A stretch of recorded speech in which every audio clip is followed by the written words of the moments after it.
Good evening, everyone. Thank you so much for making time to join us for your favorite political show on Mtembei TV. I'm happy that you are out there. This is another time again we meet on this particular platform as we air out the latest in politics as far as nation Kenya is concerned. I believe you had a great day. Now it is time to begin to reason together and be able to chart the way forward for this great country, which I believe you have a stake and I have a stake, and that makes us interested parties. And so we have every reason to be here and talk about what is happening. Well, today Kalonzo braves up his Oka campaigns in Kitui as Baba at Chungwa House receives defectors from ANC. What is cooking? Who is gaining? Who is losing? Did the earthquake harvest or it lost? Let us get down to talking again, even as we take on the humanitarian responsibility that Mtembei TV and Mtembei Foundation are running out. Operation Jaza Lori Marsabet Drought donations. I want to appreciate all of you that are participating in this. Will, in the course of the show, mention some of you that have already sent in your donations, and we're still appealing to all of us wherever we are to participate in this worthwhile program where we are reaching out to be a supporting hand to the rest of our brothers and our sisters that are in need now.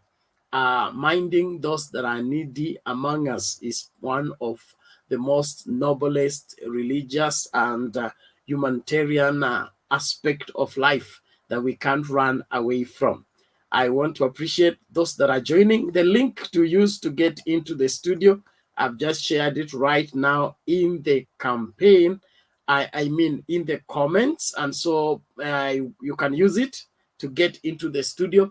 Now, when you click on the link, the procedure is simple. Just make sure that whatever StreamYard, the app we are using, asks you, allow it to control your camera, control your audio. You'll be able to get into the studio. Thank you so much for those that are sending in their donations. We'll be mentioning some as time goes by. The link is already in the comments, so let's get into the studio and let's begin to talk as we continue with the discussion.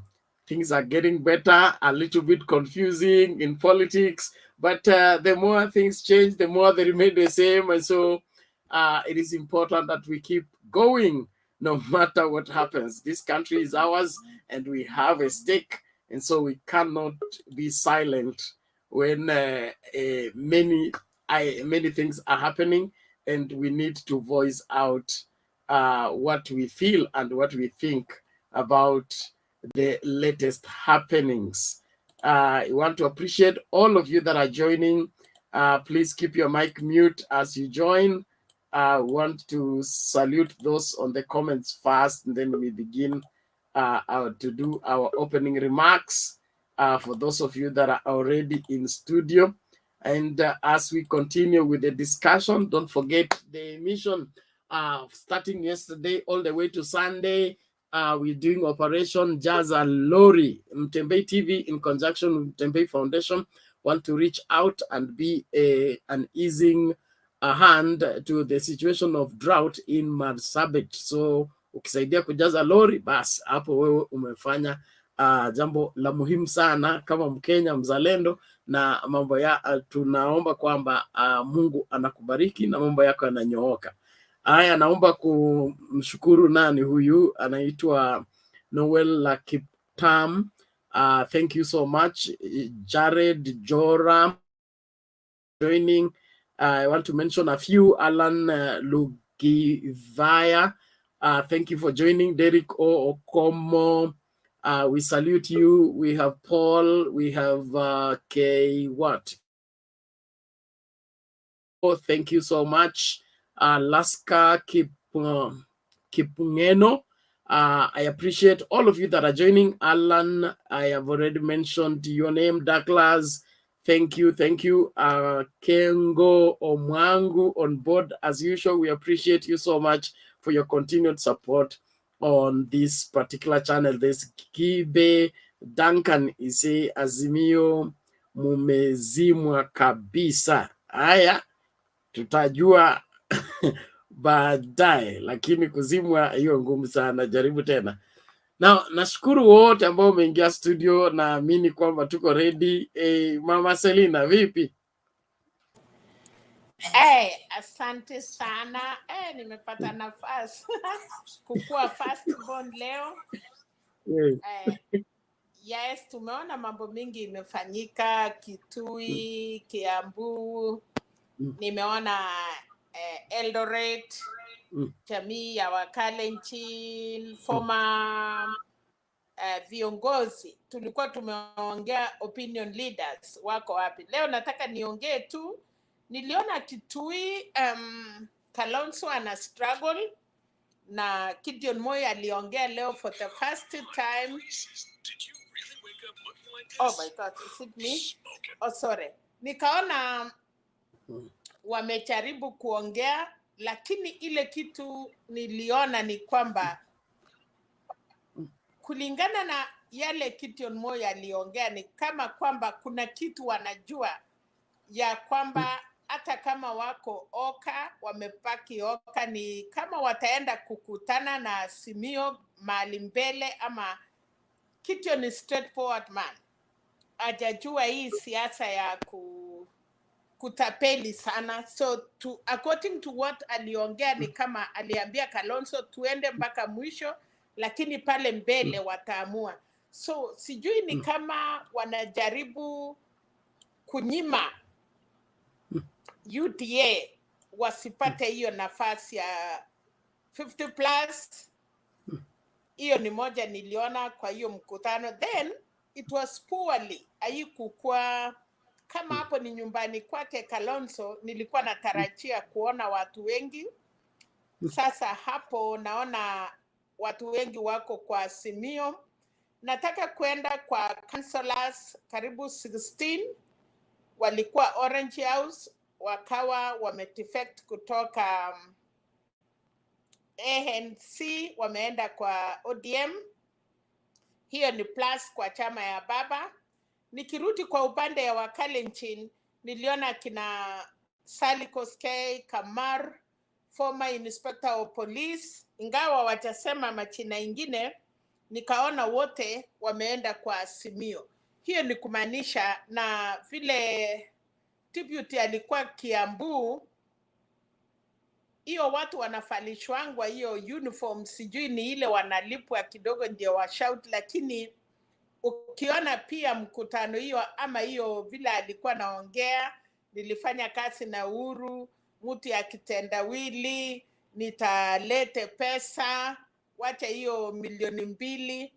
So by December, hii pesa tunataka kujua anapeana ni pesa ya mfuko yake, ni pesa ya treasury, na kama ni pesa ya treasury, parliament inapitisha, ama ile rais tunataka kupata, kwa sababu najua hata mheshimiwa Uhuru kuna mambo hawezi pitisha peke yake, kwa sababu katiba yetu ya Kenya hatuna imperial president vile Moi alikuwa anatangaza, na ya Moi alikuwa anapeana vile alikuwa anataka. But kulingana na katiba hii ya 2010, sijui kama rais ya Kenya anaweza enda na kupromise watu nitalete pesa bila kupitishwa kwa parliament, na kama ni kupitisha kwa parliament, ana hakika namna gani atakuwa na members of parliament yenye wanaweza pitisha budget yake. Ya pili, anaona sahi ni pungumu sana, kama kuna kitu rais anajaribu kukosea, watu wanaenda kotini. Amekuwa akiwin makesi mingi kotini. How 100% deputy yako sure ya kwamba wakati ana promise watu pesa yenye anapeana, unless ni pesa yake ya mfuko yake, Wakenya watauliza umetoa wapi, lakini kama ni yako ya biashara na unataka kusaidia Wakenya, hiyo pia ni mzuri. So ile kitu tunataka wakati huu ya 7 months to election, tungetaka siasa ya ukweli, ya kuaminiana, na kama wewe rais utapeana, just suggest, alafu cabinet, alafu wachumbe, kulingana na vile tumeona siasa ya sasa. Hakuna rais ako na uwezo sana. Ile wakati ya Moi ndio, lakini wakati huu wa sasa watu wasiende kusema wanapeana pesa.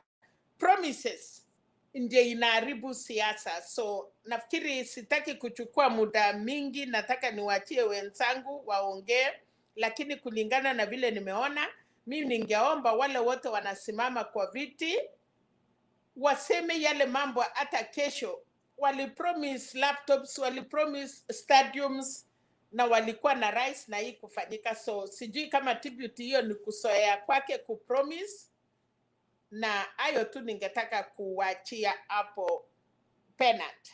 Okay. Asante Mama Selina, tunashukuru kwa maoni yako. Tuendelee katika mjadala wa leo.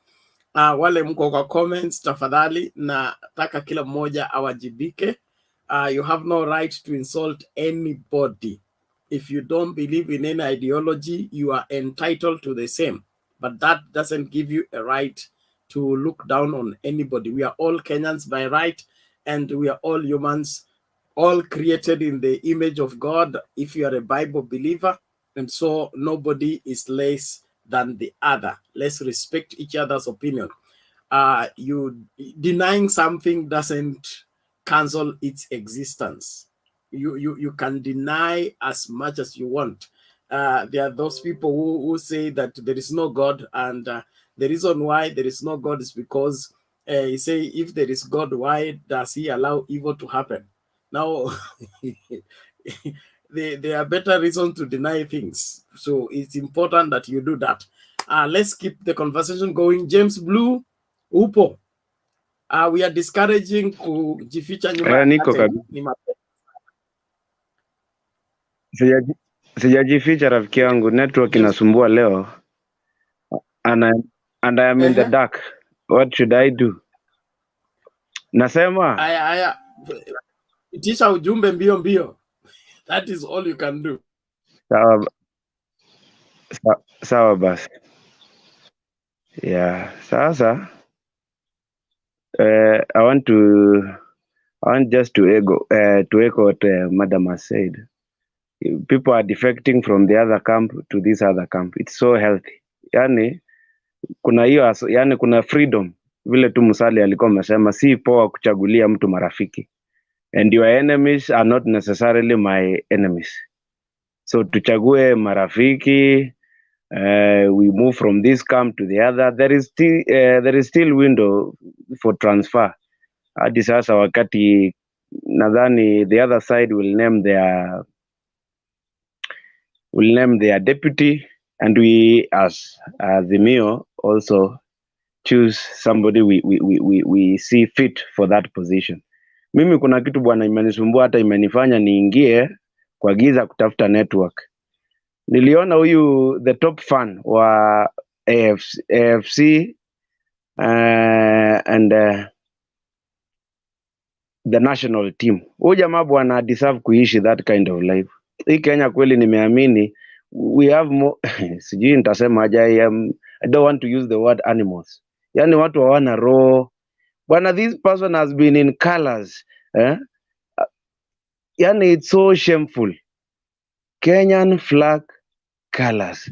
Lakini nimeangalia tu kwake bwana rafiki yangu. Hadi sasa nimeamini kumbe hao watu pia upostingi vitu kubwa Facebook, ni kama wanalia huko nyuma ya tent. I thought this person bwana was living a good life. Nimekuwa nikifuatilia, he has been in big rallies. Hata sisi kama watu wa Azimio tumeanguka hapo hesabu, kwa sababu this person has been in Baba's rallies all over. Name them. See at AFC, unajua these clubs are broke. courtesy of bad management. Kila mtu anataka kukula. So I just want to intervene.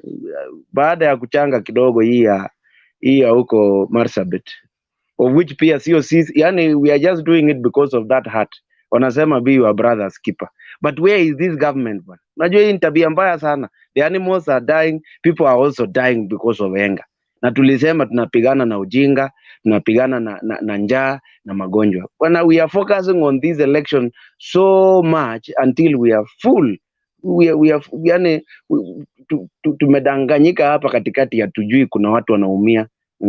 When we talk about this henga bwana, pia kuna insecurity Kerio Valley and other regions. So if we focus too much on these elections and we are leaving others behind, na tunasema Kenya ni moja, tunasema tunataka kuleta 50 billion kwa mfuko ya mtu hata ana amani bwana, we should be, lazima tukue ashamed of that. So my plea actually to Kenyans who are in this forum and any other place, huyu Juma bwana, at least hata tukichanga shilingi 5 I hope Bernard you will organize. Utaona tu vile utafikia wale watu, at least something small to appreciate that man. He's been good. Tukiona the flag colors, hajasimama juu ya watu wa Western, amesimama juu ya Wakenya, amesimama na Harambee Stars. And finally I want to talk about Gideon bwana, si mtu anaweza pull crowds. Na uliona marafiki wake walianza kutoka kina Tiren, kina Keter huku Nandi Hills, ameanza kuruka. Unajua Keter ni kama Peter of the Bible. Amekana Gideon sasa for survival, but we know where the heart is.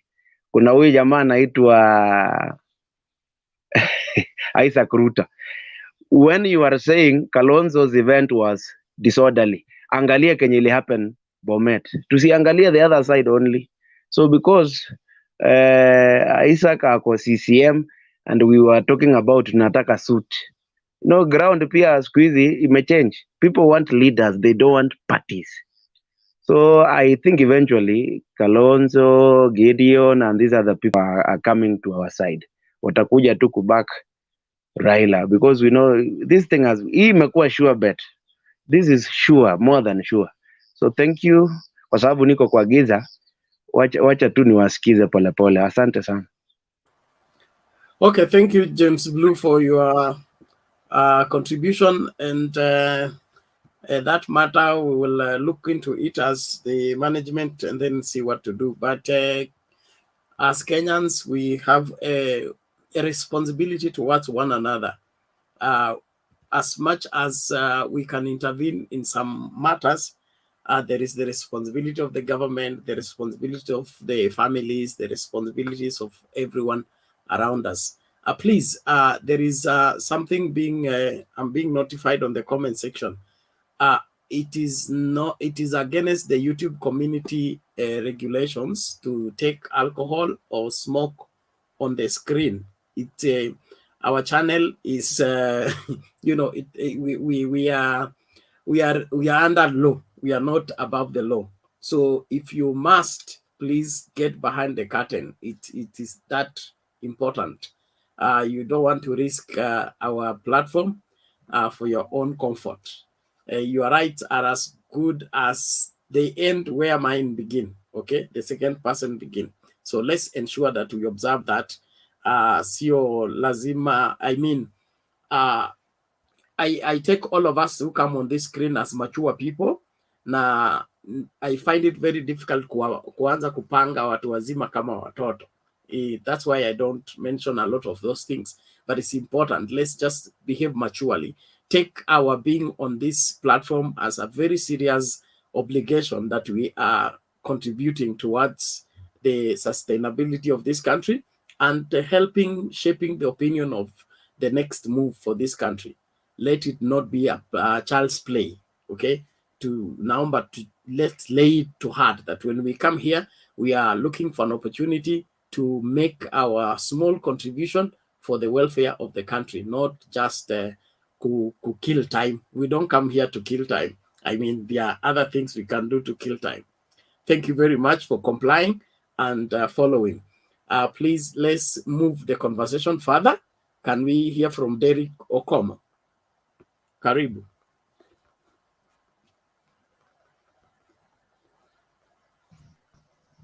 Good evening, everyone, my fellow panelists. Derek, Good morning. unmute, please.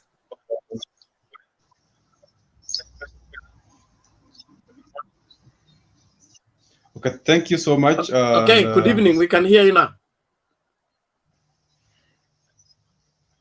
Now, I'm glad to be here today, and this is the function I was really longing to participate concerning the activities that is currently going on.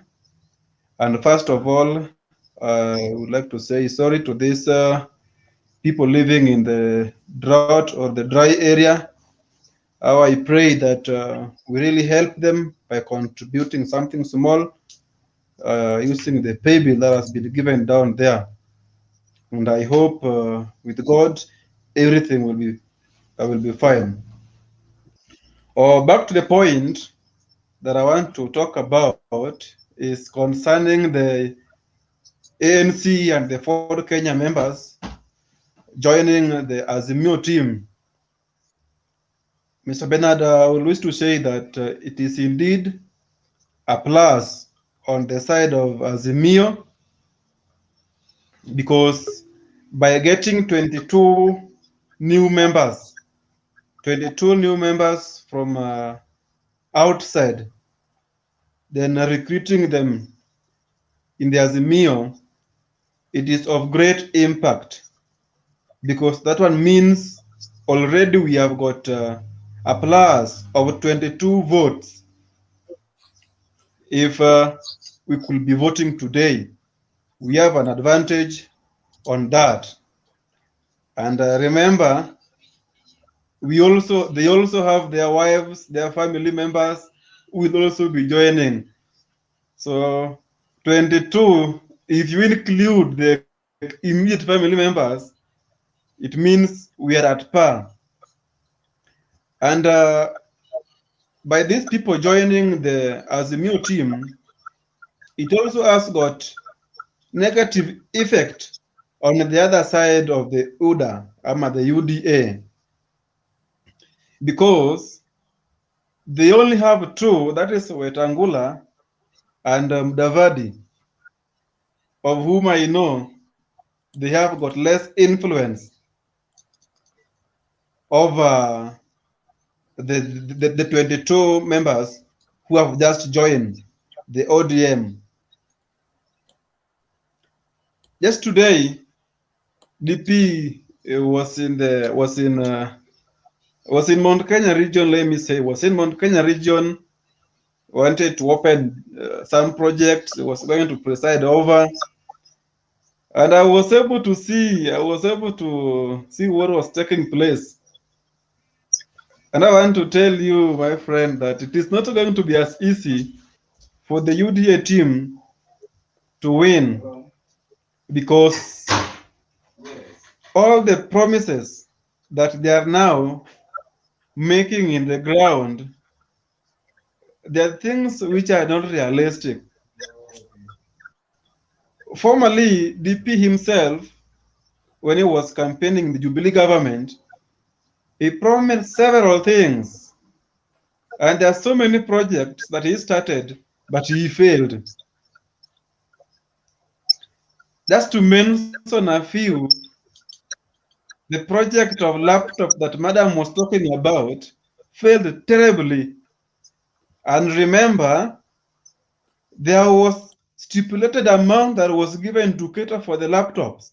Can we ask ourselves, where was the money taken? Yes, that was the project. And each and every member. Sorry. Sorry for interrupting you, but I would want us to try as much as possible to work on the topic at hand and use the other ones as examples. We cannot turn the topic upside down and address UDA. Today, I don't think there's UDA in this topic. We are talking about Kalonzo braving up his campaigns of Oka in Kitui. What are the political implications, the rhetoric that took place there? There was Burongo, there was Wanjigi, and all that. I think it will help other than us, dragging what is not in the topic. Thank you. Okay, thank you so much. Thank you so much for that direction. I think now I will limit myself from speaking what is not necessary at the moment.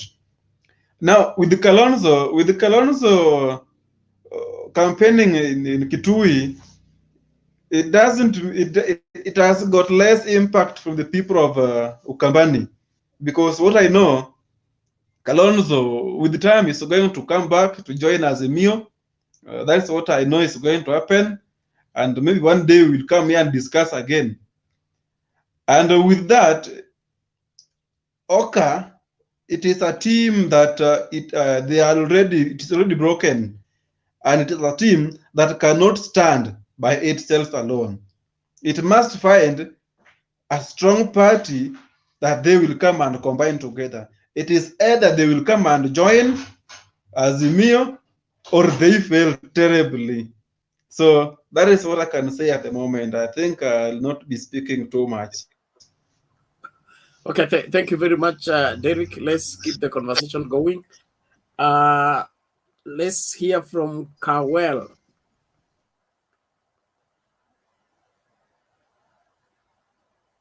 Somane.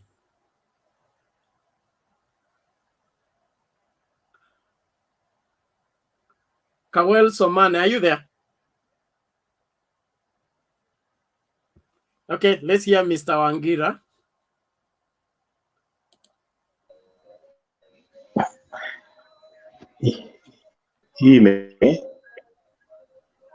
Hello? Hello, sir. How are you? Hello, how are you? You can hear me? Very well. You can hear me very well? Yes. How are you? Good evening. Good evening to you. We are great. Welcome. Okay. Let me contribute to today's topic. I keenly watched the rally in Kitui, which was attended by Kalonzo, Gideon Moi, Cyrus Jirongo, and Jimmy Wanjigi. There are a few things I noticed from Kitui. One, I noticed that Kalonzo Musyoka still has a soft spot for Raila Odinga, because even after Jimmy Wanjigi speaking a lot of rubbish, Kalonzo came back to the podium and continued referring to Raila as Ndugu Raila, and even reminded the crowd in Kitui how they ate tear gas together with Raila Odinga and Moses Wetangula. The other thing that I also noticed was the statement from Gideon Moi. After Jimmy Wanjigi had also spoken a lot of rubbish, I remember Gideon Moi cautioning him never to take Kalonzo Musyoka to William Ruto. The final thing that I also noticed was the statement from Cyrus Jirongo. Cyrus Jirongo seems to have been upset by the way Musalia Mudavadi attacked President Uhuru Kenyatta during the ANC National Delegate Conference. So my conclusion, what I concluded out of the Kitui rally was one thing, that despite the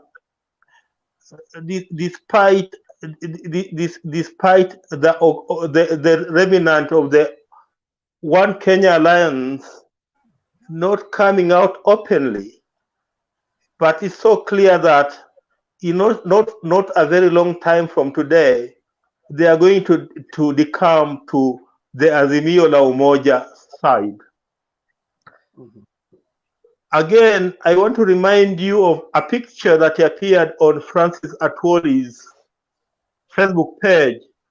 If any of you guys went through that page this evening, on the Francis Atwoli's Facebook page, there is a picture where Mwale, I think Mwale, Tile Mwale is the MP for Butere.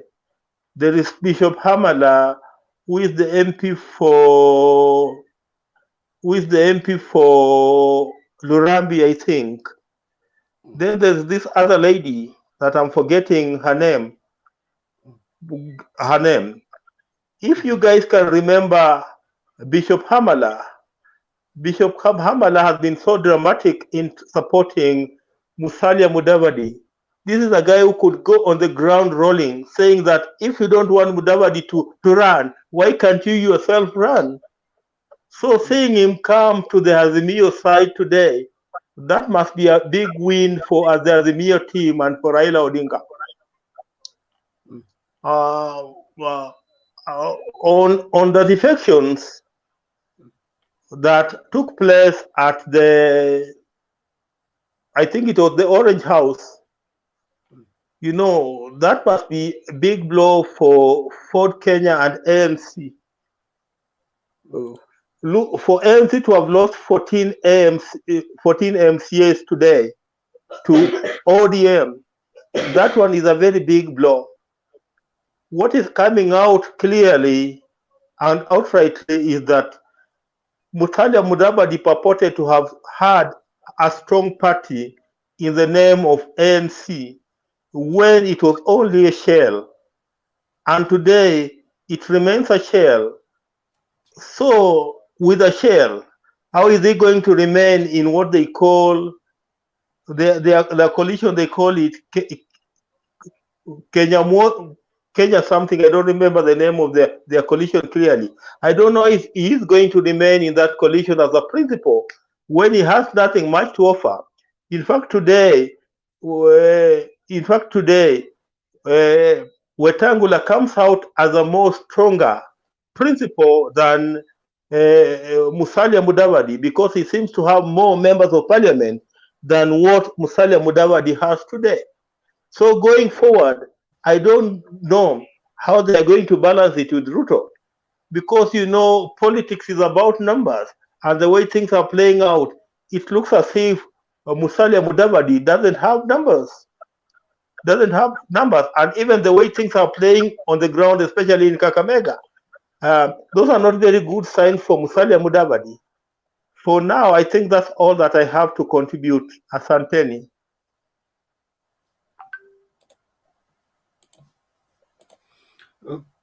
Okay. Thank you, Mr. Wangira, for your contribution. Let's keep the conversation going. Tumsikilize Fred. Fred, how are you today? And you know, I'm very... Okay. Okay.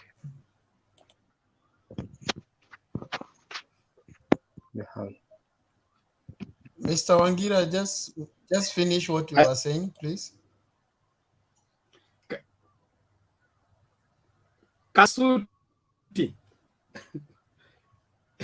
Hello. Mr. Wangira, you are mute. We can't hear you. Nothing. Can you hear me now? Yes. What are you saying?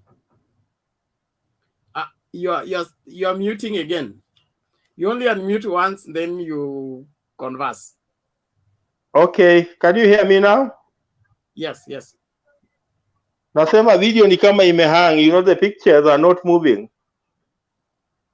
Oh, which video? Yours. I don't know whether it's your entire system or mine. Is it my system or is it entirely? It is your network. Your network is... okay, that's fine. We can hear you. That means your system is working, but there is delay because the speed of your internet is low. Okay, that's fine then. There's no problem. Thank you. Fred, karibu. Okay. Asante sana baba. Mwami, orie. Ni moyo. Mama Selina, hujambo?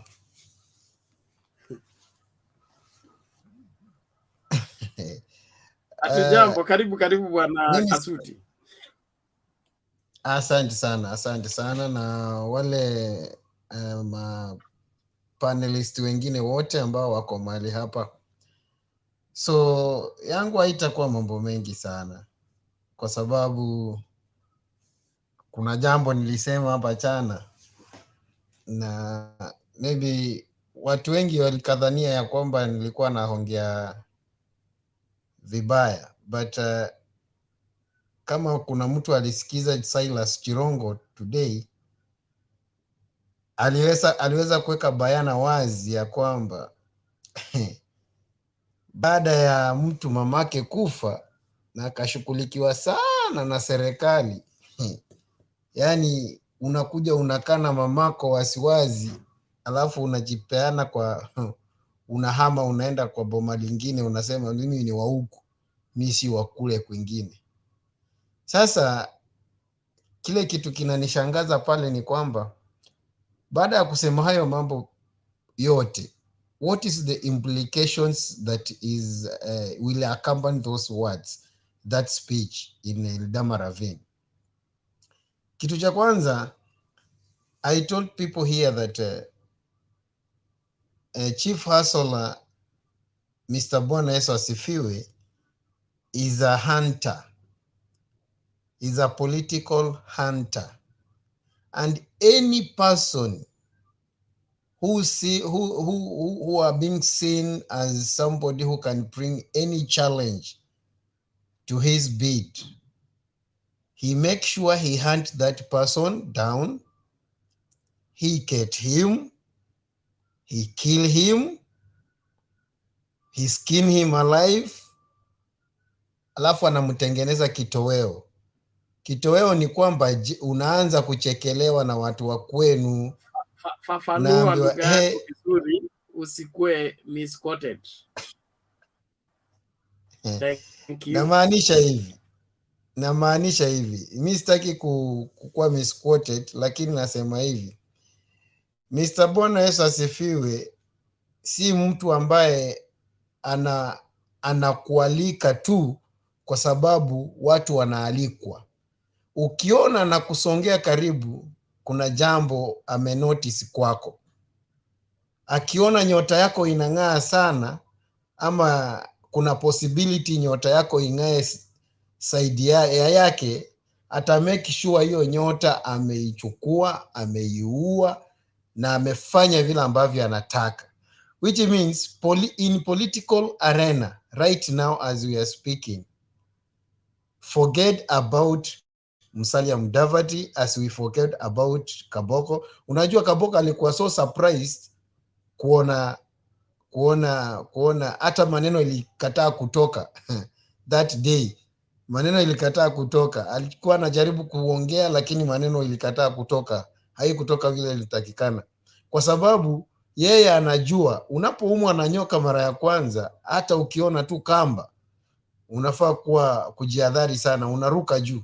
So wakati nilikuwa namsikiza Kaboko, nikaona licha ya kwamba anaongea akimsifu, lakini body language yake ilikuwa inasema, wewe kile ulichonifanyia, saa hii ningekuwa namalizia tamu yangu ya ukavana, wewe ukakuja na vifaranga za kompyuta hapa, ukapanda kila mahali Kenya hii yote, ukapanda vifaranga za kompyuta. So hizo vifaranga za kompyuta zote zimeweza kung'olewa na zingine zinaenda kung'olewa this time round itakapofika mwezi wa 8, zinaenda kung'olewa zote, which means hakutakuwa na vifaranga za kompyuta. Sasa the same mistake Mudavadi alifanya wakati anachakuliwa vice president, wakati bunge limefunjwa, inamaanisha unachakuliwa head boy, shule zimefungwa, unasimamia nani? Unaona? Sasa is the same thing, the same mistake ambayo Mudavadi amefanya saa hii. Anakuja kuungana na huyu ndugu yetu ama huyu msaidizi wa rais ambaye tunampenda sana, pasipo kujua ya kwamba kwa sasa hivi angelikuwa anataka, kwa sababu ukiangalia vile alikuwa anamhujumu, anaongea vibaya kumhusu, akaongea mambo na kuinua chupa juu, sijui ati unakunywa yote kile chote ambacho kiko ndani. So baada ya hayo mambo yote, saa hii ndio huyu wanaenda kudine kwa mesa moja pamoja. Inamaanisha ya kwamba Musalia Mudavadi anafananishwa na nguruwe ambaye anapewa chakula kidogo, anakula kwa kupindukia na pupa, kisha baadaye anatapika. Akishatapika basi tena anarejelea ile matapiko, anakula. Hii ni same thing ambayo kinafanyikia Mudavadi saa hii, kwa sababu ukiangalia vile amekuwa akiongea kuhusu Ruto saa hii, leo hii vile alikuwa anatapika maneno kuhusu Ruto. Leo hii sasa wamekuwa wangwana wawili, ati wanakaa mesa moja, wanakaa juu ya magari wawili pamoja. Hiyo ni jambo la kusikitisha sana na la kusema ya kwamba ole wake angelijua, laiti angelijua ya kwamba siasa hasichezwi namna hiyo, na huwezi kujilazimisha upewe urais. There are people who are outside there who are kingmakers and they are known. So when they told you humble yourself, kwa sababu unaambiwa kwamba, wacha nimalizie na kusema mstari mmoja tu katika Biblia. Inasema ya kwamba whoever walk with the prophet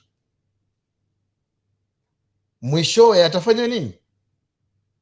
Atapata thawabu ya unabii.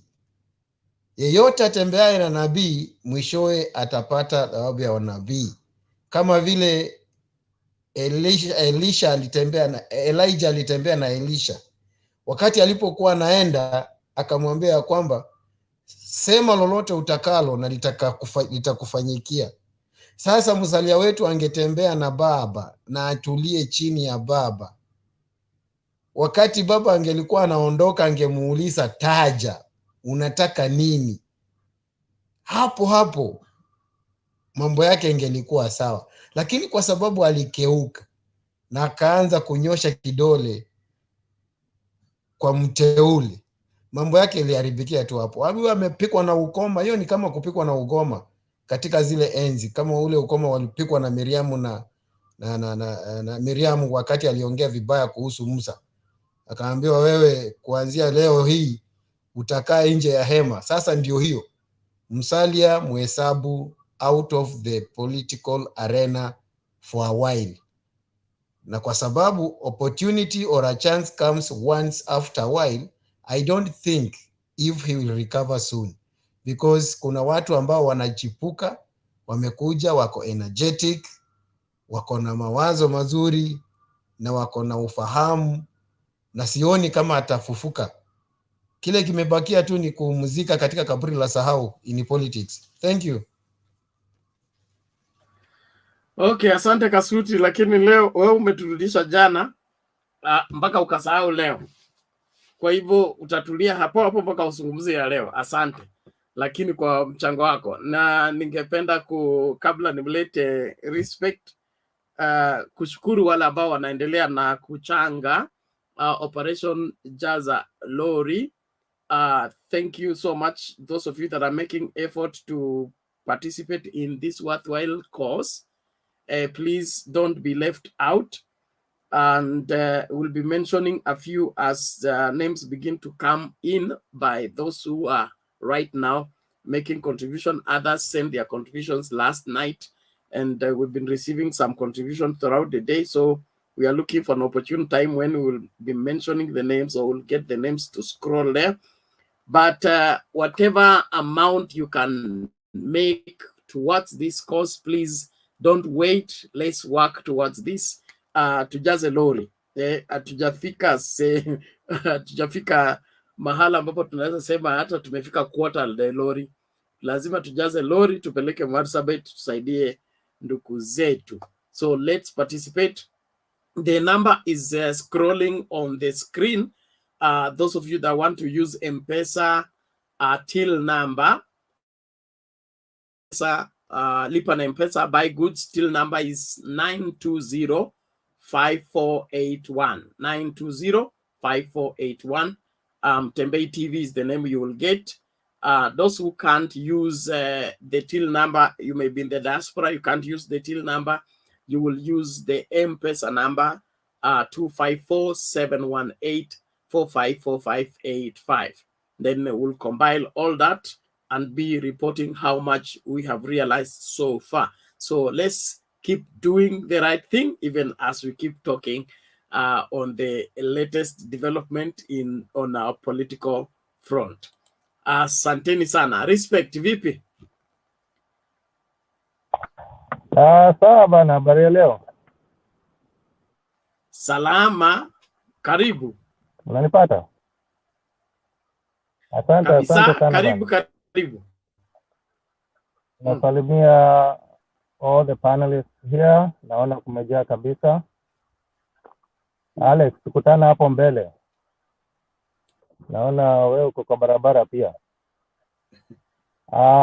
Thank you very much, Bernard. And let me just start with I think it was James. He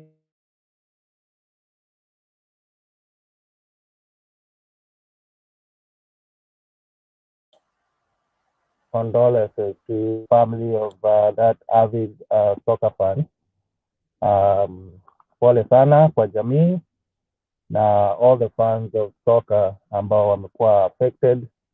It's an unfortunate thing that someone's life would just end that way. Raila and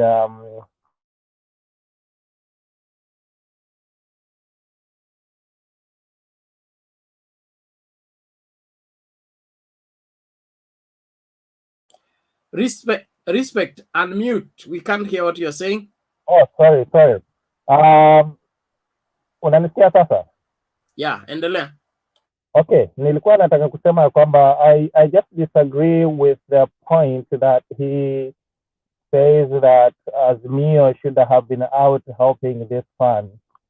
And here's where I come in.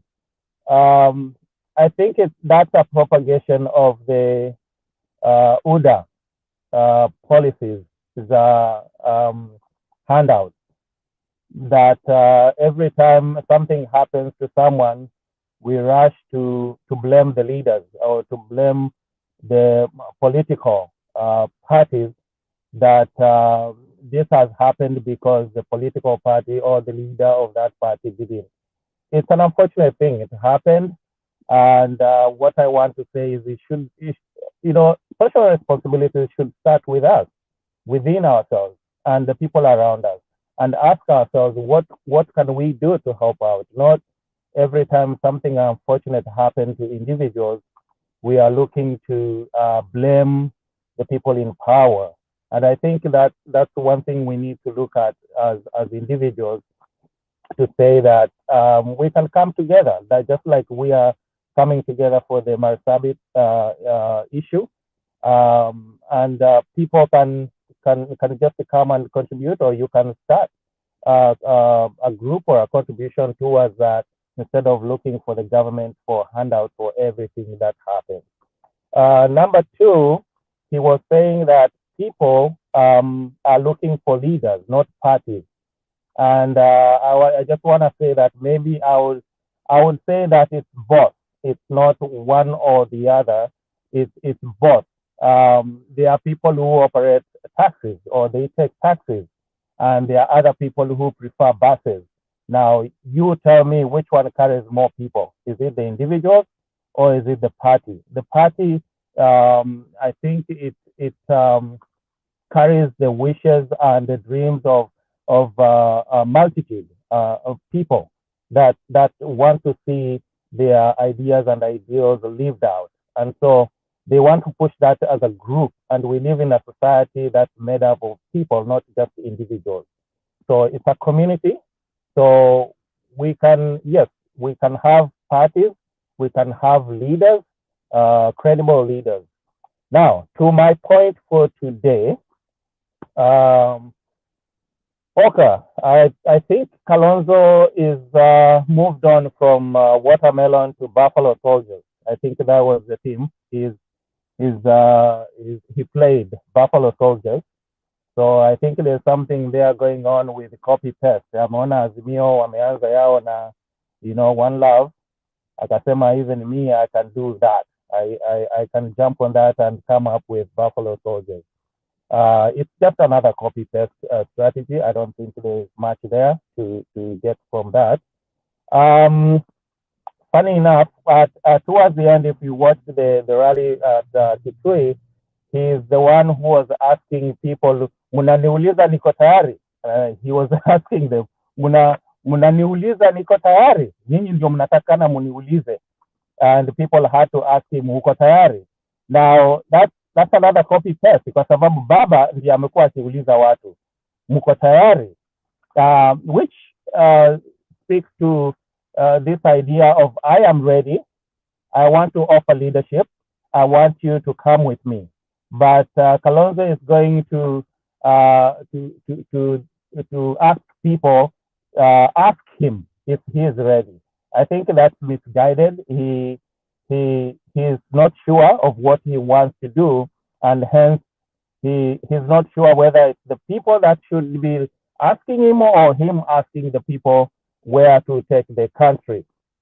The one thing that Jirongo said in that rally that I don't agree with, and you can judge someone on policy, you can judge someone on his leadership style, you can judge someone on his character, but you cannot decide for someone who to call mother, who to call brother, who to call sister, or to hiyo ni mambo yake. I think that is going a little bit too personal, and I think we should be staying away from that. That's what the other side does. Mtu akitendawili, it's just going to someone's family and someone's assassination of their character and who they are. In that, if they say we just need to stay away from families. You shouldn't be castigating someone because of their relationship to their family, how they decide to call someone. There are people who have been raised up with grandmothers. They call them mother. There are people who have been raised up by stepmothers and foster moms. They call them that. They don't go around looking, saying, you are not my mother. I should not call you mother. I'm going to call the other person mother, even though they were not there for them. So I think that is neither here nor there. He lost some mileage there by dwelling on that so much.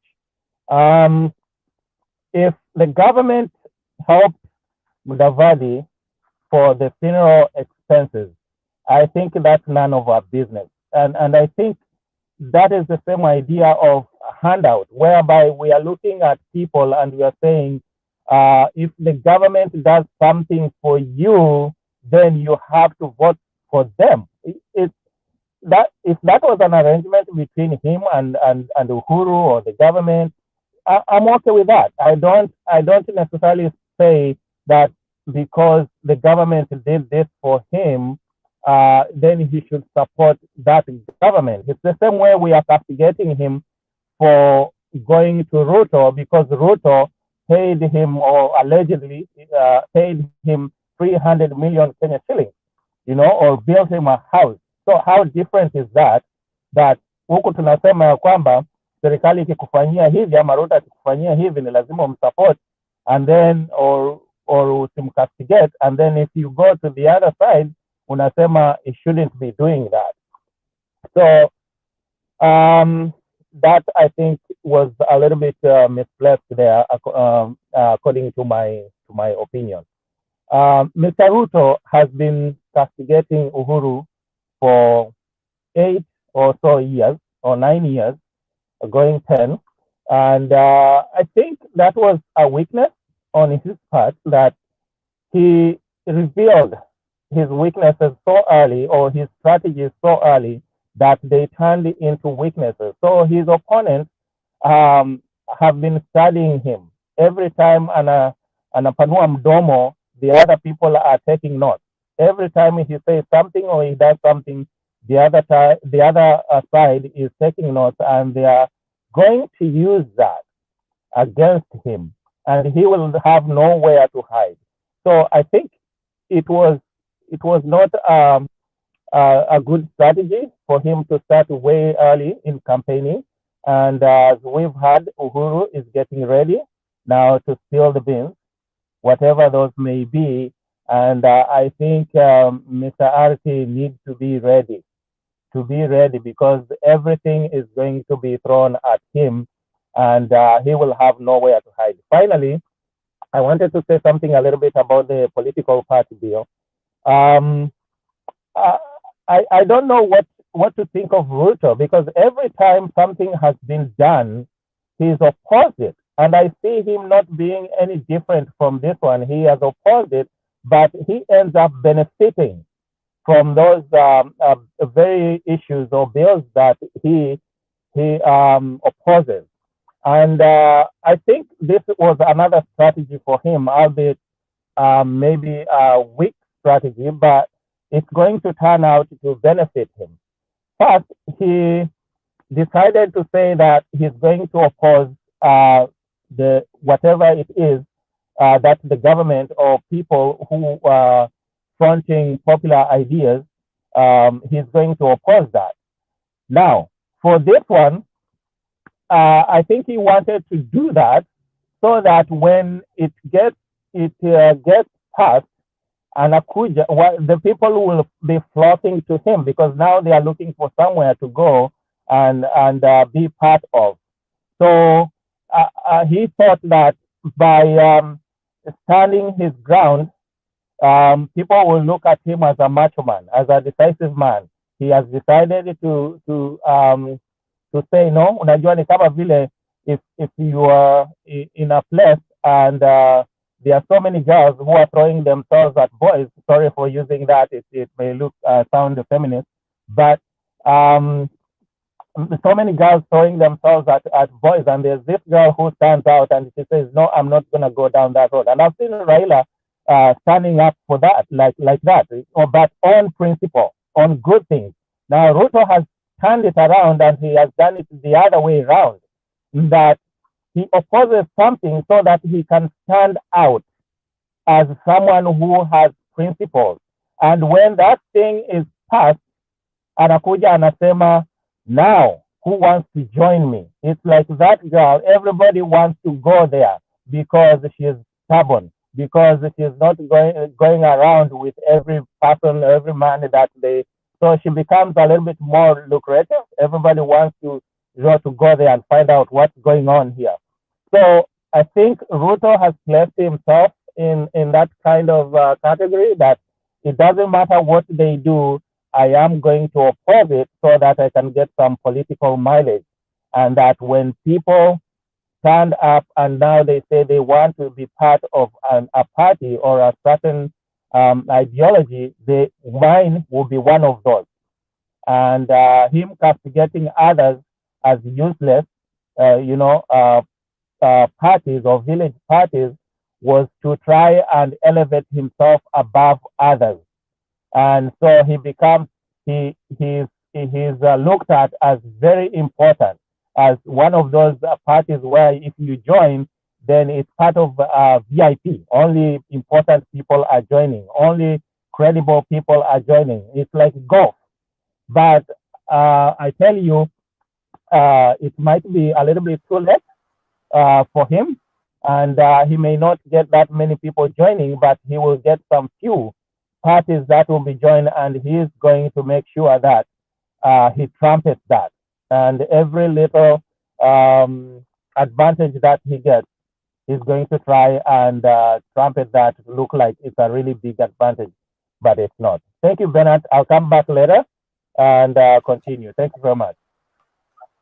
Okay. Thank you. Respect. We appreciate your observation and your perspectives. Let's keep the conversation going. Tumsikilize huyu Barack Odongo.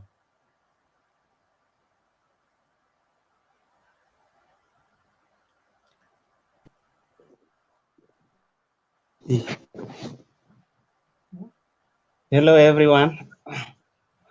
Hello to you. How are you? I'm good. I'm good. Yes, move Thank with you. speed there. The broadcast is Yes, yes. allergic to silence. Hello. Hello. Endelea tafadhali. Okay. For I would like to extend my my what can I call it? I don't want to call it just for the people who have been affected in Marsabet. I think I'll extend my hands to them and our fan of Azimio La Umoja, Brother Juma. May his soul rest in peace. Indeed, it's painful. Now to go in topic, I want to first time to disagree with the topic and enter my own topic because it was saying Kalonzo Bev's campaign in Kitui, but I want to dismiss that. I want to replace it by Kalonzo Kawad campaign in Gilu bedroom. First, what I want to support my points. Kalonzo Kawad campaign in Gilu's bedroom. First, Kitui Stadium is the stadium where Babas held a rally of Azimio La Umoja, if you can remember. And the crowd which was witnessed today compared to the crowd which was witnessed in Azimio La Umoja, that was a clear message and a direct message to Kalonzo, Honorable Kalonzo Musyoka, that people want Azimio La Umoja. When you see the crowd there were a few, like a MC campaigning. Two, there was not agenda based. It was attack after attack. And I think of Jirongo, Honorable Jirongo, attacking Mudavadi so seriously. And this come to my third point that I knew the characters of Mudavadi. I never knew Mudavadi is such a, let me say, I withdraw, an able man. I knew he's a white man because as a youth, I've never heard the story of Mudavadi of the golden bag or water. The only politician I knew was pure white as snow was Mudavadi. And today, I've really realized that Mudavadi, I've known Mudavadi character. 3, 4, about the Kalonzo coward campaign in Gilu bedroom. Kalonzo is driving the whole boat alone. The Oka principle is the driver, is everything over there. I thought even Jimmy Wanjigi or Moi could accept. They were not even talking about deputy president. There were 5 and talking about the deputy president. Everyone was on his way, on his thoughts. There was not interest for Kalonzo, so that I must consider. Then, because I'm man of chap, I want to also to correct the topic of Baba receive NC defectors. I want to replace it by Baba's triumph victory in Western Kenya. I'm in support earlier with the Bernard's word and Wekesa.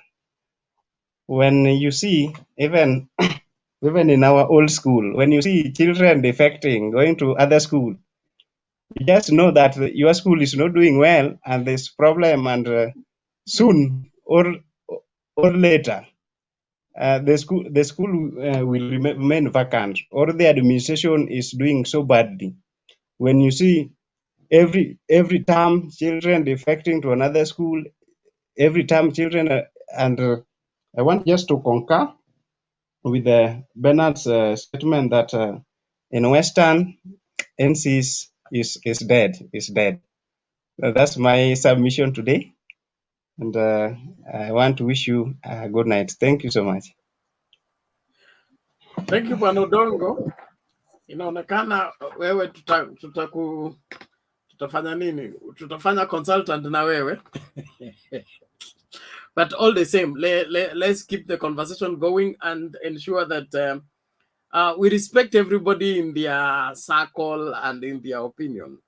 The politics have a way of everybody pulling in their own direction. So there is Kalonzo, there is Ngilu, all of them are politicians and very seasoned politicians.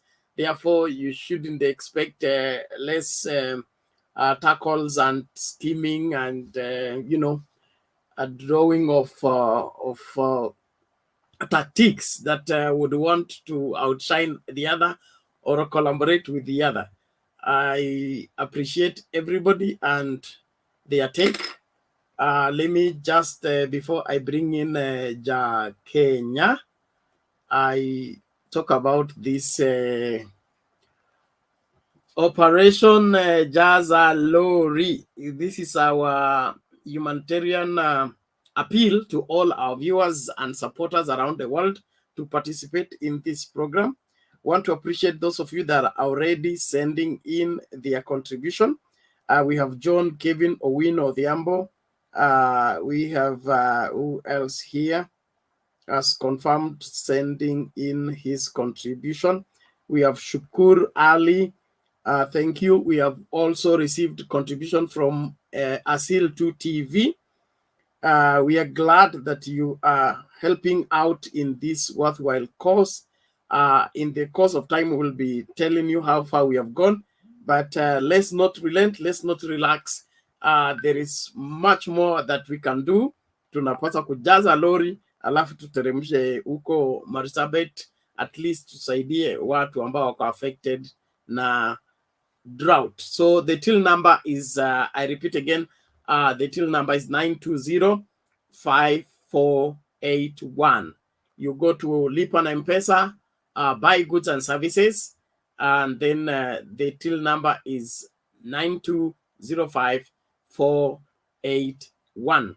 In case you're in the diaspora and you can't use the till number, you send directly to the either of the lines on the banner right now. Line number 1, we're bearing my name. 2, you don't use +254. You just use 254-71-845-4585. If you put +254, it may have problem transacting. So make sure that you observe that and let's do what is required. Thank you very much, everybody that is participating. Let's keep going. Now, Jack Kenya, how are you?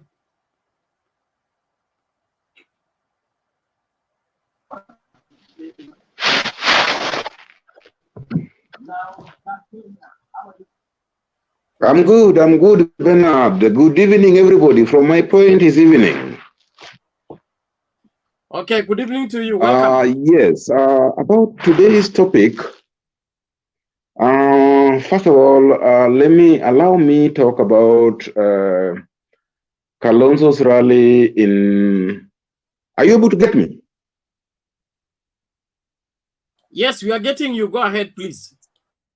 Okay, thank you. I want to talk about Kalonzo's rally in Kitui. I want to bring it again here that all along we've always said that really crowd does not matter. So I don't want to go into the crowd issue.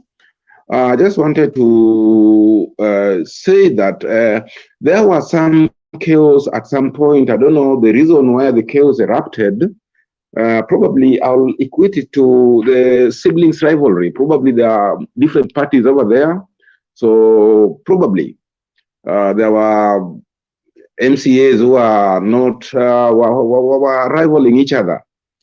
But again, when we come to the content of the rally, I realized that of the 4 principles that I'm talking about, Kalonzo, Moi, Jirongo, and I'll bring Wanjigi in because having heard whatever he said, of the 4 principles, I think we only have a problem with Wanjigi. And I think Wanjigi has, I don't know, ego problem or they must, Wanjigi is more of a business person than a politician. Because from the way he talks, I gathered that probably they must have not got well with Baba when they were together. Probably they were promised some deals. I'm not sure about that, but that is what I could gather. So of the four of them, I think the only person that is not with us is Wanjigi. And from me, I really would want them to be on our side because you see, election and politics about numbers and perceptions. So I think we'll be celebrating if we had these the remnants of Oka on our side. The way Jirongo spoke, he made it clear that at some point they'll be coming home. I gathered that. And then I remember Gideon Moy rebuking, actually not rebuking, literally telling Wanjigi not to lead Kalonzo to Ruto's side. That was very good of him. Because if that happens, we might not be talking the way we are talking now. Now, having said that, I wanted to say something about, I don't know, there's, I think Respect talked about it. Respect talked about as if he was not comfortable with who is this now?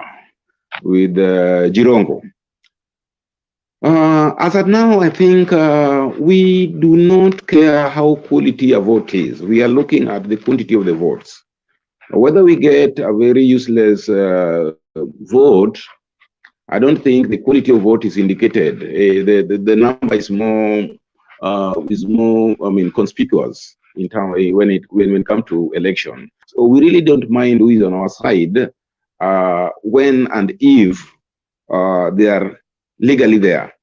I only would care when there are legal people, I mean, people who are fraudsters coming on our side to, I mean, like coming to put some dirt on us. That is what will scare me, because then we'll not have something to talk about. But having said that, I want to talk about political parties bill that was ascended to this evening by the Excellency President. I think that was a blow below the belt to our Honorable Deputy President. I don't know whether we've seen this because political parties bill dictates that you have to be a member of a party that nominates you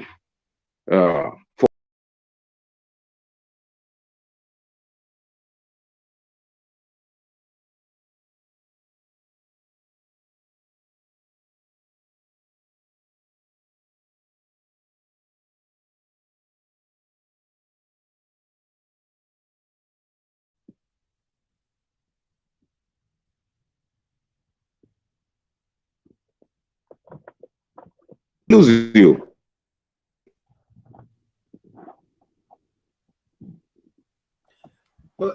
Jakenya, am I there? Hello. Yes, conclude, please. I think I'm back. Yeah, conclude. Okay. On the constitutionally, the nomination of parties are supposed to be happening between, is it 13th of April to about 16th or 19th, around there. Now, that political parties bill dictates that by that time, everybody should be nominated depending on the seat where they are, where they're vying. So that means that most of the UDA MPs will be forced to have resigned by April 13th so that they can vie on UDA. And it is also indicated in the Constitution that there's no by-election that can take place 3 months before general election. So I look at it that most of the UDA MPs will be going to the ballot, back to the ballot when they are not incumbents. So that will be a big blow UDA as a party. I don't know how far it might affect the deputy president, because I was looking at it this way. If there is any parliamentary session after that time, these people will have resigned. So the parliament, the Kenyan parliament, will have remained for the Azimio party. So they can choose to do whatever they want with the deputy president. So that is how I was looking at it. So towards that line, I think no wonder the deputy president did not want anything to do with the political parties bill. So with that, I submit, and hopefully I'll want to come back later and see what happens. Thank you so much. Okay, thank you, Jakenya. Let's bring in, I think, Alex. Alex, VP. Yes, Bernard. How are you, Bernard? I'm well. Sema maneno. Yeah, mi niko salama. I would like to say just a very few things, and I will start with Jirongo. As I opined here yesterday, I've been taking keen interest to listen to the Luya leadership, because they've been very interesting this week. In their interviews, I think they have had more interviews from last earthquake, when the earthquakes began. And I think people are listening more and more to the Luya leadership, which is obvious because people want to know the reaction towards Mudavadi's support for Ruto. I don't know if it's Ruto support for Mudavadi or Mudavadi support for Ruto. We're about to realize what actually is their pact. They haven't really come out openly to tell us what it is, but some people think that Ruto is capable of playing a wild card if he knows he can lose. But I am one of the people who says Ruto cannot dare do that, because his base will never trust him again. Let's backtrack when Jacob Juma died. I only knew Jacob Juma from the tweets that he used to send. They were very strong tweets. He came out as a man who was very, very courageous, who never feared. But at the same time, he came up as a man who was in businesses that very few men were able to penetrate. And obviously, because of his businesses, you could see how the Ministry of Minerals was actually created, and Balala put in, and eventually the Kwale governor was forced to support the government, because it looks like Jacob was becoming the richest Kenyan all of a sudden, because of the land deals he had made in Kwale and the minerals deals that he had signed with Australia. So when Jacob Juma died, the man Jirongo came so fierce, and he said statements until today the DP has never come out to retract. And those are the statements that made me fear DP forever.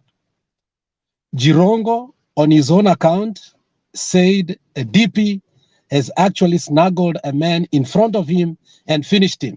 Those are Jirongo's words. Those are not Mutembei's platform words. Everybody listened to that.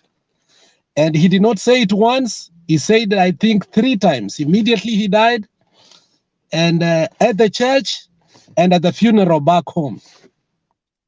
And from that point, many leaders came and said Jirongo was central. Not Jirongo, Jacob Juma was central in bankrolling the politics, the entire politics of Western. Something I didn't know. And a lot of things were discussed there, and we came to know that Jirongo was behind educating the man called Jacob Juma. Today, again, Jirongo said that the house that Honorable Musalia Mudavadi lives until now belongs to Kamlesh Patni. you know, and I asked myself, this man has been in politics all this time along. He doesn't own his own house. So I don't know what to take what Jirongo was saying. I don't know if it's bitterness or not. But whenever Jirongo is interviewed, he comes out as a very strong personality who doesn't mince his words. And actually, even if you don't like him, Jirongo comes out like a man who speaks the truth, even though you don't like him. His party is a dead shell. I don't see anybody following him, but he has been called a principal. I don't know why and how, but he seems to be the person that Mudavadi called in the morning and told that I have actually decided this is what I'm going. According to what we were told, that morning he called Jirongo, and that's why Jirongo did not make it to the NDC. So when you see Jirongo attacking Mudavadi that badly, it seems these two people, they know each other too much. And I think if I was Jirongo, I will go slow. I might be mad, but I will not take politics too personal, because they might end up destroying each other in a manner that might not be right. Especially, it's too early to start roasting each other and even saying the things he said. Kasudi tried to say those things here yesterday, and we castigated him and told him, hey, stop it. But I think today they were said so openly that I really feared the courage that Jirongo had. I can't even speak them here, because you can, no matter what, in politics, you don't go to start speaking the things Jirongo. But it looks clearly that Mudavadi really betrayed them, because when you look and watch the Spice FM interview of Savuli says that these people signed an accord that is kept by the president. So I think they truly believed that Mudavadi is going to keep that accord. But according to me, Mudavadi knows what he's doing. We might castigate him, but I think Mudavadi, as Bernard, you have opined here earlier, his relationship with Ruto did not start today. He was coerced into doing that, and they thought that he was going to abide by it. But I think he had made up his mind so early. So I think it's a good thing Mudavadi is where he's capable of actually articulating his own mind. Some of the things he says we may not like, but the truth is that half-truths is sometimes true, even though he's not on our side. There are things that he's speaking. He doesn't have the audacity and the integrity to speak them, but I think some of them are true, and that is politics. The Marsabet thing, I think, is a good cause. It's a noble thing, and in the end, all of us, we will face our Creator someday. And we are told in the book, in the good book, Bernard, we won't be asked how many times we came to Mutembei, how many times we went to church, how many times we did A, B, C, D, but we will be asked, when I was hungry, when I was naked, when I was in prison, when I was thirsty. And the Lord will say, whatever you did to the least of these, you did it to me. So I believe that is the greatest cause that brings us together here. As we are all here panelists and those listening, there is one thing in commonality and collectively each and every person does in a day. That is to eat. And we all eat, and food brings people together. So I will urge that we bring whatever we have, and as Mutembei, we show the camouflage of politics that it doesn't matter which side we are. But when Kenya is happy or it's burning, we collectively come together as Kenyans. Because when Kipchoge wins a trophy, we are all told, hey, wa Kenya mnajua kukimbia. But when Kenya is burning like 2007, nobody says it's UDA or it's ODM. We are all told Kenya is burning. Now, the Marsabit is part of Kenya. So we encourage the good cause and we hope tutajaza hiyo gari. Asante sana Bernard, na kama nimeongea vibaya mahali munisamee, sitaki kuingia quarantine.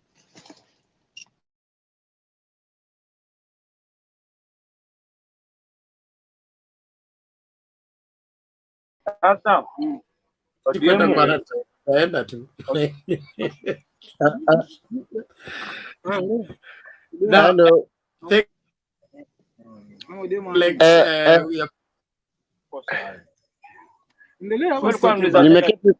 Nimekaa mahali kuna giza lakini niko kwa conversation na ninaelewa.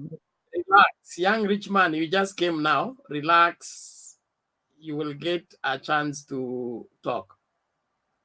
Thank you. Alex, we appreciate your contribution and your perspective and your overview of what is transpiring on our politics, as well as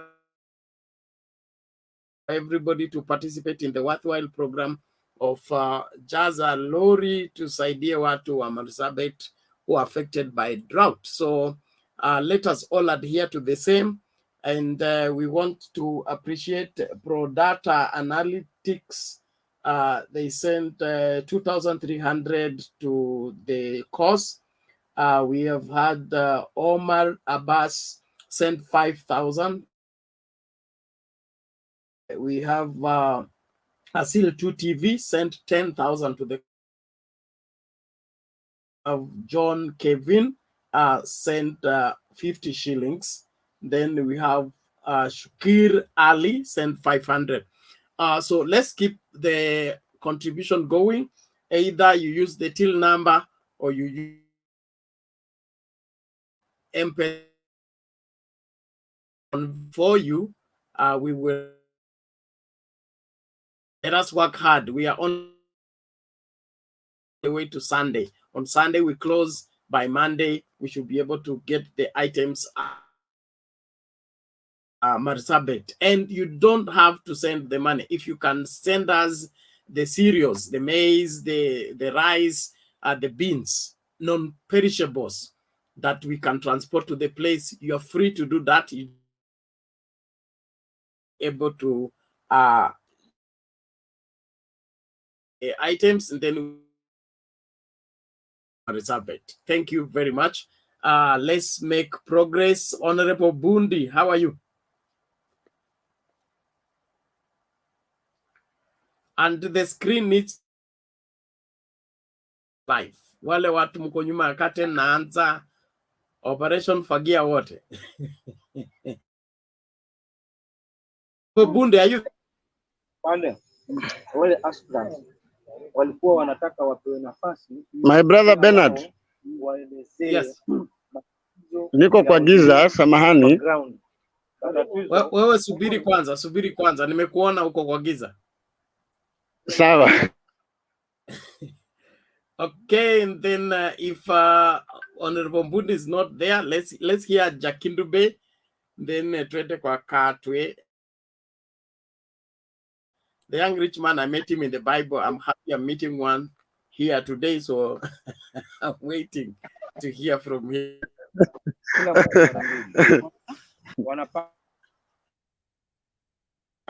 Asanteni sana. Meshukuru sana kuwa na ninyi. Bernard, habari zenu?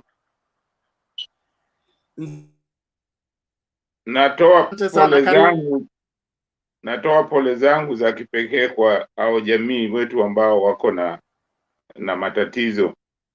Nawatolea pole, nasema pole sana kwa wao. Ni jambo la kusikitisha sana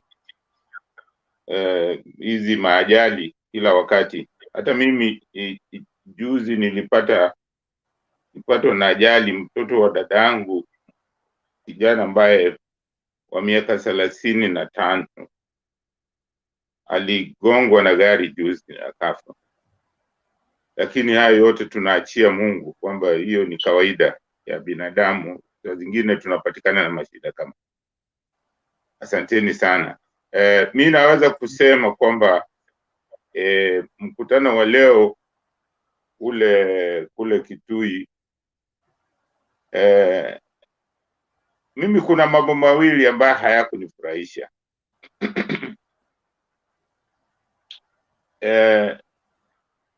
Mimi nasema saa zote kwamba ni vizuri kusema, tukisema tunafanya siasa tuwe na siasa ya ukweli, na siasa ukizungumza siasa ujue huyo mtu mwingine ni ndugu yako, ni Mkenya mwenzako. Kwa hiyo lazima ufikirie kwamba huyo ni Mkenya mwenzako, ukizungumza juu yake uzungumze na heshima, na vitu vingine zinatakiwa tuachie nje. Unaona, kama mama ya mtu ukileta kwa siasa, hiyo ni tufa umeenda, haifai kuzungumza siasa juu ya wakati uko kwa siasa unaleta wazazi wa mtu. Zungumza juu ya huyo mtu, kwa sababu huyo mtu ndio unataka kumkosoa. Kama ni kumkosoa ni yeye, sio wazazi wake. Na vile nani alikuwa anazungumza, huyu Jirongo, huyo ni mzazi ambaye hayuko. Kwa hiyo ni vibaya, mimi hiyo sikupendelea kabisa. Jambo lingine ambalo liko nifurahisha ni Wanjigi. Sielewi siasa gani ana nani.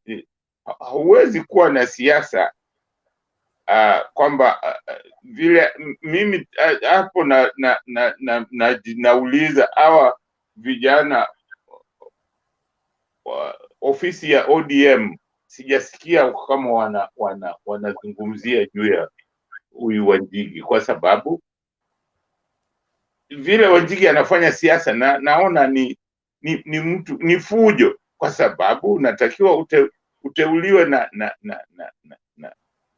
na chama chako ndio ugombanie hiyo kiti. Lakini sasa huwezi kwenda kila mahali unaanza kuchafua jina la mwenzako kwa vitu ambavyo kwa kweli havina ukweli, kwa sababu sioni kwa nini Wanjigi kila mahali anaenda anataja jina la Raila, na Raila wala hajasimama na mpaka sasa sioni kama ni ODM haijamteua, ameteuliwa na Azimio la Umoja. So yeye akitaka kujibwaga uwanjani, ajibwaga uwanjani, aache fujo. Lakini katika hiyo mkutano niliona kwamba Gideon Moi alizungumza kwa mafumbo, ambapo mimi ni yale mafumbo ambayo alizungumza kwa mafumbo. Hata Kalonzo vile alizungumza kwa mafumbo, lakini nafikiri mwishowe aidha watakuwa peke yao au watajiunga na Azimio la Umoja, kwa sababu ni Azimio la Umoja ndilo njia pekee ambayo wakati huu nchi yetu inatakiwa kufuata. Hiyo ndio nani Jakindube, inaonekana kuna shida na ongea ukikatika. Naomba utoke. Sawa, ukwe clear. Haya, asante. Nafasi nyingine, there is a problem with your net. Okay.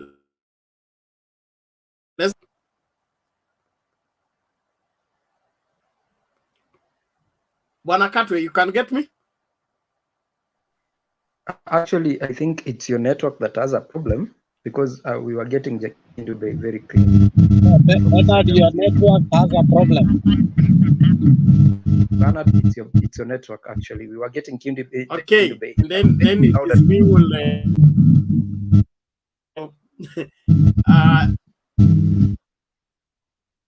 And then I don't know if everyone is getting me. For those people who are not behind the curtain, you can just. We can get you. We can get you, but Bernard is making noise. I think it's background. All right. All right. One, I think we disqualified Jakindu Bay for no apparent reason. Bernard tafadhali, lipa Safaricom pesa yao. So first of all, I would like to greet you in the name of the Lord this particular night. For Alex, I don't know what is the time at where you are, but I also need to bring greetings from Kisii, where I come from. Before I commence, I will want to just talk about Marsabit, and because I've worked in those semi-arid places and arid places, and I understand what it entails to give someone 1 kg of sugar or 1 kg of rice, 2 kgs of maize flour. It takes a lot of respect, and they appreciate so much. So, and I think because Mutembei is here, Babu Kubwa, one thing I would like to urge you is that let us not stop here. Let it be a continuous process where we keep on donating every time. Like you can name it Kenyans for Kenyans initiative, so that we can be able to be helping all the time. If I don't have money right now, I can be able to donate the next time when I have money. But let it be a continuous process that whenever somebody gets the money, you can be able to send, and then we can be able to break it down, maybe monthly or twice in 2 months' time when we take the food there. And let it not be Marsabit alone. Let it be Wajir, Mandera, Garissa, Lamu, where people are affected in one or the other, and even Kilifi, where we saw a lot of animals dying because of the drought. Back to what we are discussing today, and I wanted to maybe Jakindu Bay, if he was to be here, I wanted to elevate him in terms of analysis, political analysis, that politics is about, you don't look at politics in one single direction. In fact, things do not seem to be the same as they appear to be in politics. Politics is choreographed events, choreographed moves that at some point you might not be able to understand them unless you look at them in a more broader way. So when he was speaking about Jimmy Wanjigi and why he's attacking Baba, and why he has not left ODM despite being betrayed in quotes, why he is joining the other side instead of being with ODM. First of all, you should understand that Jimmy Wanjigi has not even paid his presidential nomination fee. That is one thing. So why hasn't he paid his presidential nomination fee? There is something behind that we are not seeing, and the role of Jimmy Wanjigi in this politics. Why is he coming to the limelight in 2022? And we know that Jimmy Wanjigi is an entrepreneur and is an entrepreneur at the same time. Why is he coming to the limelight? Why all of a sudden a person who cannot be able to make a speech in public coming to the public and trying to campaign for himself? So when we look at those things, then we can be able to understand maybe why is he coming at this particular time. Today, you saw a lot of defections from ANC and Ford Kenya to Azimio la Umoja. And basically, I remember saying in this platform that OCA was formed in State House, and the main reason was maybe to divide votes, and then Baba becomes the president. But as time went by, the mandate shifted, and that is why you are seeing again there is another project by the so-called powerful people bringing DAP Kenya to neutralize ANC. In Ford Kenya, you can see Ayub Savula moving to DAP Kenya, because basically, if you can, the demonization of ODM in Western had started gaining ground, and that is why now you see you have to bring their own in, like DAP Kenya now. DAP Kenya is very easy to penetrate in between the Western particular boundaries and bringing in votes Because you see, DAP Kenya, once it was initiated and amalgamated, it had already come out as Azimio la Umoja, even before they could form an NDC to decide whether they are going to side with Azimio la Umoja or UDA. But they had already a predetermined mind that we are Azimio la Umoja. So basically, it was trying to neutralize Ford Kenya. Sana it was Ford Kenya, because Ford Kenya, for the longest time, it has been playing the politics of behind curtains. They do not want to become anything but wanasumbua, the Bungoma people more especially. Because if you see the way Moses Wetangula has been playing his politics, it comes out of an NDC saying that he wants to become the president. Then he ends up being a senator. And that is what he was supposed to be neutralized of. I don't know which game is going to play this time around, because I'm not seeing him coming back as the senator, because so rumors has it that he wants to come back now as a speaker of maybe the Senate or the National Assembly. But I'm not seeing him to become a very stronger person in terms of politics, because right now he's good as dead in terms of politics. So basically, I want to highlight the reason as to why maybe they joined the UDA, and if they were paid money, what is the significance? If we fall back to the words of William Ruto said that I am a man on a mission. And being a man on a mission, we shouldn't be taking those words lightly. His mission started in 1992 of what he wanted to become. And if you watched a documentary by his parents, the parents were saying that this man, when he entered YK92, he said that one day I'm going to become the president of the Republic of Kenya, and I'm on a mission of greater hopes in this country, for this country.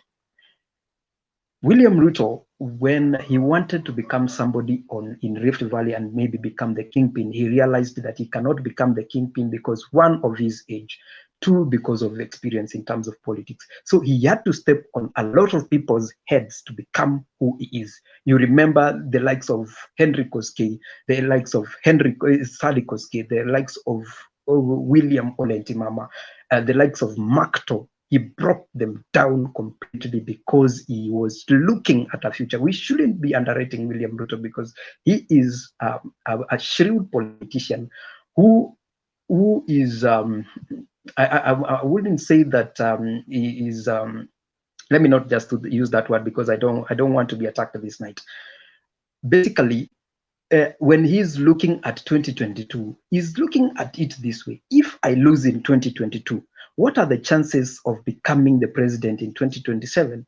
The chances are, if I kill all these big kingpins who are trying to become presidents right now, I might stand a chance of becoming president in 2027. Take, for example, if we did not have Baba running for 2022, did we have a choice of not electing William Ruto? Basically, Raila Amolo Odinga is coming as a savior. Is coming as a savior because of tunge-elect nani. So William Ruto is looking at it this way: if I do not win these elections in 2022, 2027, I am very sure that if these persons nimewaua kabisa, because by joining William Ruto, one, they've given up their integrity, they've given up their votes, they've given up their political agenda, ideologies, and policies. They've sold their souls to the devil. So basically, in 2027, you wouldn't be having, if Raila is not going to run in 2027, then expect that William Ruto is not going to have any competition at all. So he is looking at it from a very far angle and looking at a very far future. Is not a politician to play with. He is a very shrewd politician, and he knows where he is going. Speaking of Kitui, today I noted something in Kitui, and if you check, Kalonzo Musyoka, and sometimes back, my brother Patriot was speaking about colors, and we cited that colors can mean a lot of things, and we even predicted that Musalia Mudavadi might join William Ruto based on even the colors of his political party. And if you look at the way Kalonzo Musyoka was conducting themselves, they had a lot of fear in the way they are conducting their campaigns, because you could hear Gideon Moi saying that I'm going to support with Kalonzo Musyoka to where he will go. So basically, if Kalonzo Musyoka decides to join Azimio la Umoja today, Gideon Moi will be supporting him. And you could hear Jimmy Wanjigi saying that my party leader, Raila Amolo Odinga. So he's still appreciating that the fact that this person is still my political leader in terms of ODM. So when you look at even the crowds that were in the backyard of this person, they could not alarm anything. Basically, Kalonzo Mudavadi, and Kalonzo is making another very serious mistake. The more he lingers in making the decisions on who is going to support, the more he's leading himself to a political oblivion.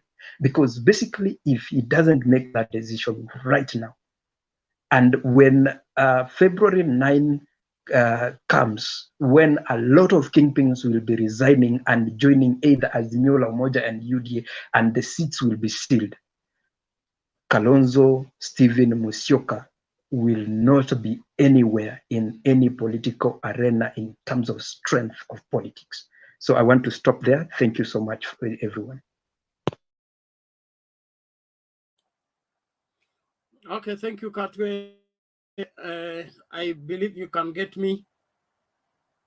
Honorable Bundi, you are back. How are you?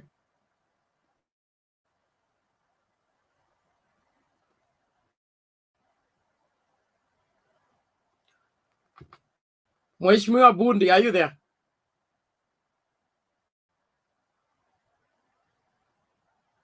Okay. Leo Bundi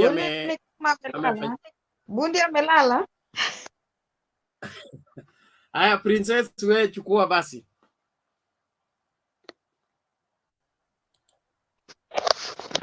Nashukuru sana Bernard kwa kunipa nafasi. Alex, Katwe na wengine.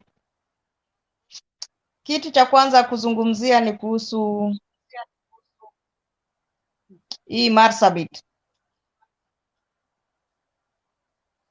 Nashukuru sana Bernard nyinyi kuleta hii maneno ya Marsabit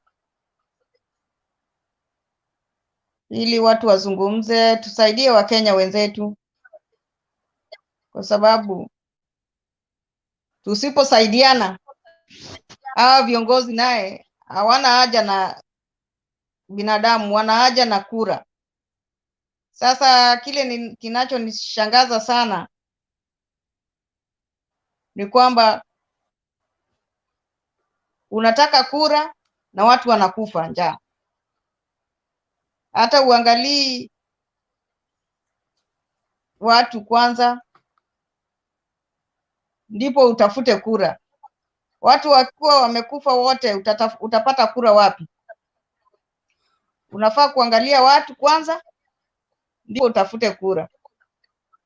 Inakaa ni kama watu wa Marsabit hawana MCA, hawana MP na hata hawana senator mpaka governor.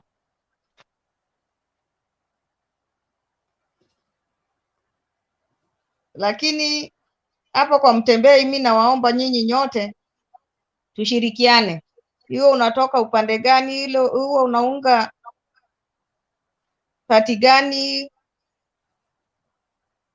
UDA, Azimio, Oka ama gani, tuungane sisi sote, sababu umoja ni nguvu. Tuwasaidie wenzetu. Nikitoka hapo naingia Kitui. Kitui nilikuwa naona Kalonzo ni kama protect baba sana. Alikuwa na protect Raila sana, kwa sababu hata Wanjigi alipozungumza ulikuwa unaona yeye hataki kusikia hizo maneno za Wanjigi.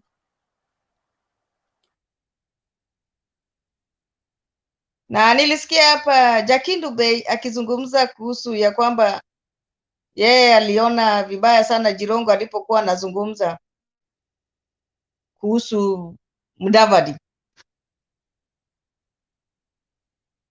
Mimi sikuona kosa lolote kwa Jirongo kuzungumza kuhusu Mudavadi, kwa sababu Mudavadi mwenyewe ndiye alianza pale Nakuru, na ukianza kuzungumza kuhusu wazazi, watu watazungumza.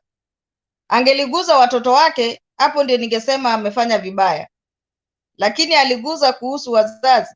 Mtu kumkana mamake mzazi mbele ya watu kwa sababu unatafuta kura,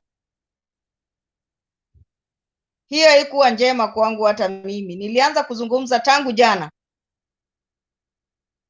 nilipomsikia akizungumza kuhusu mamake ni Hana, sasa anaenda kwa Rosabella kwa sababu alikuwa pale.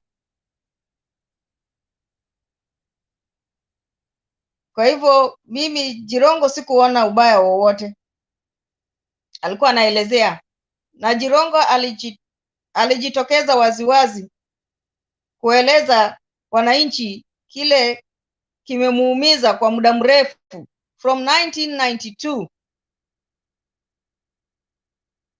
Amekuwa akiumia, lakini anajikaza kimwanaume. Nafikiria inasemwa hivyo, alikuwa anajikaza kimwanaume, lakini imempatia nafasi sasa hivi kuzungumza kuhusu vile alikuwa akiumia.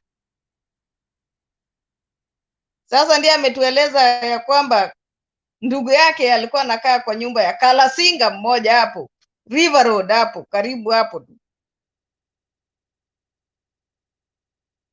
Lakini kile naomba wanasiasa wa Kenya, isiwe ya kwamba mtu akikutoka ndio unaanza kuzungumza. Zungumza hata kabla haja kutoka. Wewe sema vile unaona kabla haja kutoka, ili hata ukiwa na yeye karibu unamrekebisha kama ndugu yako. Inasemekana anayekuambia kwa macho ndiye rafiki, si anaye kama amesha kutoka ndiye anaenda kukuelezea mbali. Inafaa wanasiasa wa Kenya wao wanaelezea watu, unamuelezea ndugu yako waziwazi, kwa sababu sisi raia saa hizi hata vile Mudavadi anazungumza tunasema ni uchungu wako nayo, lakini angelizungumza akiwa upande huu wa Uhuru tungelisema kwa kweli anamuelezea ndugu yake ukweli. Naye Jirongo angezungumza wakati ule bado walikuwa na Mudavadi, tungesema enyewe Jirongo anamuelezea ndugu yake ukweli. Mi naelezea tu wanasiasa wa Kenya tuseme ukweli, hata ukiwa pande gani, hata ukiwa uko upande gani, tuwe tunasemezana ukweli. Na ninaomba tuwe tuna undugu sisi wa Kenya wenyewe. Usipiganie mwanasiasa kwa sababu kesho hujui atakuwa upande gani. Kwa hivyo sisi tukiwa tumeshikana pamoja, wanasiasa wenyewe hata watakuwa na nafasi. Ni hayo tu kwa sasa Bernard, nitazungumza mengine baadaye. Nashukuru. Thank you Princess for your tuendelee kuangalia haya masuala vizuri. Ningependa tu kupongeza wale ambao wanaendelea kutoa mchango wao kwa Operation Jaza, humanitarian undertaking by Mtembei TV in conjunction with Mtembei Foundation. So far, I have also received 10,000. Okoth has sent 200. There is John Mkari has sent 1,000. So let's keep the contribution going as we also keep the conversation going. na siasa ni lazima tuiangalie vizuri kulingana na mila zetu za Kiafrika. Okay,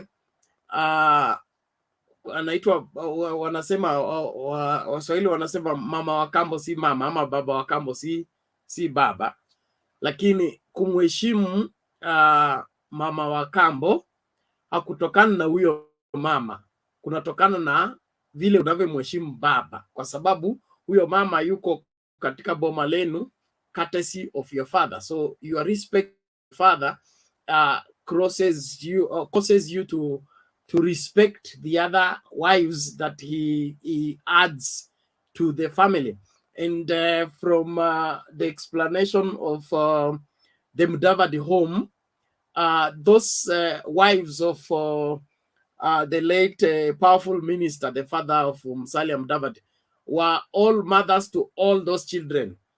They were the children who be in Nairobi during school time, and then during the holiday they are all sent to the village without the father, but they are taken care of by the stepmother. So the issue of denying this mother or calling this one mother, I think we are digging it too much. It is uncalled for. Tudumu katika mila zetu za Kiafrika, tuheshimu kila mmoja, na kwetu, in fact, the sister to your mother is your mother, and they are just mothers. But kuna ile aspect ya kufanya politics to whip people's emotions, make people hate a person or despise another person.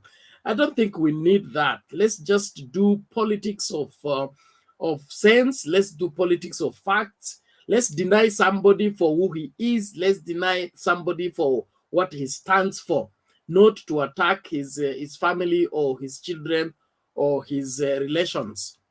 Wanjiki and his mission, I don't understand what he's up to, but I think whatever that is smoking, it is in quotes, is getting the best of him. He needs to sober up and cool down. His constant attack against Baba is not working for him, and is not helping his political ambition, if he has any. But if he cools down, he will be able to navigate his way. This is his first attempt in politics. He should understand that there's a difference between sponsoring a politician and playing politics literally. And so let us all beware and do what is right. Naomba sasa tumsikilize Guru amefika. Guru, you've been missing in action for a while. Kunaendaje? Bana, uko maandalizi ya mkutano wa Murang'a ama? Niko mashinani kidogo. I touch base quite often sometimes. And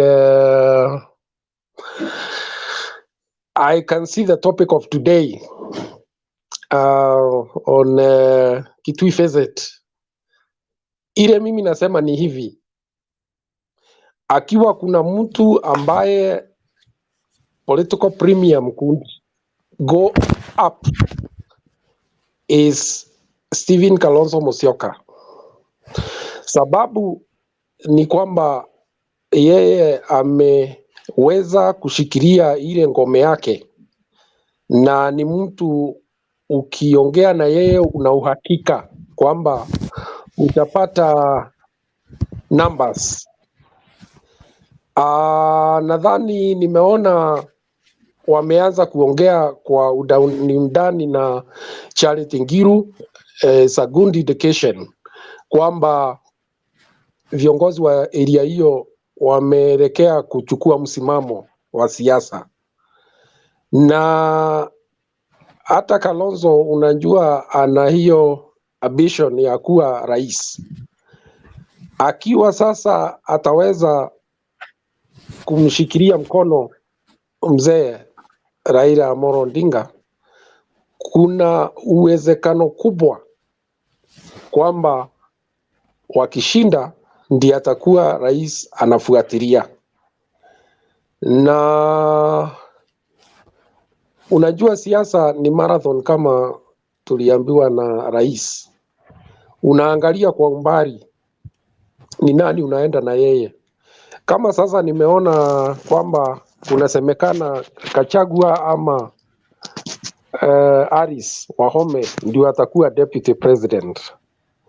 Ukiangalia hawa kwa undani, unajiuliza kukiwa na pengo la rais, hawa kweli wanaweza?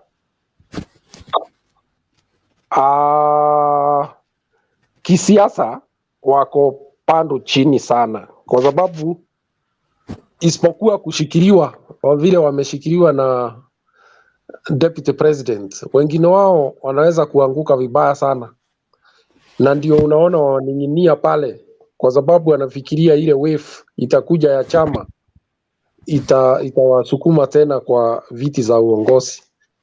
Ukiongea na watu ya kule Rigathi anatoka, utaambiwa alikuwa ameshindwa na mama hapo, ni kuiba, waliibia huyo mama kura. Kwa hivyo hao watu, ukweli wa mambo utadhihirika wakati tutaenda kupiga kura. Pili, naona kwamba kulingana na vile naangalia, mtazamo wangu ni kama sasa kulingana na the Political Parties Act, it is no longer a bill, it's an act. Inasemekana kwamba kila mtu achukue chama chake ikifika mwezi wa April 9th. I think so. If I'm wrong, I'll be corrected. Ni kumaanisha kwamba deputy president lazima aondoke, aende ashikilie ile chama ambayo atasimama nayo. Kutoka hapo ndio utaona ile inaitwa kinyang'anyiro, sababu unajua ni tofauti sana ukiwa umekalia kiti kwa serikali na ukiwa pale nje. Ni hayo tu kwa sasa. Swali hapo. Uliza swali. Swali. Kuna mmoja wetu aliuliza hapo, I'm not sure ni Bernard ama ni nani aliweka. Sasa tarehe 9 hii DP akikihama chama cha Jubilee officially aende chama chake cha UDA, inamaanisha if the president signs the bill, does that disqualify him immediately from being the DP? What happens? I think from what it is, the bill is already signed. The bill was signed and it kicks in immediately to affect the next elections. So the DP can't have it both ways. All that, well, yes, it could cut both ways, but it is the act that will guide the elections, coming elections. Whatever is contained in that act, although I've seen some people saying they could rush to court, that now we can only wait and see.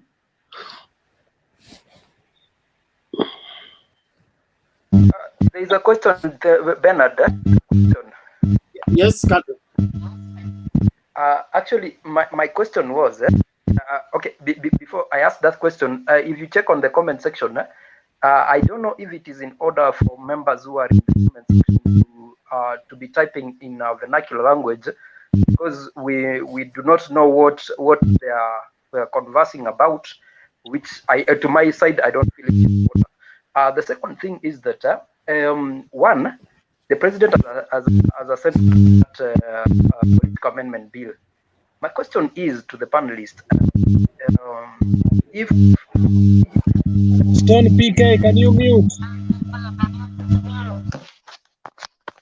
That clause that says that once you start selling ideas of another political party, you cease to become a member of the party that elected you to office, and so you're supposed to resign and seek fresh mandate.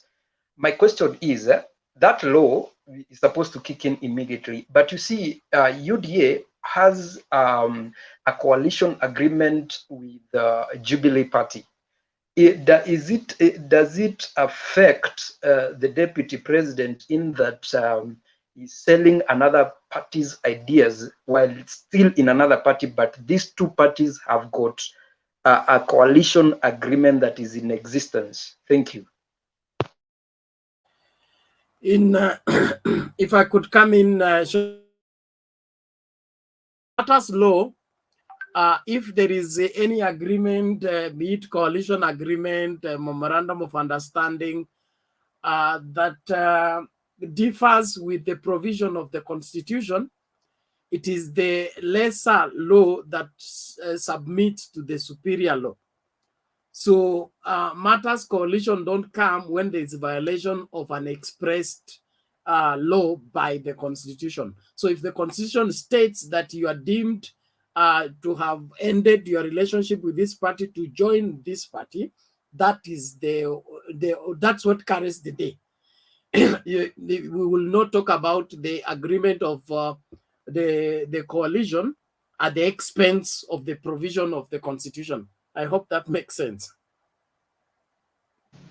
So I think you're using too much English. Can you just put it clear? Is the deputy going to continue to be the deputy, and will the people in Jubilee who are going to form, in UDA, who are going to form a coalition, whatever Sakaja said, will they still have the benefit of remaining in Jubilee as members of parliament right away, or not the deputy president is the one now who is now here, who is in a conundrum as the deputy president and the leader now of UDA and running on the seat of UDA and that organization that is going to form. Will it be a contravention of the new law for him to continue to be a DP while he's the leader of the new formation? That is the dilemma of the 2010 Constitution, whereby we have the executive being exempted from the life of the parliament. There is a gray area there that is not well stipulated. According to the Constitution, the DP is part and parcel of the executive. And if anything happens to the president, he takes over. So it is such that we cannot say that he ceases to be the DP because the term of parliament has gone off. There is the executive continues until it hands over to the new government. So kuna hapo mambo ambayo yaeleweki na the drafters of the constitution seem to have not considered that. Yes, Katwe. Actually, now that we have the new amendment bill, does it seal those lacunas of the 2010 Constitution? Because now the question lies in this way. The deputy president was elected alongside the president in a Jubilee party. Now, the deputy president is selling other policies of another party. But you see, again, there is the issue of the dissolving, the dissolution or the dissolving of the parliament. So where does that? Because now you see, UDA does not have active members who are still in parliament. But again, we've got other. They are selling that particular. If where do we cross? Where do we put the line? Is it before we dissolve the parliament, or is it after we dissolve the parliament when somebody sees it to become a member of the ruling party? And why are we seeing a lot of these lacunas between the 2010 and this amendment bill? Do we have a solution from this amendment bill, or it's something again we need to have a further discussion? Guru. I think because the the MPs have seen across the political parties. There are those in ANC who have moved to ODM and so on and so forth. There are those from the. So basically, I think they'll look the other way in terms of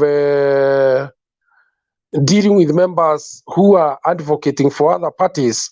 But the date of destiny is April. Once that comes, then I think it is definitive that you have to take up the party that you are going to run with in the next elections. And there are no two ways about it, because the law right now says that you must be a member of that political party for 6 months, I think so. And therefore, there are no two ways about it. The only way to escape is to go to court, maybe to delay the kicking in of that provision. I think as we go along, I think we may also discover very many other lacunas. But you know, politics in its way, in its own way, it takes its own life. That's why we've not been able to punish those who have jabbed sheep quite often. So they always go to court and they win. Somehow they win their cases and they are instated and they continue doing the same thing. So I don't know whether the act that has kicked in today is stronger or has made it stronger. I don't know whether the other one was just a mere provision and this now has been elevated to a higher level. I don't know. But the date of destiny is April 9th. The deputy president will have to move to the new party that he intends to use. However, those in the Jubilee, and this is now the other problem, what will happen to them because they have got to move to that party? I don't know. I don't know. Thank you. Haya, sheria ni msumeno, inakata mbele na nyuma.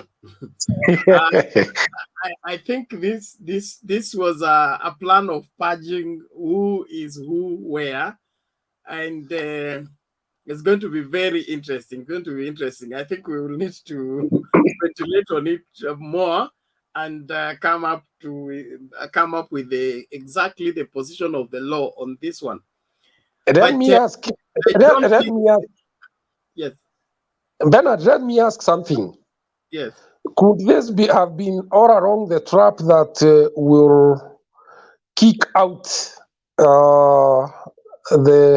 those who have rebelled in Jubilee, particularly, so as to give room for a rejuvenation of the party in such a way that when you are out of power, even for 1 month or 2 months, your effect on the ground starts waning very fast, and it also sends a very strong message that you don't have control over politics. So I now we may have to start understanding why UDA was very much against this act coming to being. Anyway, as we wait, let's wait and see what happens. Probably, this is going to force some resignation in some quarters. Now I believe why Murkomen was very firm that they must move to court.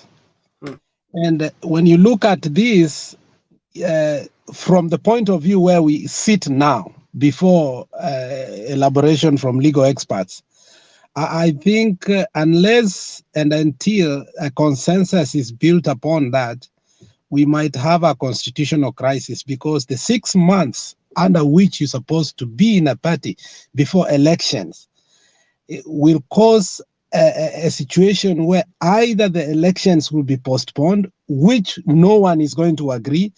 So I think in the end, there is an agreement from both sides that Ruto and Raila, they are going to form their own formation, Azimio and other. So I think they will have to sit down like the 1997 PPG, because I don't think the legal fraternity wants to bring itself again to a political conundrum like this. I think it will be sad for the Supreme Court again to start. They already have the BBI.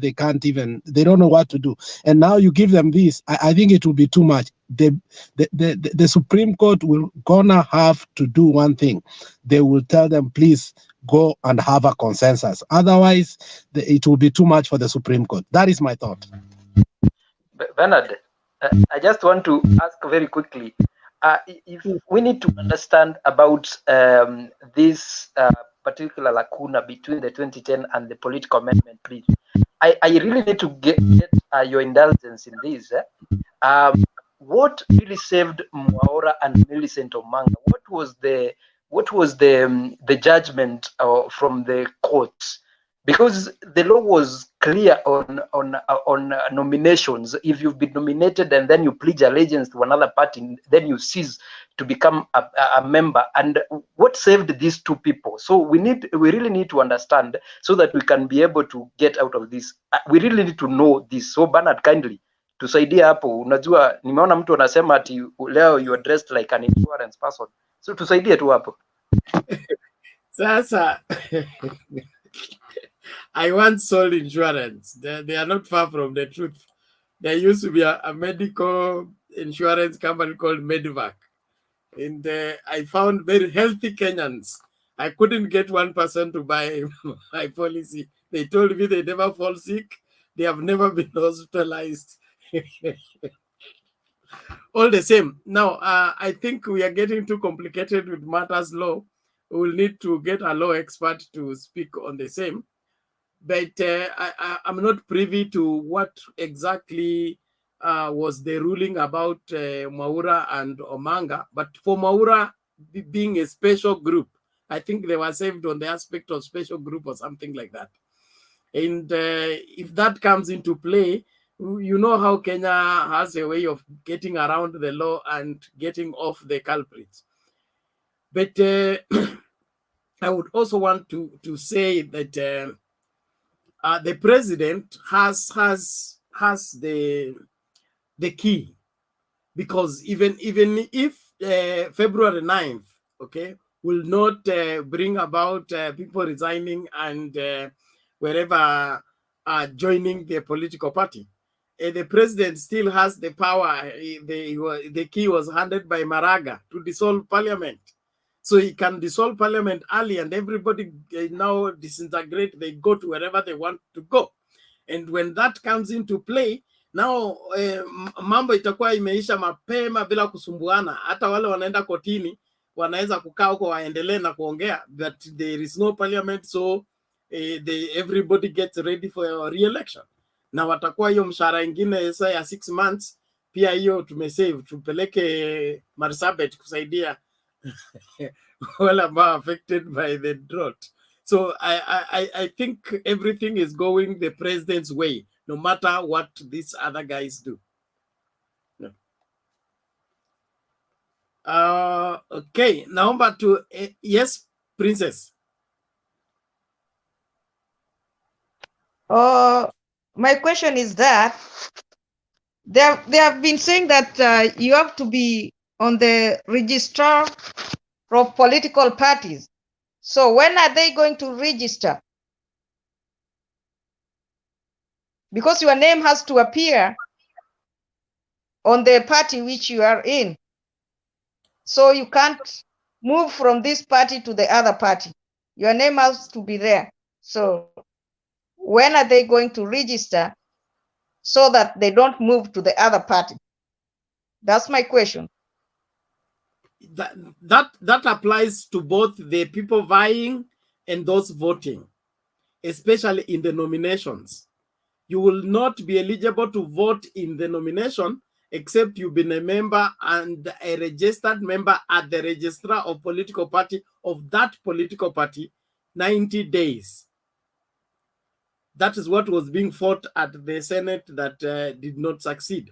So what is there is wale walichukua majina yetu kwa M-Pesa na wakaenda kuturegister, duplication of membership in different political parties. All those names are going to be purged out, so that if you are in ODM, you're in ODM. Your name cannot appear on the list of UDA and Jubilee, as well as the other political parties. So it's going to be a toll to the political players, especially political party managers. They need to have a clean list, especially for those they want to participate in the nomination.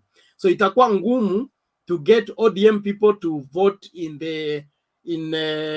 UDA nominations, because your name has to be on the list, and that list is coming from the registrar of political parties, not cooked by the headquarter of the political party. So it's in my opinion, is a move in the right direction.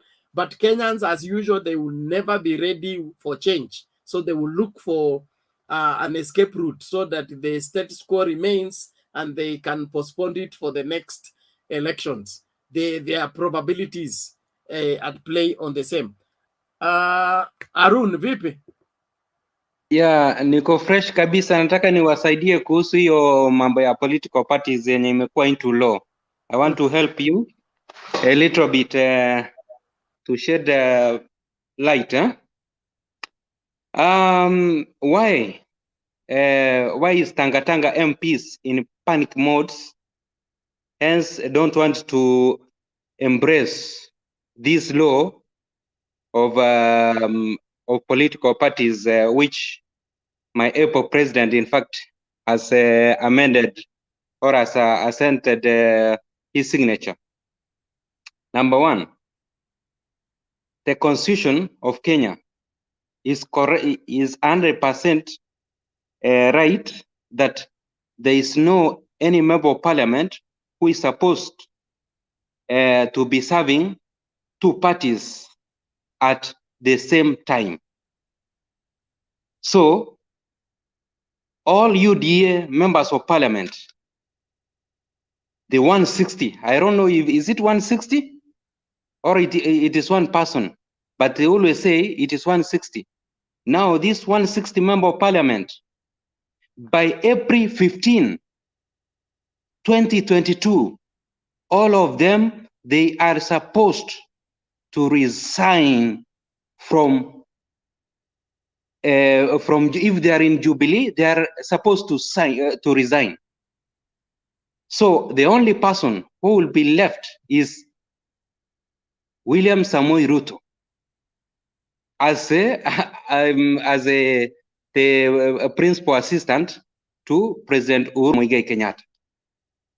So all these member of parliament, ambao ni 160, after they have resigned from Jubilee, wataenda kuseek nomination in UDA. After seeking nomination, what will happen to their post which they are having right now? They will remain vacant because the constitution in fact states that 3 months towards general elections, there is no any by-election which is supposed to take place. So after the likes of Ichungwas, the likes of Alice Wahome, the likes of Ndindi Nyoros, after they resign, because nomination will take place from April 16 to April 22. Then now, all these member of parliament, because there will be no nomination, they will be rendered jobless until August 9, when general elections will take place. Ndio mnaona sasa hivi hawa ndugu zetu wanahangaika, wanakimbia kotini. Now, after they have resigned, wameenda kuseek certificate kwa UDA. What will happen?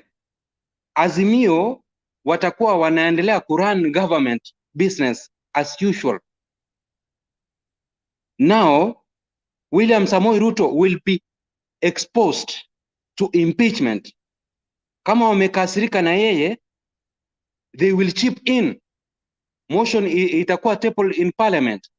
Then kwa sababu watu wake watakuwa wamekimbia UDA kutafuta nafasi, kuna mafreshers ambao wamekuja damu moto, vijana the likes of Ndetos wameingia, the likes of honorable, is it honorable, kuna honorable Bundi, kama watakuwa wameingia manze.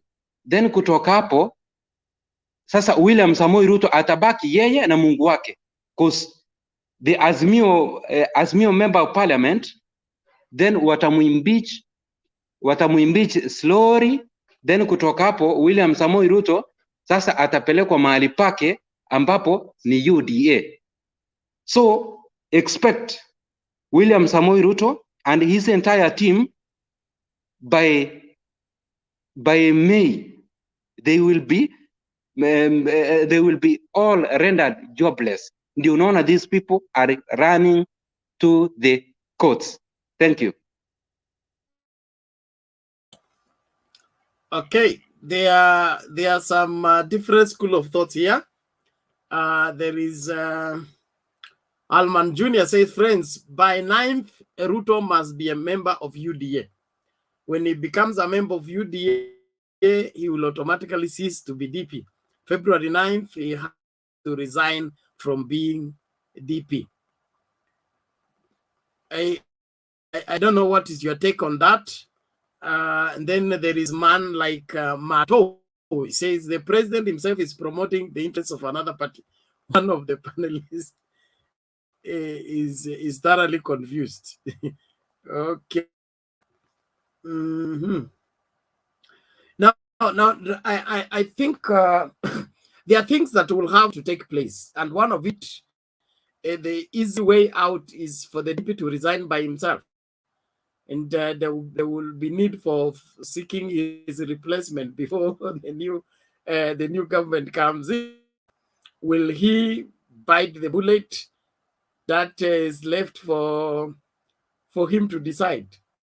But for him to push the UDA agenda completely and without reservation, he needs that resignation, because the tag of him being DP is even hampering his selling of his UDA agenda, and it's derailing him. So if he resigns, better. If he doesn't, because he's holding on to the last day, then the UDA campaign will be affected.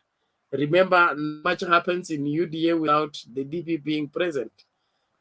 And I'm really looking forward how he will be responding to Azimio, when Azimio will be able to run 8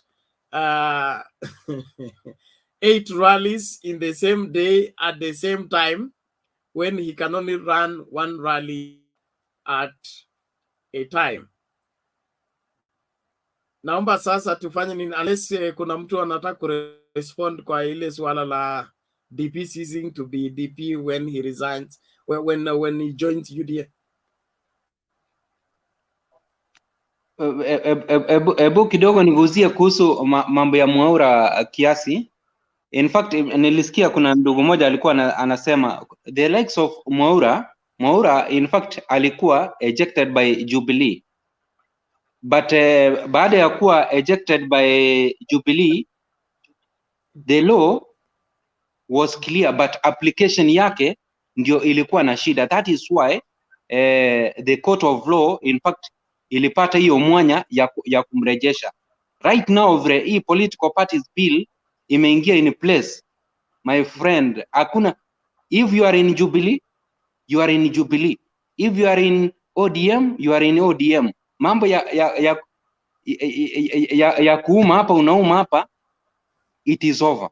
Now vitu ziko sawa. This is sanity in our political parties, and I really thank wenye walikuja na hii bill. Mungu aendelee kuwaweka. Thank you. Okay, thank you. Alman Jr. says Mwaura was saved because this law was in was in past. Now it's official. Had it been Maura would not have been saved. Okay, the law wasn't in place. He says so. There was no clear law on the same. Well, whichever, I don't get his point. There is some missing words. If you can take that again, Maura, I mean Alman Junior, tujue kile haswa unachomaanisha. Naomba sasa tusonge mbele tafadhali. We have gone around the long. Nataka kusema watu kama sawa. Sorry, ngoja kwanza Jakindu Bey. Na fanya hivi na Jakindu Bey kulikuwa na problem ya mtambo, so nitapatia yeye nafasi akamilishe kile alikuwa anasema, alafu tufuate na Stone PK and then Murunga. All those people have been here on hold waiting to have their voice heard. So Jakindu Bey, karibu. Asante. Wacha tu niseme sasa. Mimi nasema kwa hiyo mambo ya hiyo bili imesainiwa. Watu kama kina Mwaura ni watu ambao hawana nidhamu kwa maoni yangu. Kama wewe ni mtu ambaye una nidhamu na msimamo, inafaa ufuate sheria. Unajua kufuata sheria ndio inaleta vitu kama hiyo. Kwa sababu afuati sheria. Alipewa kiti na Jubilee bure. Sasa ukima umepewa kiti namna hiyo, kama ukubaliani nao, huwezi kudandia ati bado unataka tu ule mshahara bure pale na hali ufuati kanuni za hiyo chama. Eti kwa sababu hizo law lazima tuwe vile vile na kanuni zetu, moral zetu. Tuwe na msimamo wetu, tusiwe tu kitu ni law. Hata kama unafanya kitu ya upuuzi, unaenda kunyang'anya mama yako shamba, eti ni law. Lazima tuwe watu wenye hekima, watu ambao wana msimamo. Tusifanye tu kila kitu eti law inasema hivi. Ukipewa hiyo, ukiteuliwa na chama na umekubali kukaa kwa hiyo chama, huwezi kwenda kinyume cha hiyo chama, alafu unataka kusema eti law inakubali. Hao ni watu kwa maoni yangu, au sio viongozi. Hao ni viongozi ambao ni opportunist, wanadandia tu kitu wakipata ndio hivyo. Vile vile tunaweza kuona hawa viongozi kila kitu wanapinga. Kuna viongozi ambao wanapinga kila kitu ambayo inataka kuendeleza Kenya, ambayo inataka kuleta utengamano, ambayo inataka kuleta amani, wanaipinga. Tangu huko 92. Mimi saa zingine nashangaa sana sisi. Sijui ni kwa sababu labda wa Kenya sisi hatujui au tunasahau. Saa zingine nikiona vile watu wanafanya, inafanya nyingine unaona kama nchi yetu yani watu wetu, jamani, hawa ni watu ambao ni wadhalimu. Hawa watu ambao sahizi ni wadhalimu. Hawa watu wametukoroga tangu 90, tangu huko miaka za 80. Hawa watu walikuwa kwa serikali ya ugandamizi. Hawa watu hawakutusupport hata wakati tulikuwa tunaumizwa. Hawakutuunga mkono hata kidogo. Hawa watu hawakutuunga mkono hata kidogo, na wamepinga kila kitu. Wakati tukitaka multi-party walipinga. Wakati tunataka katibu mpya wanapinga. Wakati tunataka BBI wanapinga. Wakati tunataka vyama wanapinga. Sasa wewe utakuwa ni mtu wa kila kitu. Wenzako wakitaka maendeleo yake na wao kuwauliza, ninyi unapinga hii, suluhu ni nini? Ile kitu walipinga, sasa amedandia, anaona sasa hiyo ni nzuri. Sasa anakalia kwa hiyo, hataki uirekebishe, na wewe ndio ulitengeneza. Hii katiba tunayo, tukitaka kuitengeneza, hao wale walikataa, walikuwa wameipinga, wanatupinga. Sasa hatuwezi kuitengeneza, hatuwezi kurekebisha. na hadi waliipinga hata wakati huo. Hiyo ni jambo lazima hawa ndio viongozi, nawaambia vijana, tafadhalini mkienda na hawa watu nchi yetu itatokomea na hatuwezi kubali. Mimi nasema hiyo ni makosa. Ndio maana nasema katika ile mkutano ambao niliona kule, wale watu ambao nilikuwa na matatizo, nina tatizo na Jirongo hafai kuleta mambo ya mama ya mtu, wachana naye, hata kama umpendi, hata kama amefanya kitu, lakini mama hayuko, kwanza hayuko hapa duniani. Amtangulia mbele ya hukumu. Wacha kutaja jina la mama, wachana naye, hata kama ndio nini, whatever happened, mtu ameshaenda, hatutaji majina lake. Jambo lingine, mama, baba yako akiwa na akisha oa bibi yoyote ni mama, hata kama ni mtoto ni mama yako. Wao watu ambao wanataka kusema ati sio mama, hao ni watu ambao wamekosa nidhamu. Huwezi kusema bibi ya baba yako ni mama yako. Huwezi tena kwenda kusema wewe huku muolee huyo bibi, ameoa yeye mwenyewe, wewe ni mtoto tu amekuzaa. Kwa hiyo usianze tena kuulizana, kwa sababu wewe vile vile unaweza kuwa na bibi wawili watatu. Huwezi kubali mtoto anaanza mtoto huyo ni mama.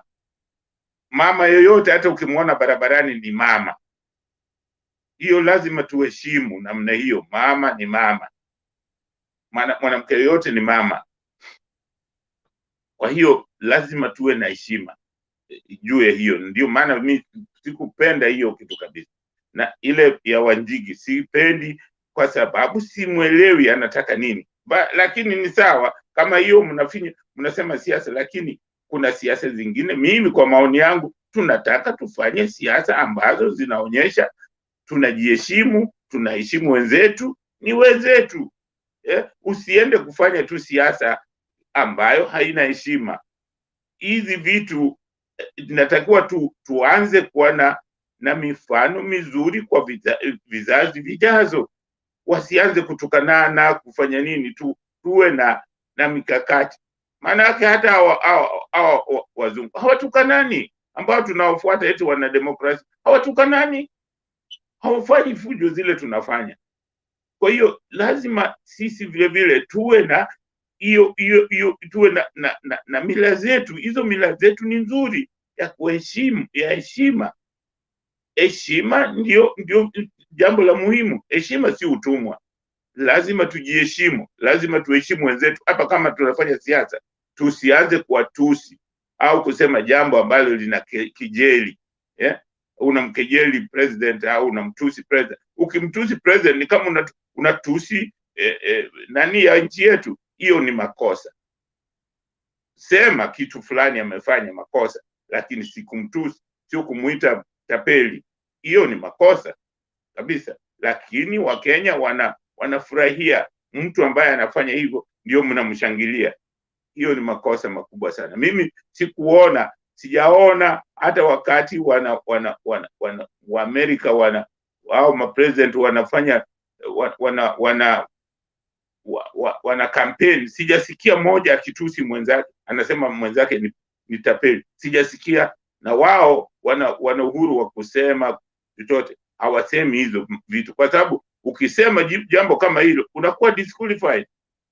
Watu wengi, sijui kama mliona wakati McCain walikuwa na campaign na Obama, kuna mwanamke mmoja alijaribu kusema Obama ni Muislamu. McCain alimnyang'anya microphone, akamwambia hapana mama, Obama ni mtu mzuri, tunatofautiana na siasa tu.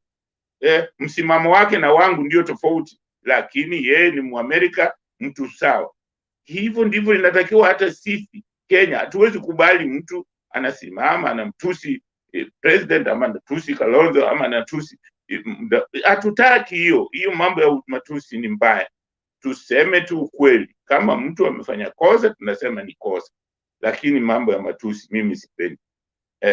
Mimi ningelipenda kusema Bernard kwamba nashukuru sana Tembei kwa huo msaada ambao mnataka nani kwamba tusaidie jamii zetu, kwa sababu sehemu zote za Kenya ni Kenya. Sehemu yoyote ikiwa na shida ni kwa sisi wote wana Kenya.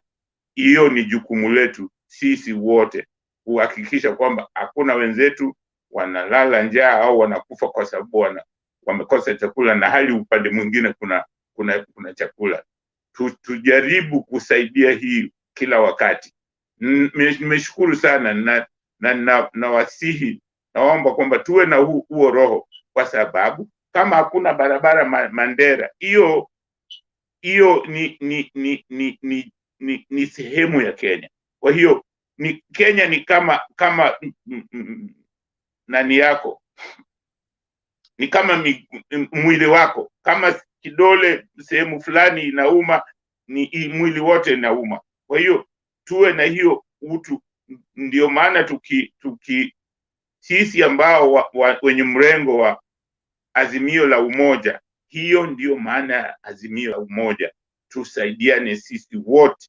Sisi ni wana Kenya, sehemu zote za Kenya, sisi wote ni wana Kenya. Kwa hiyo nasema nazidi kuwahimiza na kuwaomba kwamba tuzidi wasaidia ndugu zetu kwa kila hali na mali. Asanteni sana. Thank you, Jakindube. Bernard, I appreciate. Bernard, yes. Nimetumia katika nani yangu ambayo natuma pesa nayo, ile plus inaenda tu automatic. Nimejaribu kuitoa, imekataa. Sijui kama imefika ama haijafika.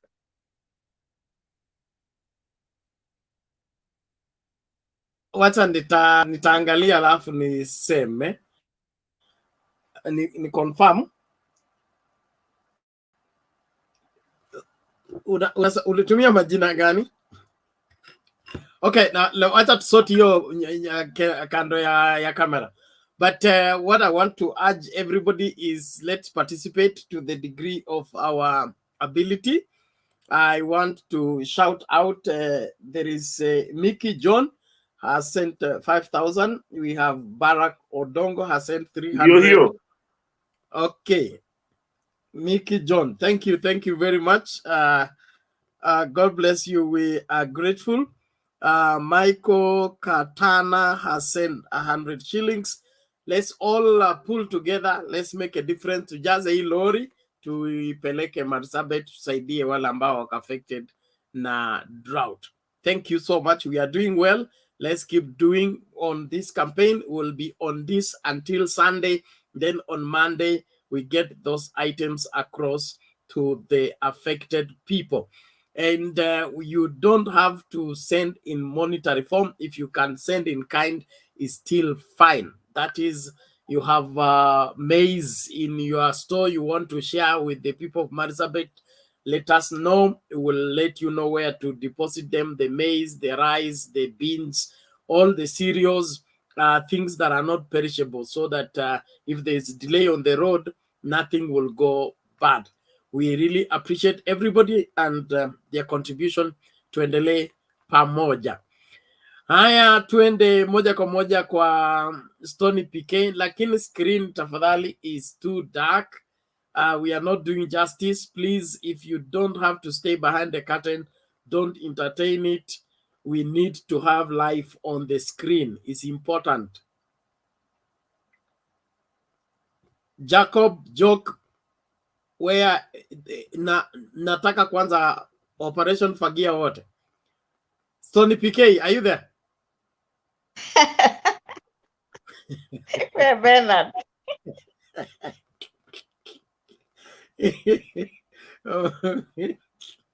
Operation fagia yote does not take place in Migori. I salute them.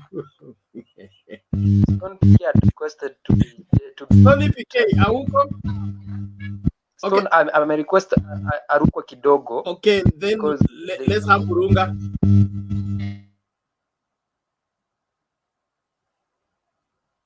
Eh, bwana, inaonekana these people are occupying space, eh? Jacob joke. Okay, then let's have Mr. Patriot. Patriot, Oriana man.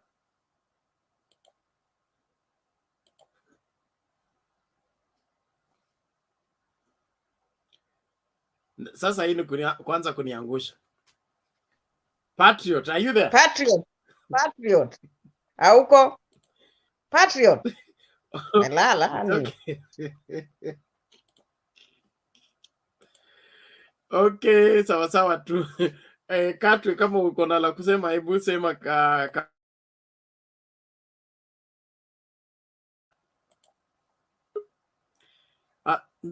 just a moment, Katwe, before you do that. There is Mocha almost wherever.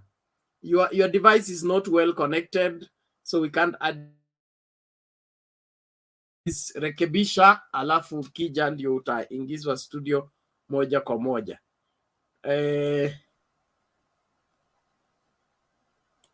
Bwana Murunga ameinua mkono. Yes, Bwana Murunga, sema.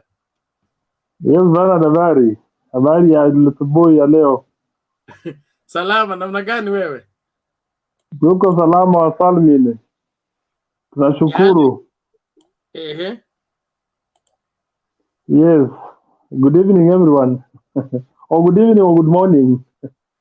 Good morning from Nairobi, good evening elsewhere. Yes. Now, asante sana Kipu na kuona uko kwa uniform ya baba kweli. Unatuwakilisha vilivyo. I salute you. Yes. So Bernard, I've been okay to the topic. I followed Kalonzo's tour of Machakos, and of course, what really surprises me is that I don't know what Jimmy is up to. The guy still has a lot of venom against Baba. And this really confronts everyone. And when I look at Jimmy, I think he's actually representing hii watu wa kuja kuuza, ni kama ametuma kutafuta Kalonzo, kudeliver Kalonzo huko nini Sugoi. That's what I think. But from the look of things, Kalonzo seems to be aware of the plan. Yes. I'm happy there is that communication between Kalonzo and Governor Ngilu, which I'm sure will materialize and bring him on board. We need Kalonzo Musyoka in Azimio because I believe in bringing everyone on board, including Gideon Moi and Jirongo too. Jirongo still has, we may disagree at some point, but Jirongo is also part of us. And when you see him talk, I think he's also representing us in Oka. And from what I've seen today, what he said against Musalia Mudavadi, to me, I was also saying in makosa kwake kusema wakati huu, it's the right timing, because this is the time when, why did Musalia Mudavadi wait until joining UDA? That's when he started respecting the president. Hii mambo tusemezane tu ukweli, because the fact of the matter is, mtu akifanya makosa aambiwe kwa ukweli amefanya makosa. Musalia Mudavadi, kama kulikuwa kweli na hiyo earthquake ilikuwa kwa mfuko wake. Earthquake ilikuwa kwa mfuko wa Musalia Mudavadi. Kwa sababu sasa hii ilikuwa nzito sana mpaka akafika kwa kiwango ya yeye kuanza kutumia matusi makali against the president. Uhuru Kenyatta is a symbol of national unity. Hata sisi wale tulikuwa tunapinga uhuru wakati ule mwingine. Musalia Mudavadi is not better than some of us, because hata sisi tulisusia hata vitu ambayo tulikuwa najua kwamba inahusiana na Uhuru Kenyatta, tulisusia. Lakini yeye hafai kwenda huko nje kuanza kutukana rais. Ati yeye anasema kama umekasirika, ati Wakenya wako njaa, and that we don't need roads Yeye ndiye anataka kutuambia in the same meeting, yeye na Ruto. Ruto anasema tumejenga mabarabara kilomita 7,000 sijui 8,000. Then he comes and says Kenyans hawawezi kula barabara. In the same rally. What do you make of that, fellow comrade? I think it's there is a disconnect between the two. Ni pesa tu ambayo imemsukuma pale, na mimi nikiangalia kwa umakini, hata hiyo pesa yenyewe haimpi maana ya kuwa pale. Musalia Mudavadi is now a shell of himself. People are saying that Musalia Mudavadi is somebody who has done economics and is able to turn around the economy. Which economy? If he can't turn around the economy of his own self, until another man from somewhere comes to your rescue to build a home for you. Now we've heard that even the house he lived in belonged to Kamlesh Party. Nyumba ambayo anaishi Riverside ni boma ya Kamlesh Party, na yeye ndiye alikuwa mtetezi wa mtu mwenye, yeye ndio wakati wake, and it is his time, during his time that we lost a lot of money. Anasema yeye ndiye alikuja akafunga Golden Bag. Yeye alifunga namna gani? Ile hali yeye ndio sasa anamiliki ile nyumba ambayo ilikuwa inamilikiwa na huyo mwenyewe. So this one shows that it's a kickback. He was given the house in exchange. You get it? So hii kitu lazima tuambiane tu ukweli. Musalia Mudavadi is not, and to us who are coming from the western part of the country, there is something we were talking about the other day, Bernard, about the dynamics of Western voting patterns. It's very clear now, and very clear, that any leader who thinks of having a future in or contesting for any seat in the future in Western Kenya is aligning themselves with DAPK and ODM. It's either you're with ODM and join Azimio, or join ANC and perish. Manake ukiona saa hii ile ambayo imesalia pale ni mikoko tu. You saw what happened when Oparanya and the team were in the Orange House receiving defectors. Nani, what is the Kakamega sellout was actually also hosting another press conference, displaying those members that are purported to be the ANC members who had decided to stick by the party. Na ukiona mtu anakwama pale, anajua kwa ukweli yeye hakuna mahali anaenda, kwa sababu anajua kwamba ground tayari imekataa, na hiyo ndio kitu itafanyika. We are going to see what befell of what happened to the likes of Babu Namwamba, happening to the young senator. It's also going to happen to a number of MPs that are still stuck with Musalia Mudavadi.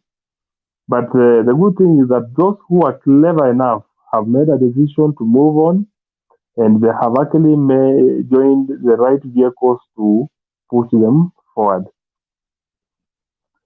Alafu kuna issue ingine ambayo nilikuwa nataka tuongelee. I think that one should I will actually send it through a text so that Bernard, you consider that to be part of tomorrow's discussion. Thank you. Good evening. Okay, thank you, Mr. Murunga. We appreciate your perspective and insights. Let's keep the conversation going. Please, let's. I don't want to keep repeating myself. The people behind the curtains, you are beginning to cross the line. Okay, it's important that we keep the screen alive. I am around. Just because Matthew, have you reported? Okay. Bernard, allow me to be behind the curtain, because as you can see, I'm carrying a very big water bottle because of an earache that I have. So it looks so awkward that I'm on camera and I'm carrying this bottle, but I'm here. No. Let's do this. You can take a break, then come back later. It's that way, so that the quality of the broadcast looks. We are people who watch this many hours after we have finished the show. So you get to a place in the watching and everywhere is dark. You drop out when you would have sustained the conversation and learned one or two things. So let's just keep the standard, tuhakikishe kwamba mambo yanafanya nini, yanaonekana, yanapendeza na kila mmoja anavutiwa kutazama Mtembei TV, sio anavumilia kutazama Mtembei TV. So Nelson, you are breaking the law in my presence. What's wrong with you? We have just agreed no more behind the screen. Ben, just 3 minutes. I said 5 minutes, just 3 minutes I will be full in the screen, please. Okay. Come back after 3 minutes. Akae quarantine for 3 minutes, then atakuja. Nafikiria hiyo sheria sasa ianze kufanya kazi. Okay, Kip, how are you today? I'm great. Interesting topic yesterday. That's amazing. Imewezekana, I've seen a few of my friends here. Alex, sema bana. Mzuri sana Kip. Nashukuru sana. Leo unaona niko hustler. Okay, I have to go now.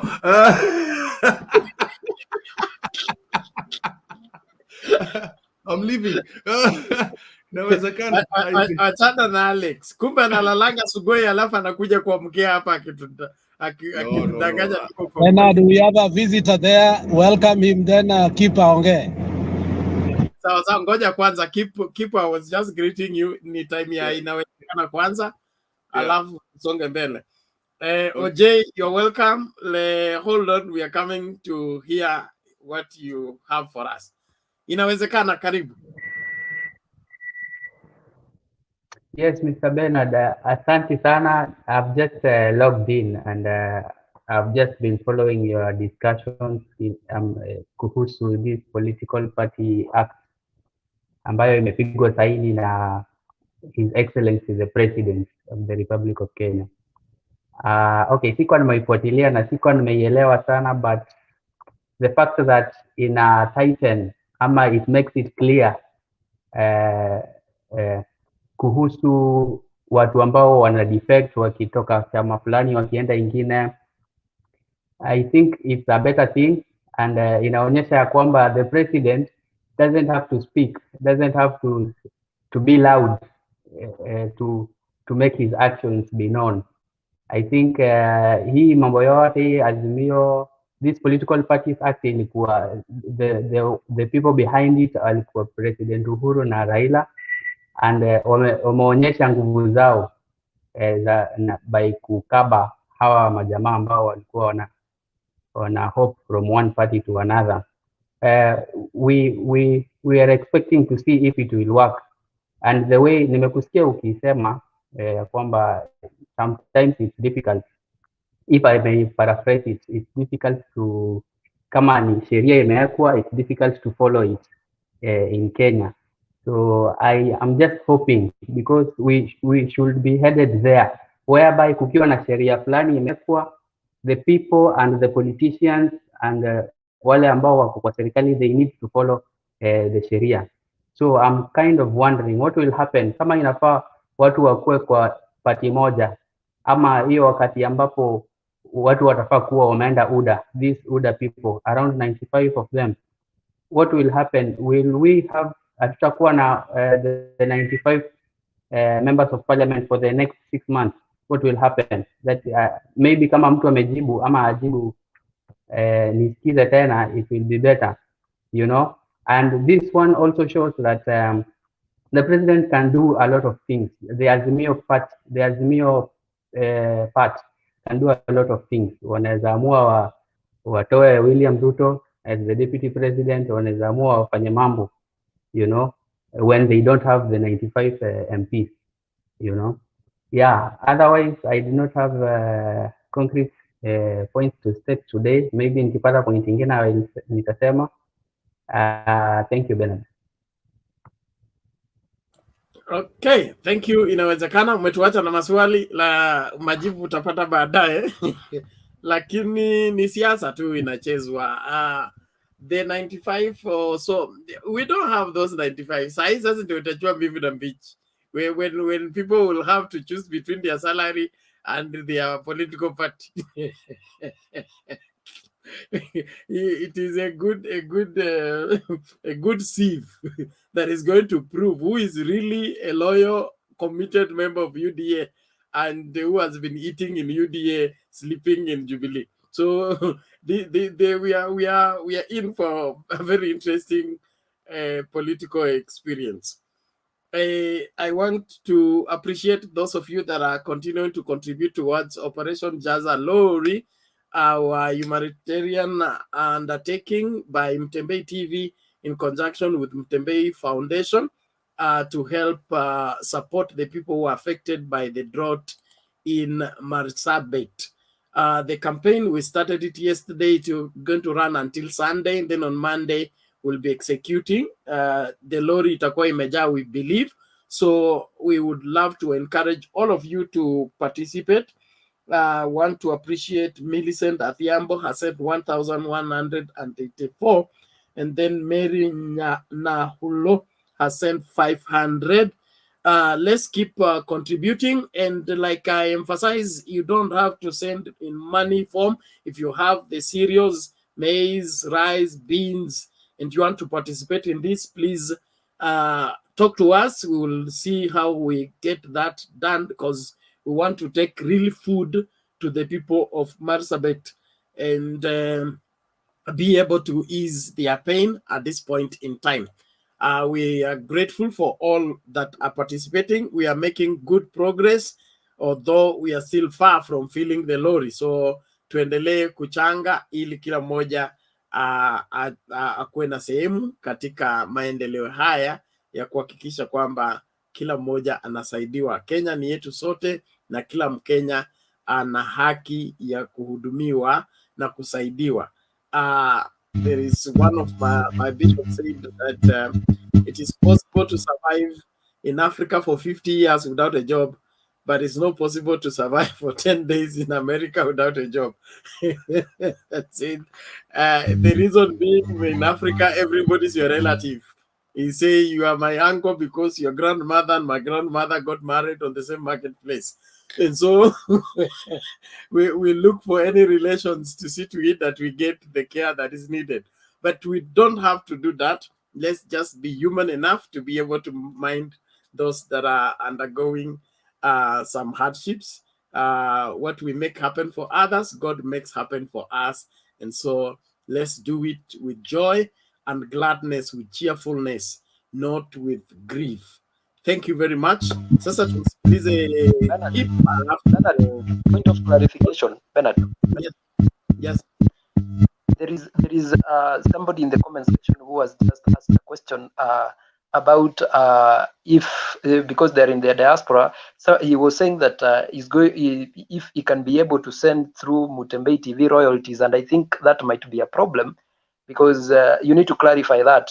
I've seen somebody asking that if they send directly to Mutembei TV as royalties to help that cause. There are two ways to get to send your contribution towards this Marsabet. You either use the till number or you use the other M-Pesa number. If you're in the diaspora, use the M-Pesa number. The other one for okay, as at now, everything we are collecting as Mtembei TV is going towards that. So just use the two available means to send in your contribution. So whether you're paying your subscription or from yesterday until 30th, everything that is coming in is going towards the Marsabet Jaza lorry operation. So whatever means you're used to make your contribution, please use it, but we prefer for proper monitoring and being able to keep proper records, use the available numbers. Thank you very much. And I wanted to add on top of that, there are two companies you can use for that. You can use WellRemit or TransferWise, which is called Wise nowadays. They both send directly to M-Pesa. So there are 3 numbers there. I used it yesterday, and it works perfectly well. And Ben will receive the money. So I've used both of them in the past, and the rates are not as expensive as you may think. It's in cents, so it's not in dollars or euros or pounds. It's in cents or pence. So those 2 companies I can vouch for.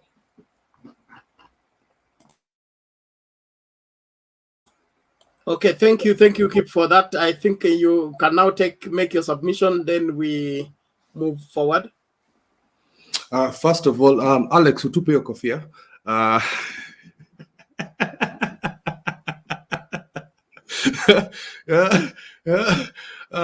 It's jokes. Asiweke kando, tupa nje ya dirisha, wacha hiyo maneno. Alex is very intelligent. I like the way he talks. As for Maura's case and all this defecting MPs, even though if the law has been changed, it doesn't make sense. That was already in the constitution.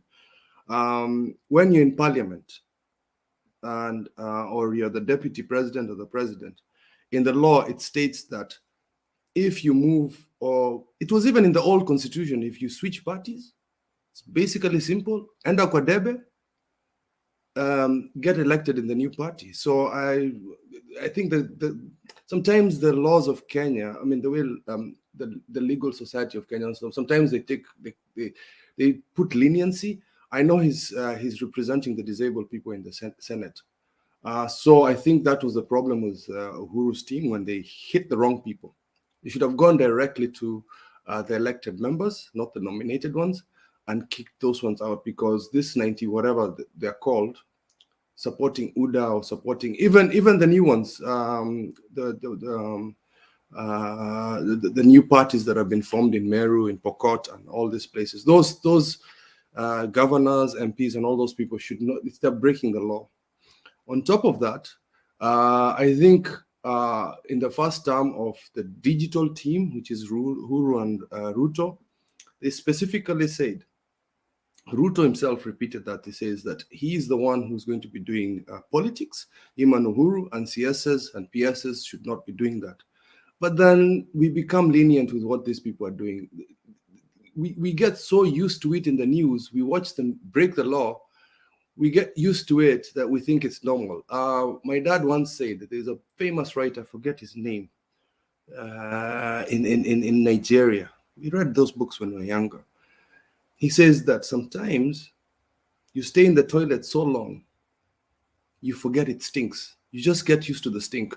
So you get so used to the smell, you're like, it's normal, you know? So it's not normal. These people are not supposed to be politicking. These MPs are not supposed to be doing what they're doing. It's all illegal. So that is the point I wanted to put in that. So even if the law has been done today, it's just us to reinforce the law. It's for the media houses to repeat that what they're doing is wrong, not making it normal. As for Aweta, there was an experiment that we did yesterday with Ben and the team from yesterday. And as you can see today, there's a lot of those NC people who've gone to ODM. So our prediction was right. So I think what Mtembe has been predicting things. This group has been predicting things for a very long time. We predict something, it happens. Somebody said Weta is going to switch to Ruto. And it was from here, it was reported in Mutembe first, because we're discussing it as if whatever. Then other political analysts, it's as if they watch this show to pick some of these things. But other than that, that is all I wanted to add. And if you could, contribute more onto what I've said, it'd be great. Okay, thank you, Kip. Thank you. We appreciate your perspective. Let's keep moving. Bwana Nelson. Hello. Yes, wewe mpaka nikupimie muda. Ni aje. Yeah, Poa. Nelson, 3 minutes. I think I appoint Alex to be the timekeeper. I'll be the time watcher. He's looking at a book already. Ameandika notes mingi sana. I'm very scared. So, Nelson, endelea tafadhali, tuende kwa J. Tuna hamu ya kusikiliza J. I've not written anything, ni venye tu nilikuwa nafanya summary ya vitu fulani hapa. Ningependa kuwasalimia wote, hamjambo. Na nashukuru sana for us to be in this group, and I really appreciate what I've seen today, Mr. Bernard. It's one of you are motivating everyone. I've seen hapa ni kusaidia watu at least tumalize njaa mahali. It's very important, and tuzidi kuwa hivyo. What I would like to speak about today, what happened with one of the Western leader, enyewe sikusikia mzuri. You know, sometimes when Baba talks about Mudavadi or anybody, he will never mention about parents or anything, yeah? If it's all about politics, it's better to just handle on politics, not on parents. What happened today was not a good show, and it is quite disrespectful from the side of Oka to tackle Mudavadi on his side of Mama yake. Thirdly, I want to say that actually the earthquake that Mudavadi promised us, I have seen today, yeah, the earthquake is hitting himself. You know, things are turning black for him, and I think kuna huyu MP wa Western wa kuanguka, I don't know his name, this pastor huyu wa kuanguka huyu, I don't know his name. I've seen him now, he's actually coming to Azimio and I'm very happy. That guy is very good and he knows how to articulate things. And what I would like to tell everybody is that what is happening in UDA side, it is quite not good, and William Samuel Ruto should tell Kenyans the truth, you know. And I've seen Mwangi Kiunjuri, not Mwangi Kunjuri, the governor, when I become the president, kila mtu atapata ng'ombe kwa kila boma. He said today that when Waria. Mwangi Wairia, he said today that whatever happened in bomas of Kenya was not about Kenyans in general. It was just about attacking one person or two persons. It was showing how these people are desperate, and instead of them articulating their manifesto, but the manifesto in this place was between two people, Uhuru Kenyatta and His Excellency Nigma Raila Amolo Odinga. And he said it very well, that Kikuyus are not fools. Their time is coming. You cannot go to Western and join the people, but when you come to us, you need us to fold our parties, and you don't want to recognize us. I think what we are seeing from the central larger, that UDA is going to lose a lot, and we are going to win. We are going to reap. And as from my beliefs, I'm very suspicious with Kalonzo.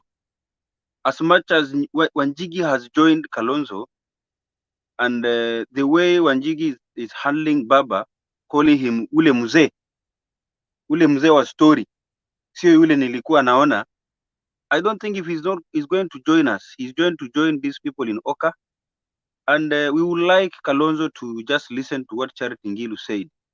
You cannot be just a president of Kitui, Machakos, and these sides, because he's only tackling his campaigns in one area. You will be a president of 47 counties, in which we need his votes from his side to join Baba, so that his campaigns that he's doing within his region should be put in one basket and come to Baba. The next thing I want to say is that we have seen politics within and outside. I want to speak about Trans Nzoia. In Trans Nzoia, we have seen one leader has just emerged in Trans Nzoia, who is Natembeya. He's a man of experience, and we thank God he's in the side of Azimio la Umoja. This guy is a good man, and we believe from him. And I'm seeing Natembeya is going to be more better than Mudavadi in the next generation. After the election, believe me, from next year, people will be subjecting Natembeya to be one of the Luya kingpins. From his articulations and from how he explained the things from down, he's a good leader that is going to make sure that Trans Nzoia in basket is going to be in Azimio. As far as in Western, it's only in Trans Nzoia ndio penye sisi kupata kura chache because it is a metropolitan area. And what I would also like to say is that Busia County is locked. Everybody knows. And that's why you will never see Busia County ikiwekwa mahali kwa UDA ama kwa mtu yoyote. Hiyo ni Azimio. We have locked our county and we believe that this time round, Baba will get 97 points. If possible, 99.1. I would like each and everyone mwenye ako hapa kwenye Azimio, kindly please, jaribu uwezavyo, communicate to each and every person from your area, from your county. Try and sell the word Azimio la Umoja and let people get votes. Watu wapate kadi ya kura wakuwe registered. I would like each and every person from here, confirm from your people from wherever they are, tell them the benefits of voting. We don't need our youths to be running in the road like what we are seeing in UDA. Ni hawa watu wamezaliwa 2000, 2001, 2005 ndio wanajaa kwa hii ni ya UDA. They don't know much about politics. We need to educate them because they have just come with this narrative of wheelbarrow. They are following wheelbarrow. We need to educate these youths and they are not getting, they are not registering. The third thing, another thing I would like to talk about is that I have also seen in Mombasa today. I'm very happy to see Joho. He has been so cool. I think Mombasa, if us in Azimio la Umoja, we are not going to make Mombasa be have open by election in the governorship, then it's going to unfold our side because we have seen the other guy, the MP, and the previous person that emerged to be the second person that was in Jubilee, he's in Baba side. And all these guys, they are good. And if Joho will not play his cards well, we don't need to lose. If we lose one person from these guys, then it means we are going to have a headache in Mombasa. The same thing is happening in Kilifi. I would just like to talk about ODM as far as we understand our nomination. ODM should not engage in picking leaders as from what they understand, but they should subject it to the grassroots.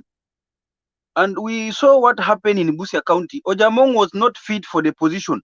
The person who was fit for the position in 2017 was the man called Otuoma, Ifumbuhe. Ifumbuhe had won this one, and Ojamong had to tackle.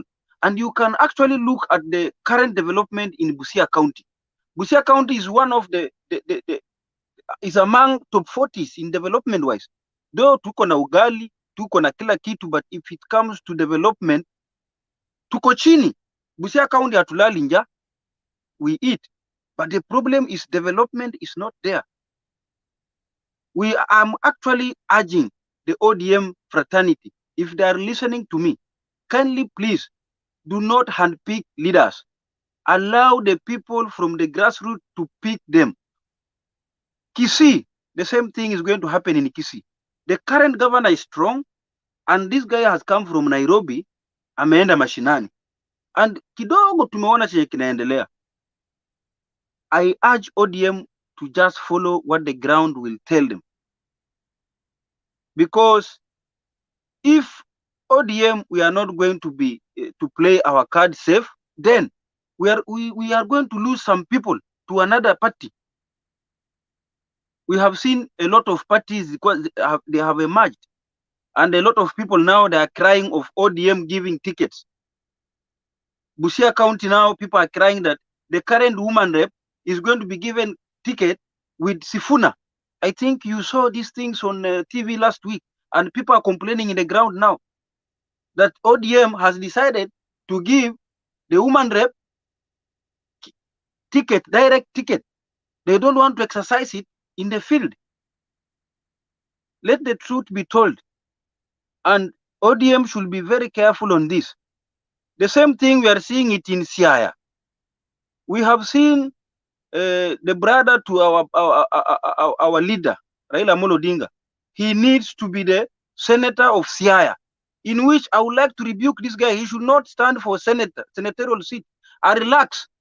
Now wachia hawa watu watafutie kura huko nje. It's going to make things bad. And the same thing I've seen is coming to Langata, the son to Baba. He also needs to be the MP to Langata. It's going to show the really picture of our side and the really picture of the other side.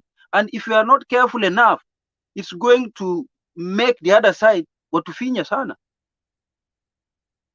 Na ningependa kusema hivi, Nairobi County venye tunaona saizi ilivyo, hatujaamua ni nani atasimama ugavana. And from these people that the Azimio la Umoja want to select as governor, fidelity to the party will be number one consideration. If we doubt you, if we think that you are going to bed with our opposition, we will not allow you to hold any office in this party.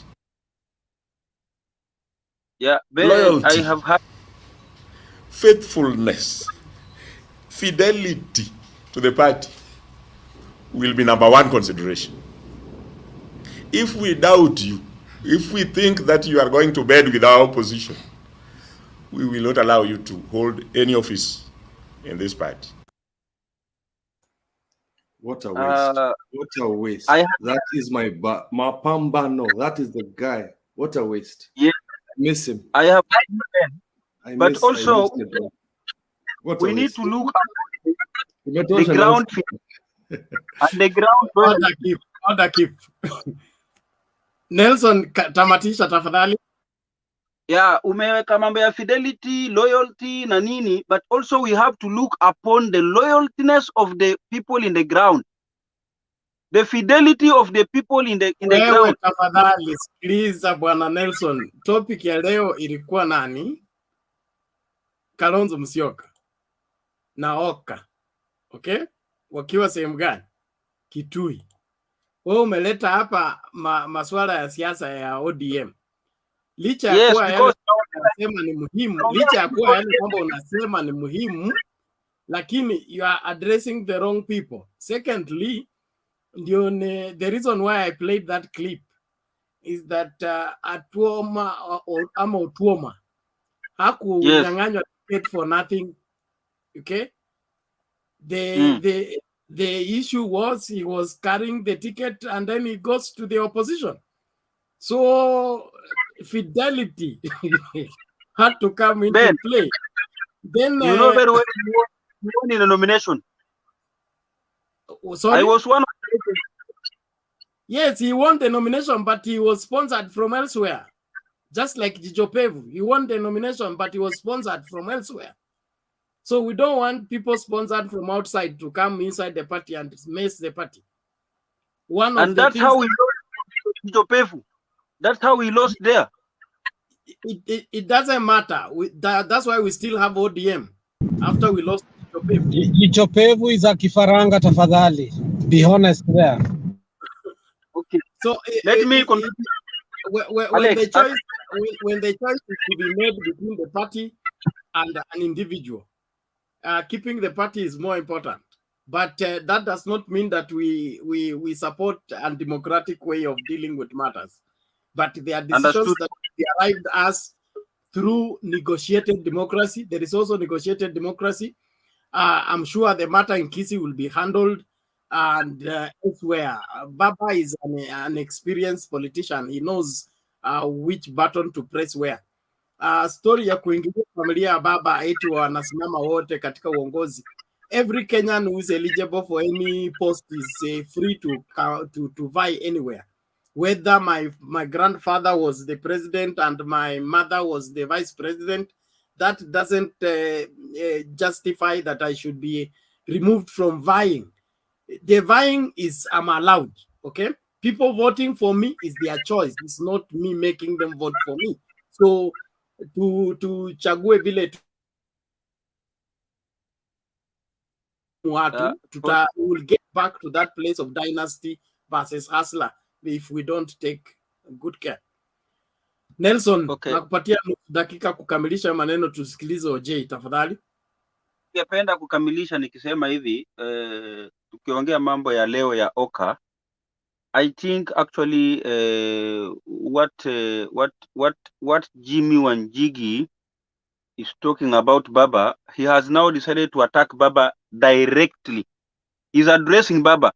And one of the best things from Baba, you have said Baba is a very great politician mwenye anaelewa what to do.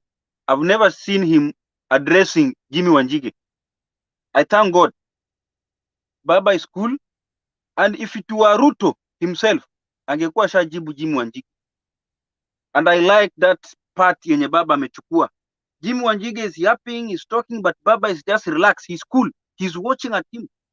He's not answering it anywhere. He's just listening to them and taking point from their words. Na mimi ningependa sana Kalonzo Musyoka should come back home. East, west, north, where home is the best. As much as we have held Western, we need these our previous people in walikuwa kwa roho yetu to come back. And I believe that the people from the Azimio la Umoja will face Kalonzo and bring Kalonzo back. And they have also faced a lot of problems in which if Kalonzo will run with Baba, then it means those MPs are going to run and leave him. We are going to experience another earthquake from Kalonzo's side. And you heard what the senator said before. Officer, you are opening a new chapter when I said conclude. Please, Nelson, let's remain within the standing orders.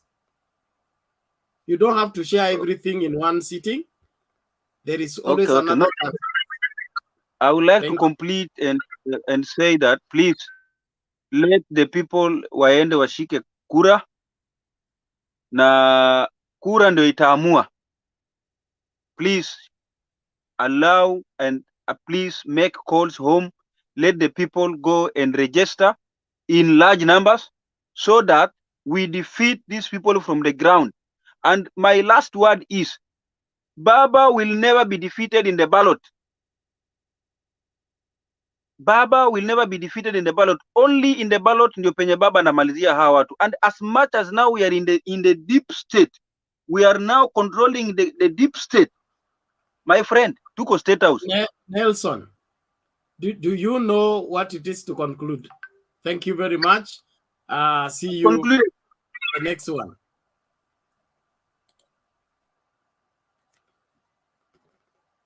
Let's hear from OJ, please. Before PK had gone out, he will come in. He's a veteran. Wacha tusikize OJ kwanza. OJ, how are you? Can you hear me? Yes, we can hear you. Welcome. Okay, thank you very much. My name is Onkendi Jonah Ondieki. That's why I just put it in short, OJ Ondieki. And this is my first time to show up on your TV. Although I have watched a lot of clips from Mutembei, very popular, one of my, on Facebook especially. It's the first time I'm joining live, courtesy of Alex. Alex is the one who invited me, and I was trying to figure out how to get in. Kumbe mnatumia link ya StreamYard. So I'm glad to be in. So I come from Kisii, a place called Bonchari. I am an upcoming politician. I ran in a by-election in Bonchari recently. We were about 14 contestants. I would become number 4, and I'm also preparing to run in August this year. So Mandela has spoken on a number of things, which I thank him because he has a very good pulse of the nation's politics. Although he was debating a lot, but in general he spoke very good points. So Nelson Mandela, Madiba, that's a good job. Now a lot is going on. Personally, I was waiting for the political parties amendment bill to go through, and now becomes a law, a legislation which has been assented to. Which actually opens and closes opens new avenues and new opportunities and closes some of the loopholes, although it has also some other dangers. Within the topic, I have to say that the formation is clear. Is either you are going to vote for Uhuru Raila or like the Azimio la Umoja, or you're going to vote for UDA. I do not think the movement of Musalia from Oka to UDA is consequential. I think it actually reduces his stage as a national figure, and it has now compressed him into a very small player in this game, because I don't see the DP ceding position for him, having campaigned for almost 8 years for the presidential ticket or for August this year, and now maybe he says, "Oh, Musalia don't touch." I don't think it's going to happen like that. So Musalia has actually bastardized himself. You can see whatever we're saying about the earthquake. He is actually the one who's now a casualty. He's receiving in the receiving end. He has lost a lot of support from Western Kenya, and he has been seen as a mole. He has gone against these principles he has been talking about all these years.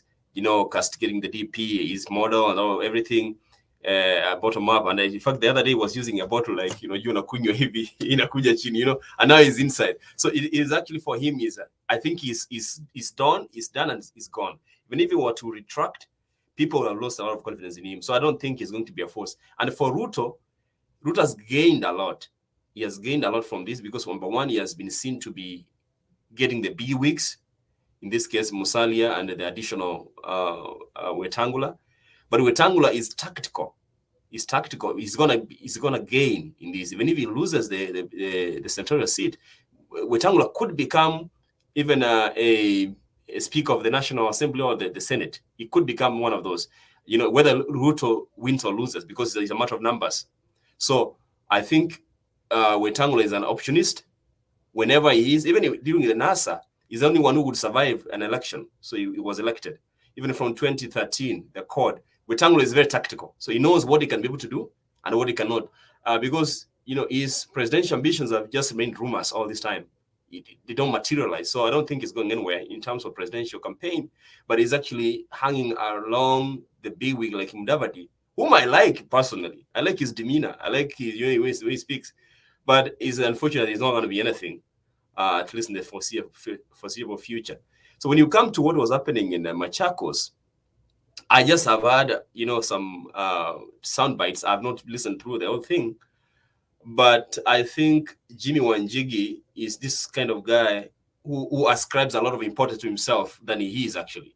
He could be a good negotiator. He could be, a good planner, or a guy who knows how to cut deals. But running for president is not one of his. Of the things you can ascribe Jimmy Wanjigi to, because he was running to become a presidential candidate within ODM. At the time, Baba had already left ODM completely aside and went to something higher. He's like, Baba promoted himself to another level. He's running under Azimio, which is a big umbrella, and is the umbrella holder of the Azimio. ODM is just one of the big players. It's like a canopy of trees. There's the tallest tree, which is Baba, and there are smaller ones under that kind of canopy. So Wanjigi was just trying to place himself where he cannot do anything. And he still feels like he's this very important person.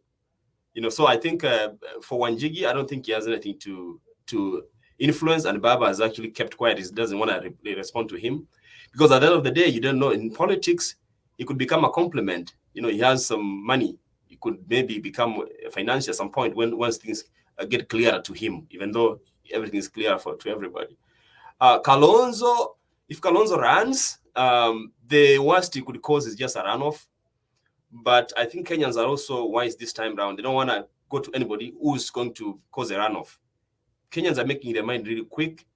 And from the way I look at things, and I'm very objective, even if I'm a politician, I do not see how William Ruto is going to win the presidency. I do not see. I do not see his votes. I'm sorry if I'm offending some people like Alex.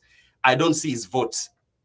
If you ask me, because if you look at the map of Kenya, I can only see William Ruto scoring votes in 4 counties only: Uasin Gishu, Nandi, Kericho, Bomet. Those ones you can take, but I don't see how he's going to win Nairobi, for example. From where? You can't win Nairobi. How he's going to win the 4 counties in Nyanza? 0. Western Kenya? 0. That's a fact. If he scores like 20%, he has tried. So you come to Woodland, where I come from, UDA had become a talk of the day, but it has been completely eradicated as I speak right now. You know, Ongwae tried. He did not do very well because he was an incumbent. Arati came in and actually chased it completely out of Kisii. There's no UDA in Kisii. Most of the guys, even including the former David Governor, are back into the fold. You go to South Mugrango, that's where we have a few, pockets of UDA because Honorable Soro is there and Umagara. But they're also being, and they're under immense pressure. And some of these guys are our friends. You're going to see them coming back to Azimio very soon. You see those things happen. So I don't see how Ruto is going to win Coast. I don't see his votes in Coast. I don't see how Aisha Jumwa atatingisha kiuno to a way that he can bring those votes in Coast. I don't see. Northeastern, see the kind of game which is being played by people like Yukuri Yatani, you know. Central Kenya, that's where the battlefield is.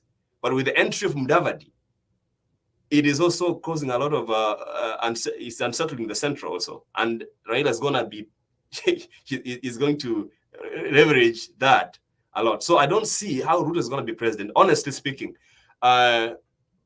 Central could score probably like 40%. He would get more than 50%, but that would not translate to a win. So for me, from where I sit, I see Raila Odinga scoring probably, if he does badly off, maybe 55%.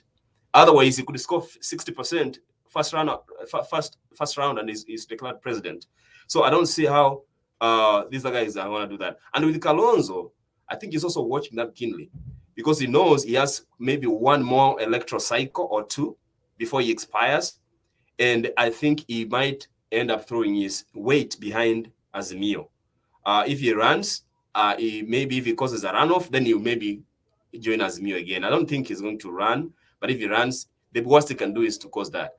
Because right now, having run myself, I was number 4 because we were running against big parties that time. We were having, that's in Bonchari constituency. We had like ODM, we had a UDA, Jubilee. Then I was running on a party called TND. In spite the kind of wave I created and the following I was having, and I still have. But when it comes to people seeing that this is the direction and the formation has been made already, there's no way you can turn it around. And in politics, there's no number 2. You either win or you lose. So I don't think, from my small experience and seeing what Kalonzo has gone through for the last maybe 2 cycles or 3 cycles, I don't think he's going to run. He's going to join Azimio at the end of the day. So from what I see, the kind of excitement you see that Ruto is causing is just merely on social media. And as somebody said here, social media is full of guys of like the centennials, they're not even millennials, the people of 2000, 95 maybe and above, who don't have a good grasp of what it is. They just came and found Facebook. Some of us found when we were in college, that's when Facebook was found. So people just came the other day and it is Ruto ni kijana and so on. They don't know that compared in terms of history and in terms of achievement, I don't see any political figure probably in the entire sub-Saharan Africa who matches Raila Odinga. So Raila Odinga is actually even scores more even than the president we have, and the president became president out of accident of ICC.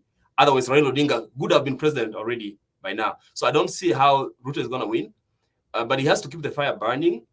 He has 2027, and even that 2027, some men would have come of age, and they will find it very rough also.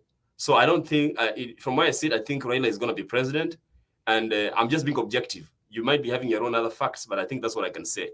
And again, I said, my name is Jonah, my first time over here. Thanks for having me. I just want to leave for others. I want to speak all the time. Thank you. So sorry. Okay, thank you, Ondiek, and I hope you are in Azimio. According to Dennis Ondiek, your namesake, he says in Kisi, if you are not in Azimio, no guarantee of anything. Yeah, if you allow me, let me comment quickly about the political parties. Oh, Dennis Ondiek. And the seat you're vying for. I want to know if you're MP, MCA, or Yeah, I'm senator. running for member of So follow you. parliament. I'm running for member of parliament for Wenchari constituency. Let me say one thing though, which I think is going to be a headache for information. In this case, I'm saying a formation is going to be a coalition. There's no way. Like Ruth has been doubting UDA as a national party, but even national party like UDA cannot form government by itself. And soon, from what I can see, once these political parties start forming these coalitions, UDA will become a very effective party within the Kalenjin land, and that's the fact. I don't think it's going to be competitive even at the mountain. So it's going to be diminished, and it will end up becoming a tribal party, which he has been actually speaking against. Now, when you look at that law, the new law, which allows the coalitions to form, the headache ahead of us is, for example, I've had to join ODM right now. I'm a member of ODM right now. I've had to join. I joined a few weeks ago as a life member. I used to be a member of ODM before, but because of the kind of reputation ODM has had before, and let's speak about it in terms of nomination, I was afraid to go through that route during the by-election because we were also trying to see how the people react to our candidature. But from what is going on, we are going to have like regional parties which are perceived to be strong in their strongholds. For example, in Negusi land, we have ODM as one of the parties. Jubilee is another party. We have there's a small parties like KNC and so on. And now I was in TND, which is very popular in Mount Kenya. So if I remain in TND, then it's called the New Democrat.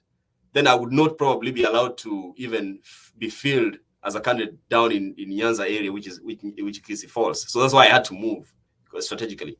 So I'm going to battle it out within ODM, and there's a very good chance there right now for those who understand what's going on in Bonchari. What's going on there. So I look forward to debating these guys at the National Assembly, because I feel like we haven't got those kind of firebrand and people who can have broader perspective of things. Mostly we elect people because they give us money. And through this channel, I want to challenge Mutembei TV. Let's try to tell our people this time around to use their head. For example, if you look at Natembeya, I listened to him. I think he's an embodiment of the new crop of leadership we need in the country. So if somebody's going to vote for another person because they gave them money and left Natembeya, I think that's an opportunity lost. I think Natembeya embodies that. He's in the DA. What is the other party? Party. Yeah, DAP or whatever. So that is DPK. So this kind of parties, it doesn't matter the party, but let's look at the individuals. So I believe like this is something also I want to offer. We go to the 13th parliament, we get people who can debate, and it's going to be like a conglomeration of various people. It's going to be multifaceted. It was going to be we're going to have a lot of diversity, many parties, different worldviews. People are not will not be beholden by their political party. So it's going to be a very good parliament, and I hope that I will be in that parliament too. So for that, the person who asked, I'm running for member of parliament for Bonchari constituency, is one of the constituencies within Kisii County. Okay, thank you, Ondiek. We appreciate your perspective and wish you all the best in your political journey. And we look forward to debating you in the August House. So let's work towards that. Thank you. Yes, I want to bring in Stony PK as I shout out these people who are still contributing to our humanitarian undertaking on Marsabet Jaza lorry operation, courtesy of Mutembei TV and Mutembei Foundation. I want to appreciate there is George Kagure has sent 1,500. We have Evans Marube has sent 3,099. And then there is Anton Maina has sent 1,000. Please, let's keep the course going, let's ensure that we are not locked out of what is happening. We are making good progress, but we are still far from where we need to get to. So let's keep the campaign on. The campaign started yesterday. It will be closing on Sunday. So we have like 2-3 days in between. Let's do our very best, trusting God to do the rest. And as I have emphasized, it doesn't have to be in monetary form. If you have the cereals that you want to donate to this, you can make arrangement for that, and then we find where to pick it and then add it to the lorry na inaenda in terms of rice, maize, that's dry maize, and then beans, something that are not perishable, so that if the lorry delays along the way, we will not get into a loss. So tujaribu tuhakikishe kwamba tunafanya yale ambayo tunapaswa kufanya ili tusaidie ndugu zetu ambao wako Marsabet na they are affected by the drought. Hey, Bwana Stony PK, thank you for your patience. I think it's your turn now. Come on. Thank you, Bernard, and fellow panelists. I greet you all. I hope you are doing well. I could have been listening from background kutoka saa mbili, so I'm on the loop. Let me begin by adding an appeal. That appeal, we want to talk to our friends, so that we can Jaza that lorry. Let's help Bernard and Mutembei, tell a friend to tell a friend and tell a friend, so that by Sunday, we may have maybe at least 1 or 2 lorries. Now, coming to the topic of today, I listened to Kitui meeting, and the first thing that crossed my mind when I observed the speakers, I saw a team that is lost and is actually just doing a motion to fulfill, a kind of a confused journey. It is so sad that people have taken politics like a game. Just because the game imefixiwa X to play Y, and you know very well utaenda tu kushindwa, but you have to go and play because uko kwa fixture. So our politics is here. There is a showbiz, of course. There is showbiz from Mr. Wanjigi, who has money. He has a lot, so he needs to spend some. And then poor Kalonzo has to be floated around.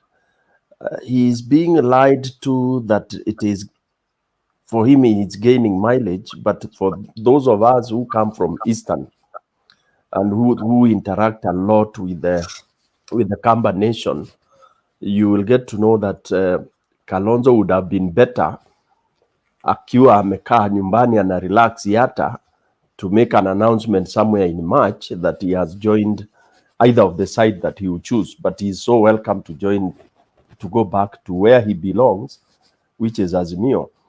Otherwise, for now, it's just a matter of banning. In NGO world, there is something we call banning the funds, so that, by the time you do your returns, your donor doesn't see you as somebody who had an initial program without plan. Because in humanitarian NGO world, you are not supposed to return money, because money is supposed to be spent on humanitarian programs. So Kalonzo has to ban the money from the donor, who is Jimmy. But unfortunately, as he goes banning, he will start uttering things that will not be like of him. Beginning with Jimmy. Jimmy stood to talk. When he stood to talk, he said absolutely nothing.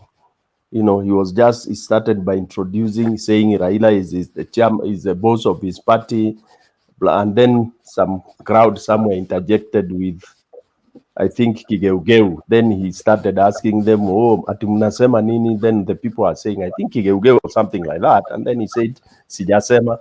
I didn't hear anything else that he said in that meeting. So basically, because there is nothing they have planned, there's no subject. That's why it will be so demeaning to Kalonzo. When he stood to talk, He was so confused that he could pick one word from here, he picks another. Then he talks in Kamba. For those of us who understand Kamba, he gave several proverbs.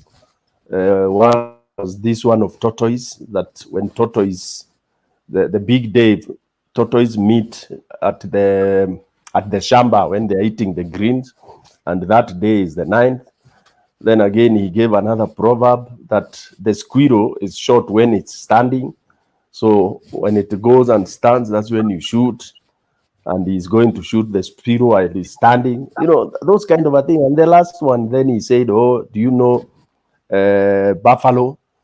And then what he was calling buffalo in Kamba is not a buffalo. He was talking of a rhino. So when he talked, he gave the example of a buffalo, yet he was referring to a rhino. So this tells you somebody who has been held as very intelligent, very sober person has gotten into that confusion, which means, you know, it's like an intoxication of some kind, you know, and it is going to do damage to him. Lastly, on Kalonzo, there was a breakfast meeting, this breakfast show at Citizen, and Kivutha Kibwana was there. I watched it, and he gave a very candid analysis of what is happening in Ukambani. And this is a very well-respected governor who has very heavy following in Makueni and some other parts of Ukambani, and there are 3 of them. And he candidly said that whatever Kalonzo is doing, whether he has been having that following was consolidated, not by himself. And this, anybody who is a Kamba will attest to this. It's not that Kambas love Kalonzo so much. No, it's just because he's the one who has been available to carry the flag. But most of them, they know he's a coward, you know, and they confess to you. They tell you there is a battle. They know where Kalonzo can fight. They know there is a high jump, the height that Kalonzo can jump. These are his people saying sincerely, here we know our man cannot reach here. Our man can reach up to this level. Right now, they are saying there is no way that Kalonzo can be elected president of this country. But he's there standing in front of people, you know, saying he's going up to Debe. You know, so they have just said, let him ruka like that, but sooner than later, we will tell him where to go. And that was Kivutha's word. He said, if he doesn't follow us, we will leave him to go alone. What does that tell you? So for me, I think Kalonzo is another confused fella. Just like, you know, the other people, Mudavadis and the rest. Then defections that Baba has received. We all predicted this, and it's only anybody who wants to survive politically and to survive on the right side. I like what our new panelist, Mheshimiwa Ondieki, who tried to contest back home. I like what he has said. It is we want to have a transition into a parliament of brains. You know, and I'm so happy that the trajectory now is not about party, it's about individuals. So it is true. Kenyans should go down and elect individuals who can go and make that house a house of intellectuals, which we can easily do. But if we go party way, because you can have a very good party, inaleta nyang'au, imefunikwa hapo, you elect an idiot. Okay, but if we scrutinize an individual, then we take that individual to the most popular side. Begin with an individual, then carry the individual as wananchi, mumwambie ingia Azimio. Then that way, we are going to have very good brand of leaders, which we need, because even if Baba wins, na apate watu machokora, people who have no interest of mwananchi, people who can't, like my MP never spoke for 5 years in parliament. It is a shame. I mean, a whole legislator, you go to a parliament and you have no word that you can say, and yet you come from one of these very backward constituencies. I mean, and these were vifarangas of Jubilee. I mean, that's why this country has had the worst of its time, because all those vifarangas, zingine zilikuwa zijakuwa, okay? So garbage in, garbage out.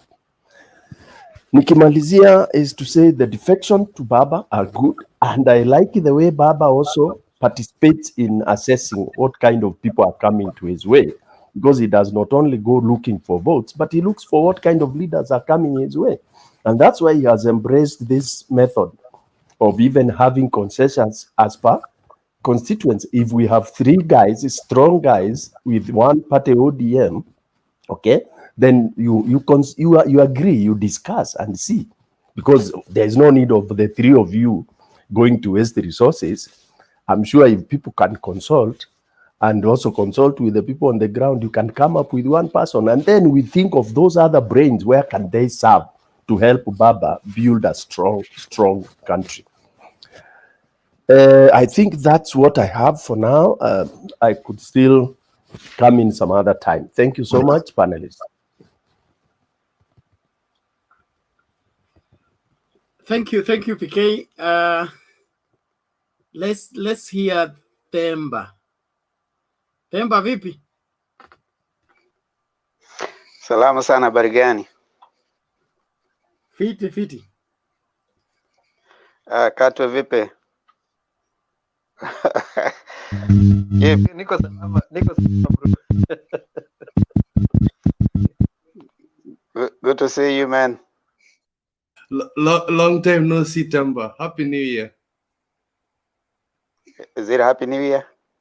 For me, I've not seen you for this year, so it's very nice to see you. Why are you leaning on Baba behind you? That's an abomination. He's protecting me from you. That's a good one. Thank you.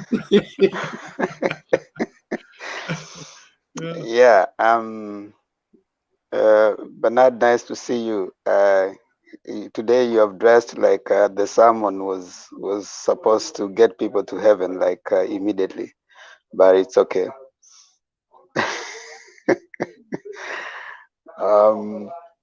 Campaigns today, Onoka. I've listened to Mheshimiwa Ondieki. Pole for the loss, but politicians don't lose, others win. That's how it goes. Like kama ulikuwa namba 5 au wengine walishinda, wewe huku lose. So this time it will be good for you. Karibu, I'm sure you'll organize with Bernard so that we can get to hear more of your agenda for the Bonchari people. Hopefully they will come on the show and then also interrogate the programs that you plan to have for the Bonchari people. That's the kind of young leadership that we're looking for. Mandela, why are you hiding in a corner? Okay. Kitui. Now today, no, I just mentioned your name. Relax. Kitui, today, the significant thing that I can point out was what Jirongo said. The other guys were a little softer. They had like soft. They were having some gloves, so their punches were not hitting. I also found Wanjigi behaving so much like Mudavadi. Mudavadi is behave like a jilted lover. Wanjigi also is having that sense of moment with him, because he goes into on stage and then talks about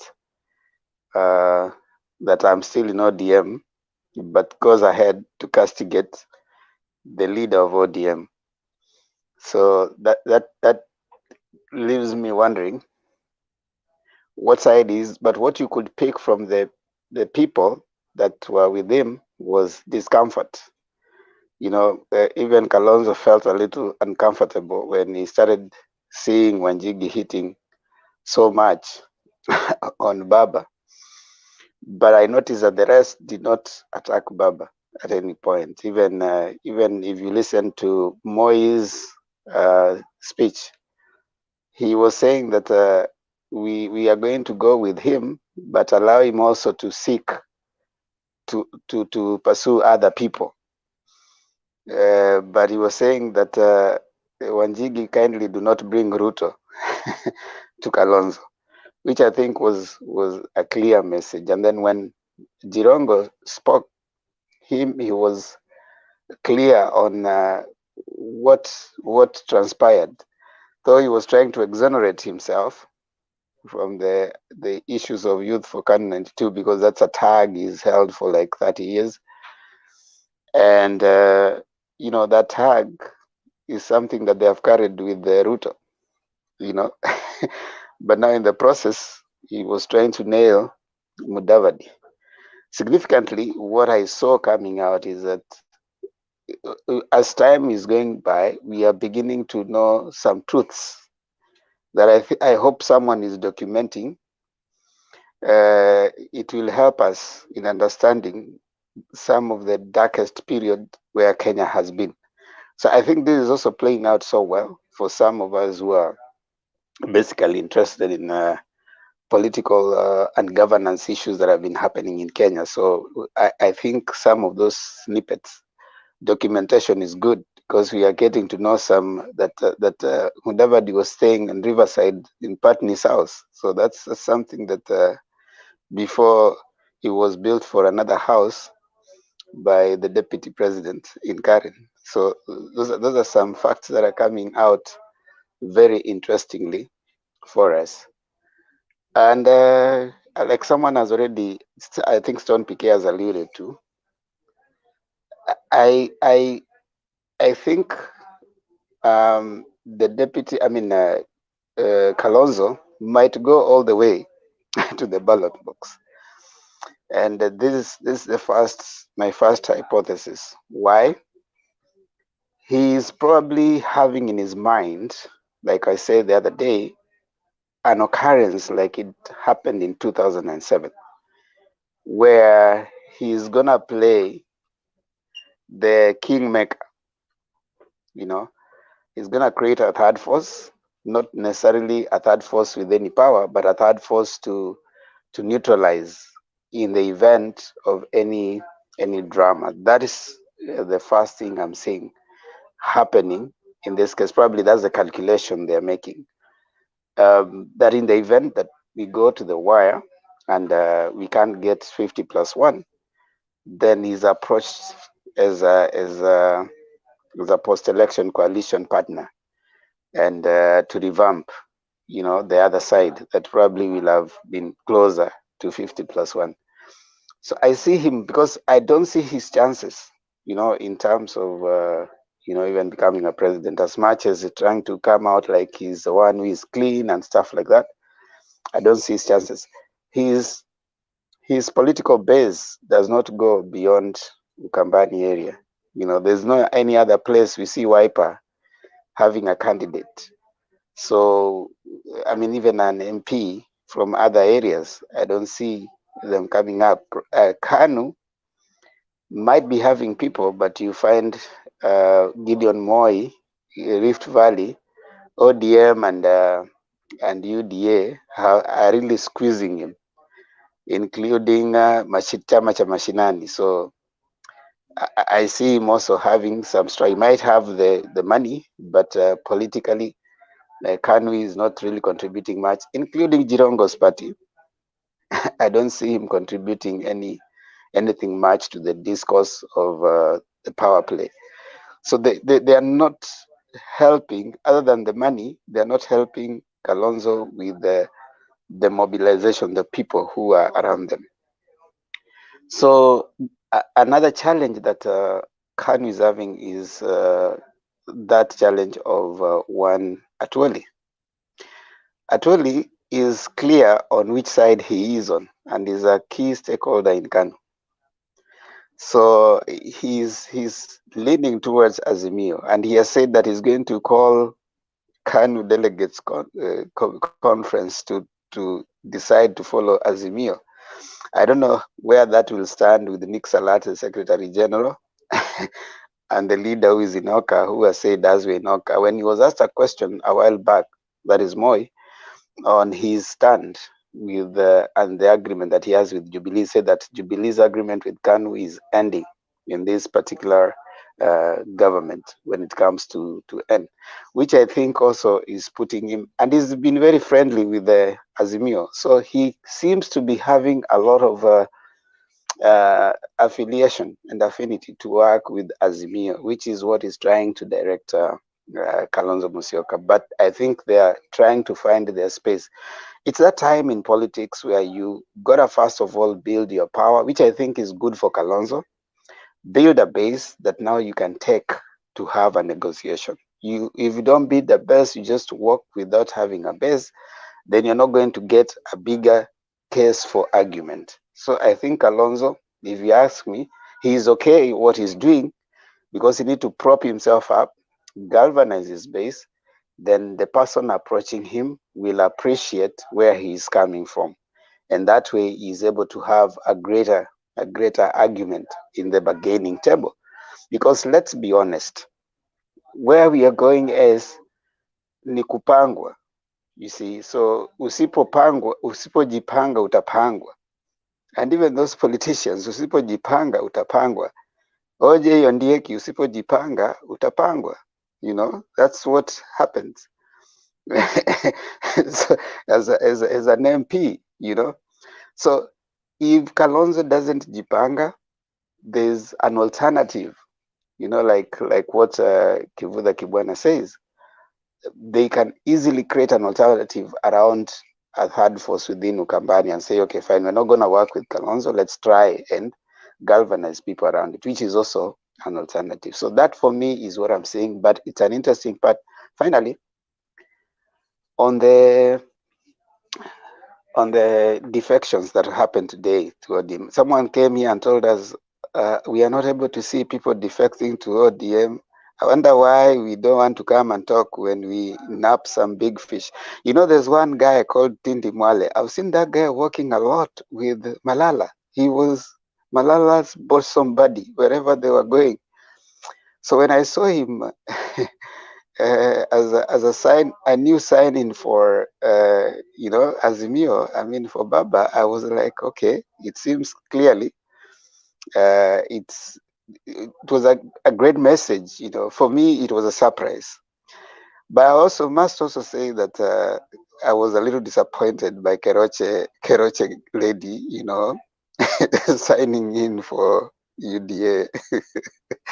that was for me a big disappointment, because this is a lady that Baba has stood with through her troubles with, you know, Keroche had issues with, you know, East Africa breweries and, you know, the war, the multinational war, and the way she had been followed. There was a time even she was almost shut down, and Baba stood with her because of taxes issues. And even he went, and when they were opening the new plant, Baba was there. Only for the other day for her to wake up and say now she's working with the UDA. That was for me a disappointment. But I mean, that's politics, so it is what it is. The Nakuru thing, I think, is gonna be interesting because that lady is going for governorship. What's her name? Kihika. Susan. Kihika. Now, Susan Kihika is not a hustler. Susan Kihika's father, Kihika Kimani, owned chunks and chunks of land, to the extent that one day he had the audacity to say that if I wanted to marry a woman every year, I would do that. And there was a time that he was attempting to have all three of his wives in different constituencies in Nakuru. It is Kihika Kimani who was trying to pass the constitution to block Moi from rising to power. The Ngwataniro, someone talked about Ngwataniro here. He was arrogant, you know. And you see, those are they're called the neo-colonialists. You know, once the colonialists left, the people who came back and who are Africans, but they were colonialists. They had colonialistic behaviors. And that's where Susan Kike is coming. And such is a person now who wants to pretend to be a hustler and say that they're the same people who took those Nakuru people down to where they are. So now they want to pretend to want to bring them up. Reject. We want to tell Nakuru people, those people, you should see them for who they are. I think for now, I will stop there, Bernard. Okay, thank you, Themba. I wanted you to respond to a Seal to TV question. He says he's been asking a question on one question I've always asked here with no answer. Can a presidential candidate change the selected deputy in case of a runoff? We run together, and then there is a runoff. Am I allowed to change my running mate and negotiate on that seat? No. once you go for the first time and your name is in the ballot with that once you settle on a deputy president, the way Uhuru is stuck with the deputy president, the constitution as it is right now, you are stuck to the end. So even if they're going to have a post-election, if it goes and then they're going for a rerun, the only thing that they can do is promise them that once they go in, they're going to change the constitution, because that is something that Baba said that the constitution, the BBI has very, very good things that, like we said, that they threw the baby with the bathwater. There was very, very nice provisions in the constitution that were going to be more helpful to both sides or anybody who comes in. So once that comes in, together with the other things that are going to come, the different provisions that are going to be there, you can try to accommodate the other members, like maybe Speaker of the National Assembly, maybe Prime Minister, Deputy Prime Minister, maybe cabinet secretaries coming from the members of parliament, because that's a good thing. Right now, you have to issue summons to cabinet secretaries to come to parliament, who some of them refuse to turn up. But you see, that time with the BBI, you're going to have cabinet secretaries who are also members of parliament, so you can hold them accountable for on what is happening. So yes, once you've already gone, you are already, it's done. So you even rerun, you still have the same person. And the constitution, unfortunately, ties them to the hip. So if you have another Ruto coming in, then you're stuck. You'll be campaigning for 5 years. That should be the first law to be reviewed as soon as we get in this parliament, because changes are inevitable in terms of governance, especially when you have an assistant who is not assisting. So Keep, you asked for some time. Please come in now before we get back to Mama Selina. No. I was saying that you need to take me to quarantine for 5 minutes, like it in Merudi. But I have a question. I think it's been answered. It's just been answered by Temba. It's about where Kalonzo is going. It's very interesting for me, because right now, Oka, I think their plan was going for a runoff from the beginning. I don't think they were ever going to win anything, but they already knew that. They just needed the quorum, the small quorum they had, so that they can negotiate with whichever party that would give them the goodies during the runoff. And I think he's still trying to play the same game, because what would happen is if there's going to be a runoff, they would go sit down. It's exactly what happens in the UK. I don't think it's the same with the US, Alex, correct me if I'm wrong. In the UK, what would happen is, or even Germany and Ireland, is during the runoffs, they'll come together, even if there's a coalition created, you come up and discuss what each party would offer, or which coalition is going to offer. Then you form a government. So if there's a short, if there's what do you call it? There's shortage of votes for the main seat. You then negotiate. So Kalonzo would come into the table later on, and I think he's trying to play that game. And I think it's a very dangerous game for him at this point in time. And it's the same for, I mean, Mudavadi has already played his hand. I don't think Mudavadi is getting anything. It's just it's like the guy who sold Uda to Ruto. It's just he wants to sell himself to for money. That's allegedly. I'm not going to put. I'm gonna just say it's a speculation. So I really want to know what is in Kalonzo's head, because I don't think 18 MPs is strong enough to run for president, or even his polls are too weak. I don't know if is it 3%. It's not much. So I really need to know what is in Kalonzo's mind at the moment. For Gideon Moy, I know what he's trying to do. Gideon Moy is a survivor. He'll survive, although they've killed Kanu. So if you could answer that question for me, that would be great. The next thing is yesterday, tulifanya we did this very, very great thing, and I think it's going to continue till Sunday for Marsabet, and I'd encourage everybody to do it. I'm going to chip in again today. I'm feeling that it's giving me a warm heart in my feeling that Kenyans will keep helping one another. And I'll repeat this. Let it be the last time that we do this. We don't have to do this for Kenyans.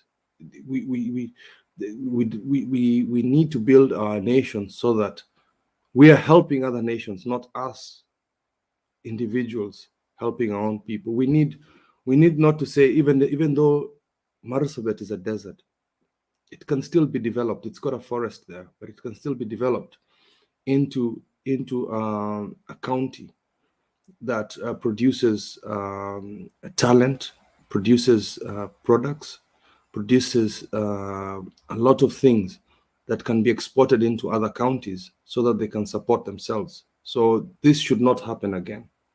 We should not have this in the north part of Kenya, where we have to do this despite the government. I really feel bad that the government, only during elections, and this is back into the Moi areas, where we're sending food only during election times, so this should not happen again.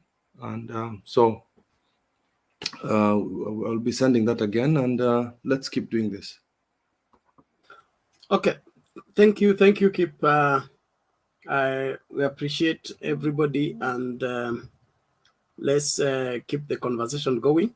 There is this interesting video I want us to look at shortly before we continue with the conversation.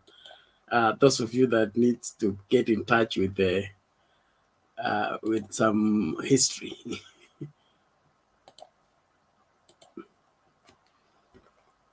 Courtesy of PK.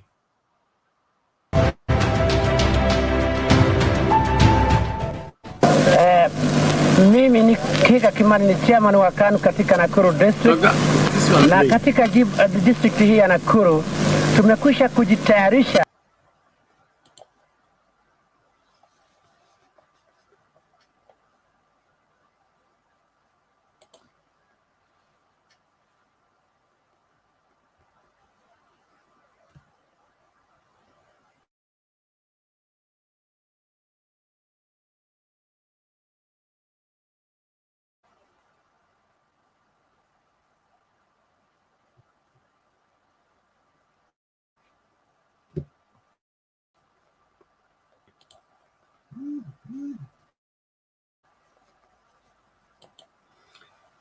Sorry, it seems that it's stuck.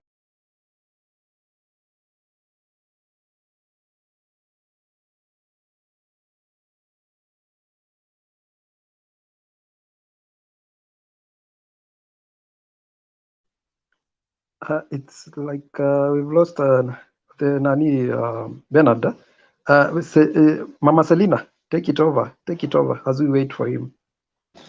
I could answer Kip quickly. Kip. I'm here. I'm here. Yeah, the U.S. with the democracy of over 200 centuries has sealed the thing called runoff. We have so-called electoral votes, which in one way or the other, it's good, but on the other way, it's not democracy because you can be able to get popular votes like Al Gore, like Hillary Clinton, but in the end, you cannot be a president. The good thing about the electoral votes is the domineering of larger groups. For example, if it were for popular votes, California and New York and Texas can gang out together and elect and decide forever who will be the president. But now I think Kenya also needs to come up with a hybrid, but I don't think with the tribes we have, we can come to a consensus. But the system here has sealed the loopholes of coming to have the so-called runoff. And even if we were to have, I think that is why last time Al Gore and Bush ran off to the Supreme Court.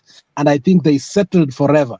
So in the US, it's almost difficult to have a runoff.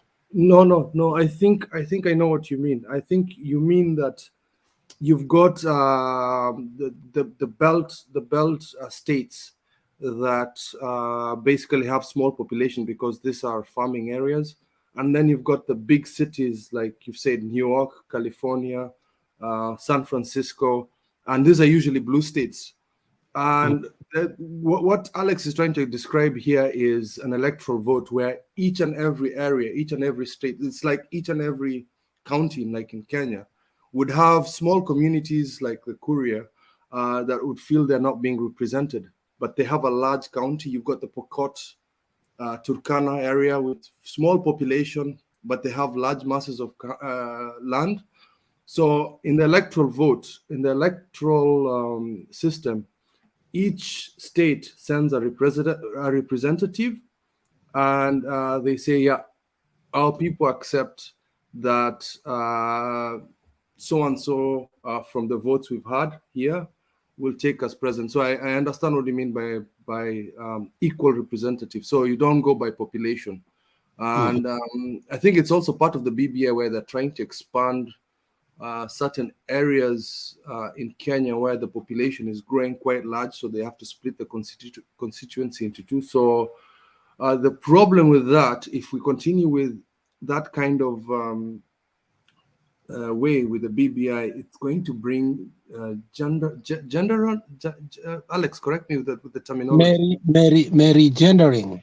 Mary gendering, where you'd find, let's say, ODM at one point is been in power, and they start splitting constituencies in their strongholds so that they have more power. So, like you said, it's a split. You don't know. Yeah, you're right. A hybrid of the two, where people do not play the system, to win. So it's quite difficult with human beings, and we discussed this yesterday, where once people taste power, I don't know what it's, a sickness or something, that they initially want to serve the people, then they start serving their stomachs at the end of the day. But yeah, I hope that's going to be a topic we can discuss in future about electoral versus first past the post. Popular votes, electoral versus popular votes. Yes, correct. Thank you. Bernard, take over. Okay, thank you very much for holding Nunua Wi-Fi, Bernard. Data inaku. It wasn't data, it was StreamYard. But by the Bernard, sorry, Bernard. I think I've been sending cash and you've been seeing the wrong name. Anytime you see Pro Data, that's me. Okay. Yes. It's my company. So yeah. Okay. Thank you very much. And not nice show. Yes, acknowledge. I've received the amount you have sent for Shiko. Thank you very much. Now, mikono mingi iko juu, lakini nachagua ya mama kwanza, alafu ndio wengine mtakuja baadaye. Mama Selina, karibu. Asante sana.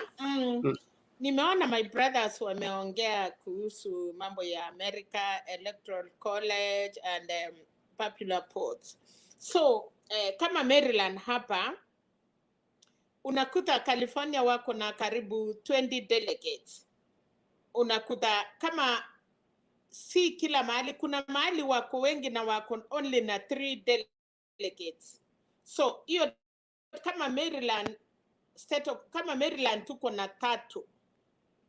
Na hiyo 3 na Maryland vile iko kubwa. So wakati wanachakuana, unaona Kenya we cannot make it kwa sababu kwanza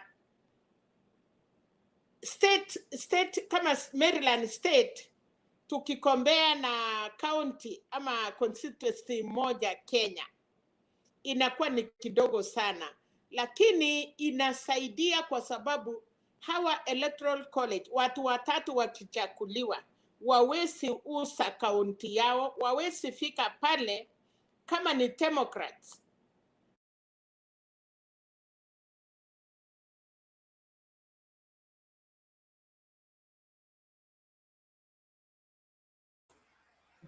I think mom has left a bit. Tumungoje kidogo. Mama amepotea. No. Lakini alikuwa anaelezea ukweli. So, do you want to pick from there? Yeah, Ziana Princess, I know you know that. Hey Alex, endelea. You delegate. Endelea nayo. You know, delegates is a very ni mimi peke yangu nilirushwa ama kuliendaje? Tumekungoja mama. Mama amerudi, wacha endelea. So nilikuwa nasema kama ya Amerika, kama sasa delegate yetu ya Maryland na ni Democrats, wawezi enda kufika pale wapatlishe, isipokuwa tena hii ya delegate ni mbaya sana.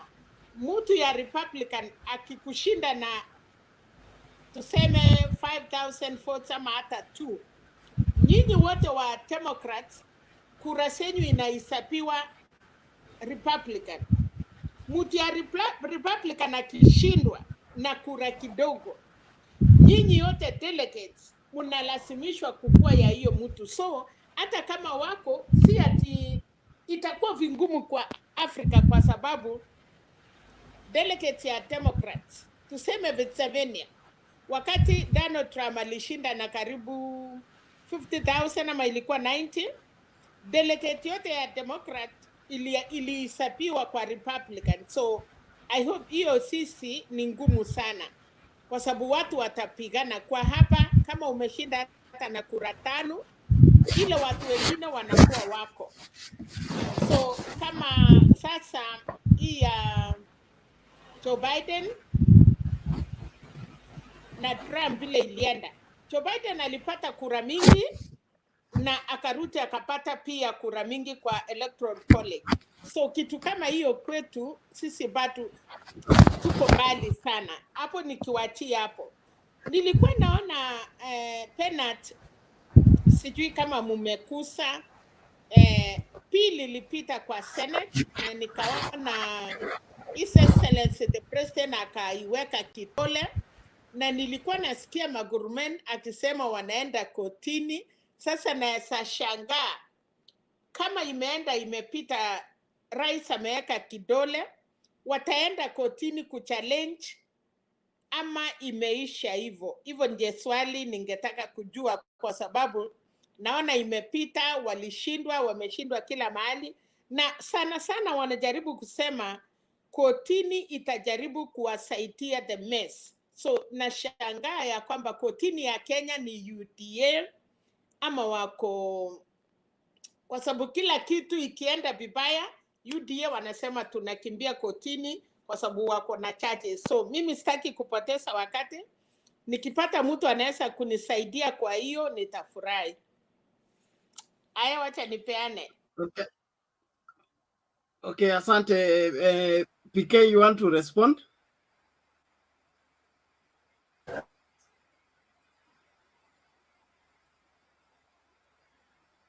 Unmute, Mr. PK.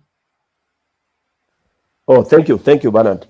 I'll respond on 2 points. One of Kip, where Kip was asking where is Kalonzo? What is Kalonzo up to? Actually, Kalonzo, most of us have touched on it, but I didn't hear somebody emphasizing. Themba has dwelt on it, but Kalonzo is doing one of the worst gambles. It's called a desperado gamble. You know, when you realize, because you see, during his interviews, he was bringing in issues of age, he was bringing issues of how many times he has supported Baba. And his final word during his interview, he said, it is either now, and if it's not now, it's now. You know, that kind of swearing can even make somebody commit suicide, because he sees this as the only time for him to become president. So, due to that desperation, he will take that path, because he's been promised money. So he may take that path up to the end, hoping that he will create a scenario out of Baba not achieving, 50+1. And it is a terrible gamble, which Azimio has taken very seriously, by the way, because we are going to campaign through thick and thin, and to ensure that Kalonzo does not even get votes from his own backyard. And you can see from even the way Gilu is handling these issues, the 3 governors and the MPs. The sitting MPs are worried, and they don't want to disappoint the people because they don't want to lose their seats. So Kalonzo will be left kwa mataa. Commenting on the system, our electoral system, I think Kenya is very far away from even trying to copy the US. We made a very big mistake when we copy-pasted the US constitution, because as African country and with our Africanism, we don't do things as per the law. That's why you see that our country now has been hijacked by the so-called legal fraternity, the judges who we entrusted. These judges, most of them looks like they came from activists. And all what they are doing there, their work is to gag anything that is coming and is being signed by the president. So I don't know where they want to take this country. And if we are not careful, most countries have been messed by judges, calling themselves legal and all this. Because if they keep on nullifying anything that is being put in order for us to move forward, you can imagine they are precipitating chaos, which is very easy. Because can you imagine if they gag all the systems such that we are not able to move, such that they will even be able to kind of even gag the election day if they want? Okay, so for me, I would even call upon Uhuru Kenyatta and say, to hell with the so-called democracy, and I dictate for once so that the country can move on. Otherwise, democracy cannot work in Kenya. We can only do democracy less than 30%. The rest is just meddling and messing. If you look at how the judges are handling the cases, it's terrible. It is emotions, and they are bent towards some side. And that's why I think maybe most of them, 80%, are UDA. And I don't know what chaos they want to see in this country. Thank you. Those are the views for Stone PK. They are not the views from Tembe TV. But let me put it this way. We are growing as a democracy. America is over 200 years. We are hardly 60, so we are still coming along. So let's give ourselves a chance to grow. About what Mama was suggesting about Electoral College. In Kenya, by the time those 3 delegates arrive at KCC to vote, or whichever, they will have already been bought.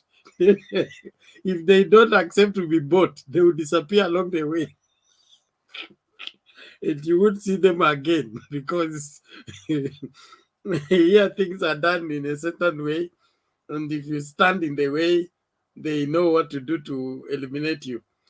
But let's hope for the best and work towards that. I am sure that if we put up good electoral systems, we'll just have credible elections. We may not need to adjust too much. and get goodwill governance. The twistedness of our democracy is whereby we want certain people to win by hook or crook. That is the main problem. But as soon as we remove all that, remove the pressure of one becoming president or particular community making a president and all that, when that is removed, which we believe with Baba's government, there will be good reforms that may diffuse that pressure so that the presidency is not a matter of life and death, and maybe push that pressure to the counties so that the counties now become do or die to become governor. Then as it goes that way, it will begin to reduce. Eventually, we'll get there. Kalonzo, with nobody goes to a race to become number 2. The moment you sign in for number 2, you have already accepted to lose. So I am sure he's a lawyer. He's smart. He knows what he should do, and but he's allowing himself to be run by people who don't know that he knows what he should do. In my opinion, he's trying to play Mudavadi under the spell of Malala. And if he tries that, his goose is already cooked, as far as I'm concerned, politically. The governors and their influence on the ground is so strong that transferring the followership from him to those governors is not going to be an uphill task. It's going to be just like it has played in Western. So if Kalonzo was to get my advice, let him play suit. Ache story mingi. Wanjigi and the team. Wanjigi is an amateur in politics. Now this is where we differ with most of the people here. The truth is he's playing politics for the first time. He's been sponsoring politicians with his money. That doesn't make you a politician. He's trying out to play politics and he doesn't even understand the rules of politics. So he should not be one of the people that are pushing one and telling him that he can make it. There is how to make it. In my default aspect for Kalonzo, like Mudavadi and Weta, is that after the 2017 elections, they went to sit and waited for 2022 to come. Now they are unprepared. They were not ready for these elections. They should accept it and begin to play wapangwe. Wakishamaliza kupangwa waanze kujipanga vile watasimama 2027. Lakini saa hii walichelewa, au wakalala, wakangoja baba akatoka na BBI, wakasema BBI ni mzuri, BBI ni mzuri, BBI ni mzuri. Then later on tena BBI ikasemwa imesimamishwa, wasema hata mimi nilijua BBI ilikuwa mbaya. So hawana msimamo, they did not do their homework, and right now they've been caught unprepared. Wakubali, wabebwe, wafikishwe Canaan, wakikuta matunda huko wanone kiasi, alafu wajiandae 2027. Hiyo ndio ushauri wangu kwa Kalonzo and team. Those who want to shift from Oka to UDA, no problem. We are in a democratic space. Kila mtu ajitahidi. Lakini mbivu na mbichi na kwenda kujulikana hivi karibuni. Yes, Princess. Samahani Katwe, tunakuja kwako. Nimekuona mara mingi lakini ladies first. Swala la dadangu mkubwa haijajibiwa kwa sababu ameuliza ya kuwa kama vile rais ameshaweka mkono, ameweka sahihi, wanaweza kimbia kotini? Hilo ndio swali aliuliza. Wakina Murkomen bado wanaweza rudi kotini? Ameweka sahihi, rais ameweka sahihi tayari, kweli? Yes, wanaweza rudi kotini? Wana ruhusa ya kwenda kotini. Koti ina ruhusa ya kusikiliza hiyo kesi. kuweka kidole haimaanishi there will be no challenge. The challenging will take place still. But there are many issues that can contribute towards that. There is a time limit to challenge it. If that time limit expires, the thing gets defeated by that particular time limit. I can't remember which one. I mean, how long that lasts. But if we go by history, we went to court to stop the PCs. They call them what? County commissioner, the chief. Provincial administration. The provincial administration, when it was reinstated by Kibaki. And as we were making noise at the court, Kibaki established that thing and ignored all the court issues. And we still have them today. So they are if it's a necessity and it's bordering on national security, it can be ignored by the president. That is not a good presidency, but it is also a window that can be exercised. And Uhuru, having been the kind of relationship he has had with the judiciary, he may just use that avenue. I'm saying he may just use that avenue. I'm not saying that he has to, but it's an option he can use. Yes, which is the best. Basically, it's just a short answer to that. Unless it impedes in human rights and what do you call it? It harms other people. Any legislation, the legislation part of the government makes the laws. The executive confirms the laws, and the judiciary is the one that applies the law. So this law has already sorry. The judiciary interprets the law. Interprets the law. So the law has been passed. So you're taking a law to court. That does not make sense. It's been put into law. So there's nothing they can do. I think people are confused about what happened with the BBI. The BBI is a referendum. It has not been taken to parliament and passed. So that is what they've been fighting for.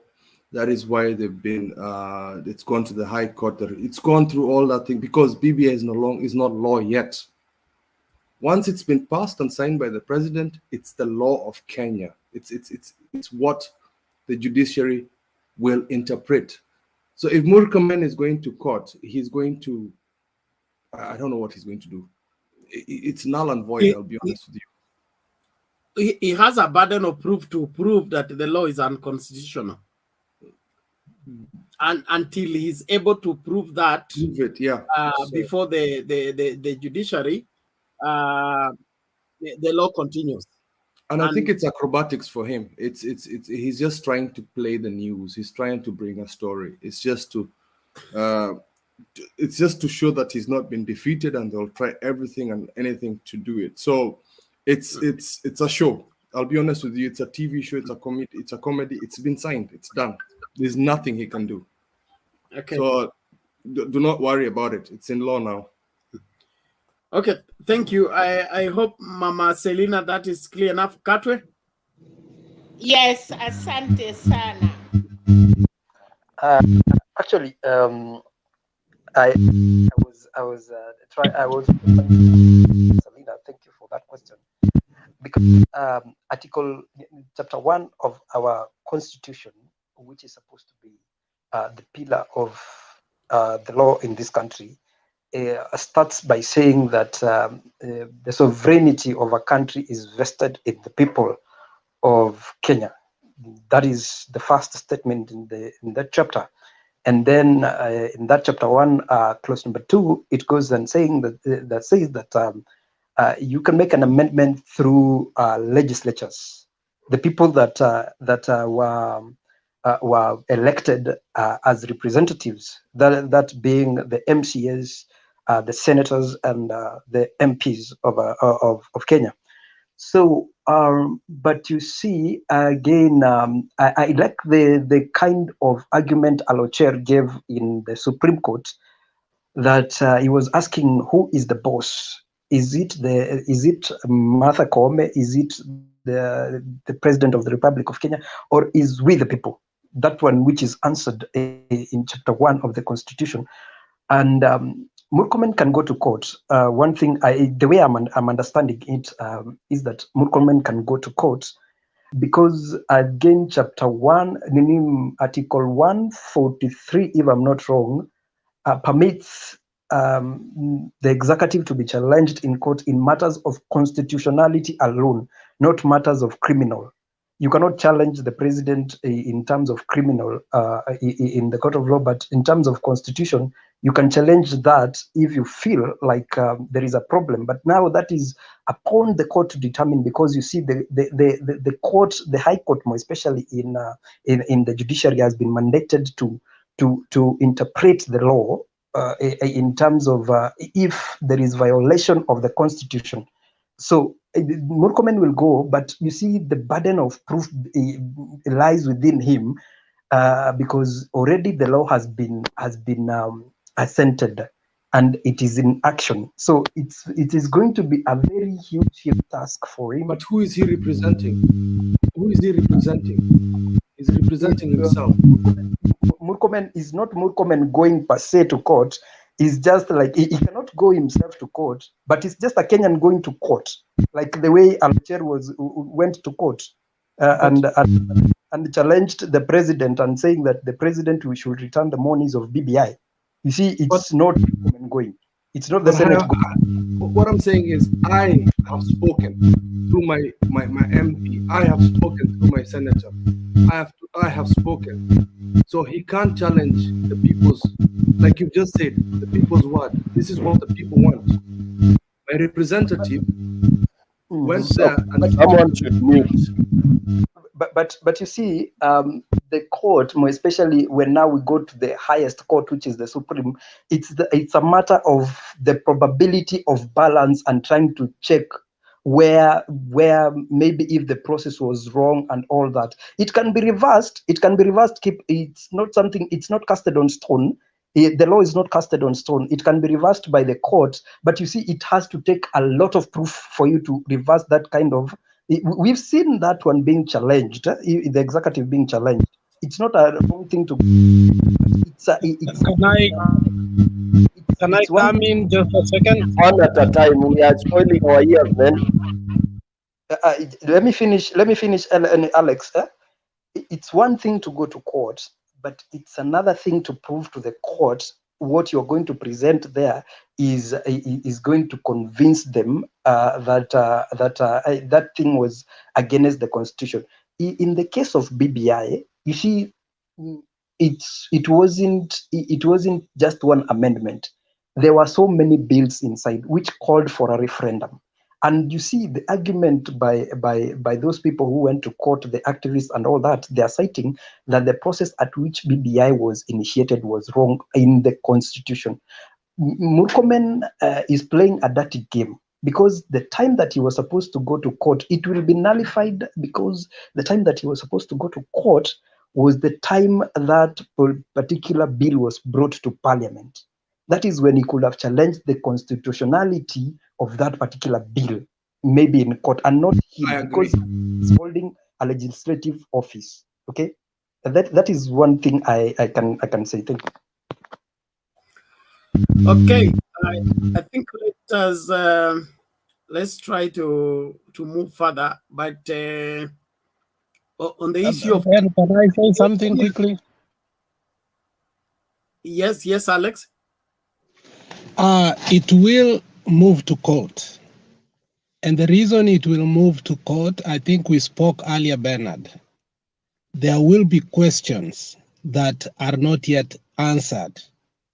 And at some point when we were passing it, we became emotional, even when the other side realized now we will have to pass this thing. There is no option. But then now they started bringing amendments. They were not saying it should not be, but they were saying we are going to face a constitutional sort of crisis, not really a crisis, but sort of such like the one we spoke before, that you need to be a member of a certain party for a certain length, and those are the things we spoke earlier, and you remember. So the reason it will go to court is not to stop it. If there will be some issues that will come out whereby clarity is needed and interpretation, because you pass a bill, but the people who interpret it is the court. So some of the issues that they need to interpret is election is August, but you need to be in a party 6 months too. But there is that 4th of April. So when it goes to court, I think the whole reason behind it will not be a tussle. I think both agree. When you remember what Sakaja said on the floor, he said, at a Sisi, we are going to have our own side. But I think now they want to interpret, because if we are not careful, the so passed act can force the DP to resign in one way or the other. And I don't know if that was intentional or it's something that has come out and they need to protect the DP. So this side of the people will have to go to the court if they see that the DP will be forced to resign, because it can't be Jubilee government and then be the leader of UDA 6 months. You see that sort of conflict? So we need a clarification so that we don't end up finding that even us, the people who have come from ANC, people who have come from other sides, will be blocked out. So we both need clarity in regard to that.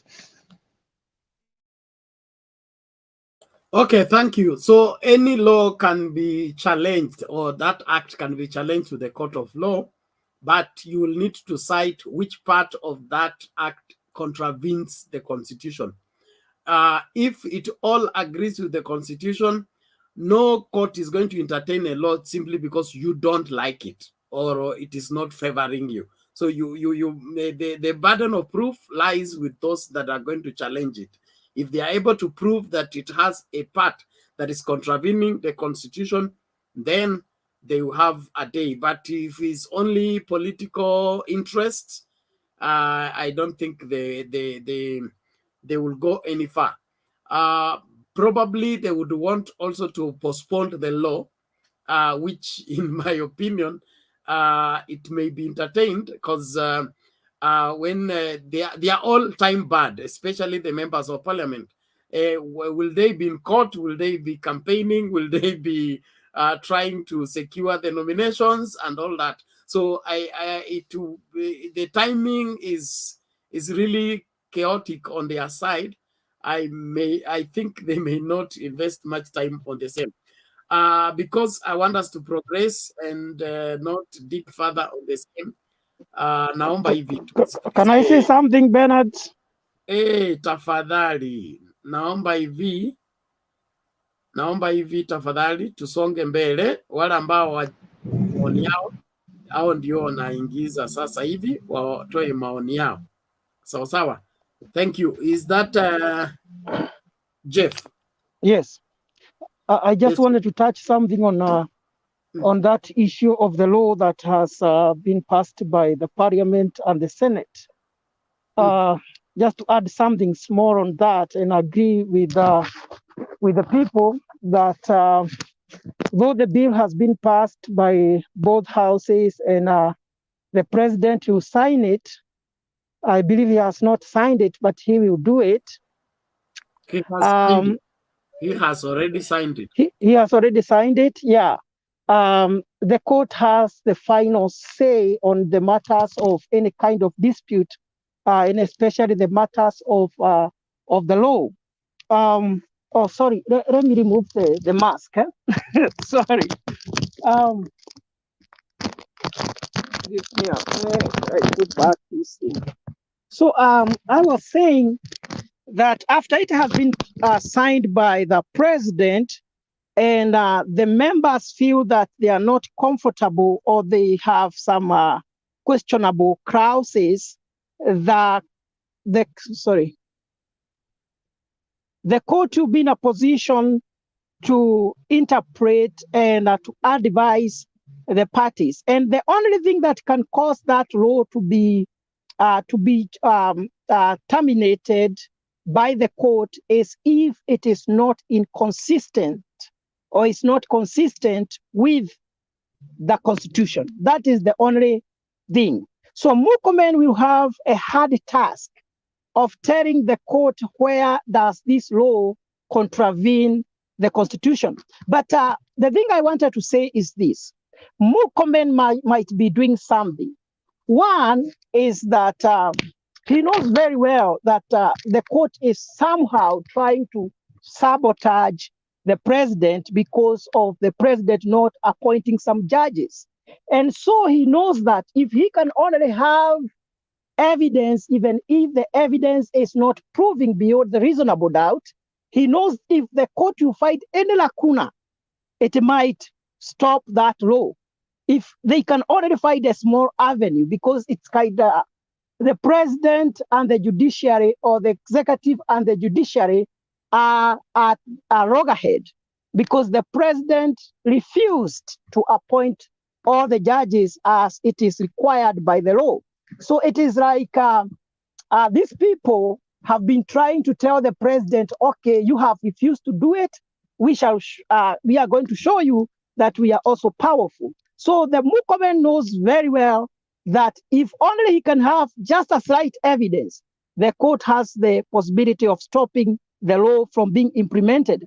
The other thing that Murkomen might be trying to do is to derail the implementation, because after going through the High Court and the High Court rules in the favor of both houses and the process of the signing, and says the law can continue and be implemented, he can also appeal to the Court of Appeal. He can also go, he knows what he is doing. He might be buying time to ensure that this law is not implemented or is not used within a certain time frame. Just the last thing I wanted to say is that the deputy president, because I have heard somebody saying there is a possibility that through this law, he can be forced to step down. It is not possible because the position of the deputy president is secured in the Constitution, and they were elected on a joint ticket with the president. And the only way, according to the Constitution of Kenya, the only way the deputy president can step down is through resignation or through impeachment. So if the law is not consistent with the Constitution, then it's gonna be stopped by the court. So those are just some of the things I wanted to add on that. Thank you. Okay, thank you, Jeff. Being forced to resign is also an avenue through which he exits office. The circumstances surrounding the new law and the need for him to be in a new party for 6 months before he's eligible to campaign and contest on the new party. So it is circumstantial. It's not even the president asking him or the parliamentarians asking him. It's a matter of the circumstances. How is he going to carry out the campaign and hold on the deputy presidency? And him being who he has always been in politics, he resigned from KANU at Uhuru Park in an ODM rally. So he may resign anywhere along the roadside rallies. All the same, let's move on. Duke, how are you? I'm fine. How are you? Fine. Long time. Where did you go to? I'm around, but I've been busy for some time. So, Karibu, maoni yako. Okay, first of all, I want to comment on to ask Madam Sego asked a simple question. He said if the amendment bill which was signed by the president can be removed. Let me specifically use that one, or can be stopped by the court. So the simple answer is yes. It can be stopped completely by the Supreme Court, the judiciary, because we have three arms of the government, and the superior arm of the government is the judiciary. So Kip and somebody who I don't know, they have been trying to imply that it's impossible. It's actually very possible, and there are actually two grounds on which they can do that, and that's we were talking about the burden of proof. So there are two ways they can prove that. One is about the definition of a political party. So there is a definition of the term political party in the Constitution. So if a coalition is going to be registered as a political party, then there is going to be a conflict or a misunderstanding of the term political party within the Constitution, because a political party was just a unit, and now you are saying that you bring too many units, and those units together also become a political party. So that one is a conflict. It's going to be actually interpreted by the judiciary. Also, a person can argue about the intention of the president. You know, the Constitution is very clear, especially during the last year or the last term of the president should not behave in a way that suggests that he's trying to retain power or to manipulate the way the succession of power is going to happen. So a person also can argue from that angle. So based on that, yes, the judiciary can scrap that. Coming to today's topic about Kalonzo Musyoka is rally today. So what I can say is that it's true we have now two forces in Kenya. We have just two forces.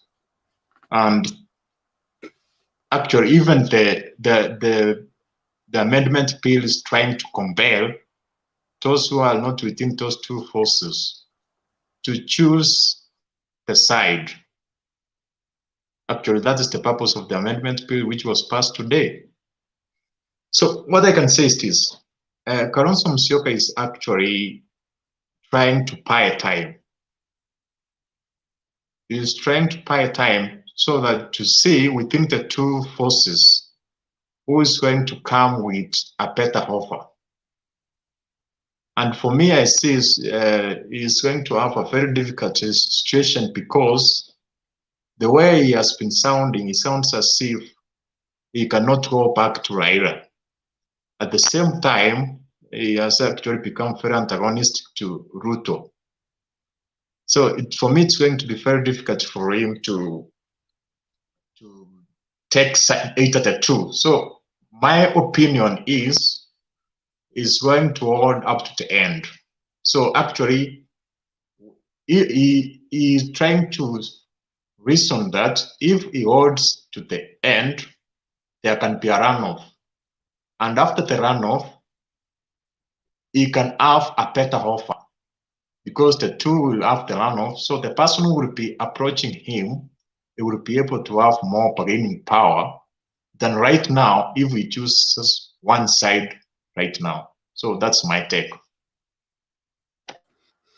Okay, thank you. David tried to force a runoff in 2013. It didn't succeed. The runoff is supposed to be just an outcome. It should not be engineered and worked upon, in my opinion. But Kenya as it is, kuna mambo mingi sana. Na ningependa kunini. Let me see if this video can play. Just as a reminder.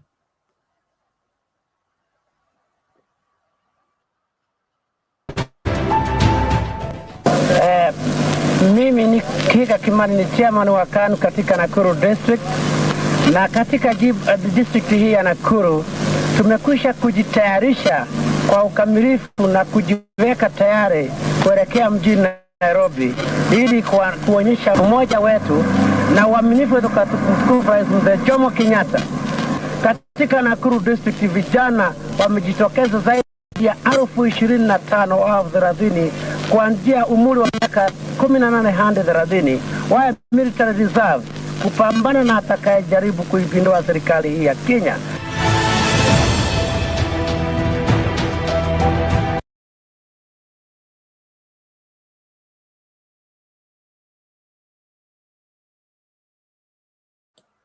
Okay, that is Kihiga Kimani, the father to Susan Kihiga. And hiyo ndio ilikuanga enzi ya KANU, chama cha baba na mama. And the chairman of KANU was able to raise an army to deal with those people planning to frustrate the government. Interesting times and how times change. But I believe those of you that are millennial, you have had a field of what was used to happen in this country before light came. And talking about light, let's bring light on the screen, please. Wale watu mko nyuma ya curtain, tafadhali show up. And then kuna wengine wamereduce camera, ichukue tu section moja, iache section ingine. Hiyo ndio corruption. Sawa sawa tu. Okay, now I want to give chance to another person to make contribution. Before that, I want to acknowledge all that are making their contribution.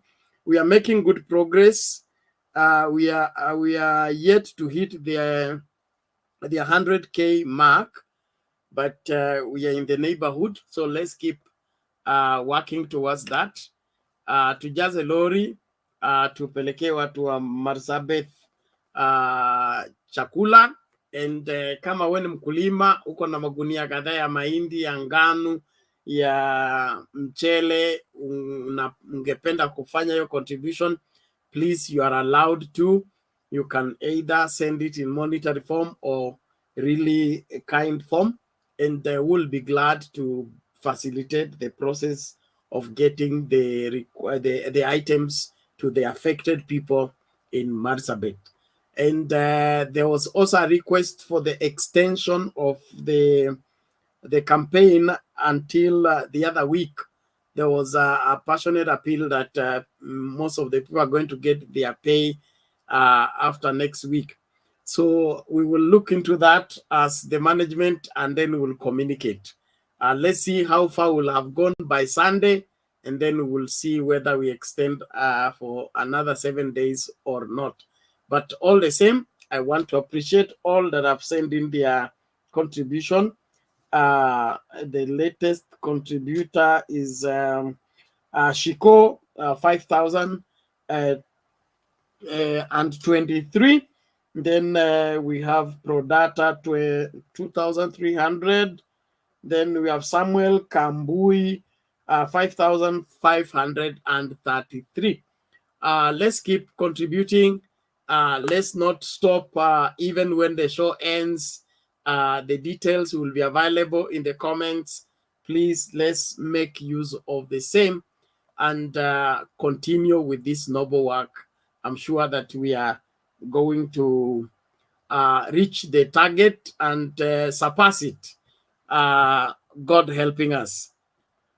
Haya basi, sasa nataka tuende round tukimsubiri Themba, na muombe Themba aje kwa wakati, la sivyo tuanze kufungasha. Bwana nani huyu? Nelson. Halo, Ile sehemu ilikuwa imebaki kidogo. Ile sehemu ilikuwa imebaki kidogo kwa presentation yako. Sasa toa.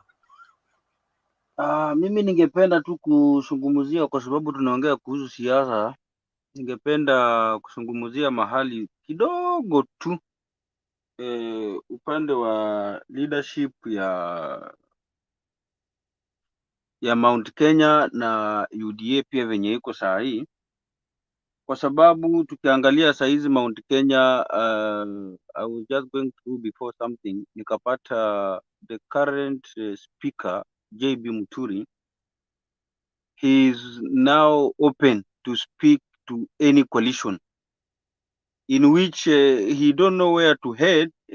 either kuja Azimio ama aende upande wa bottom up.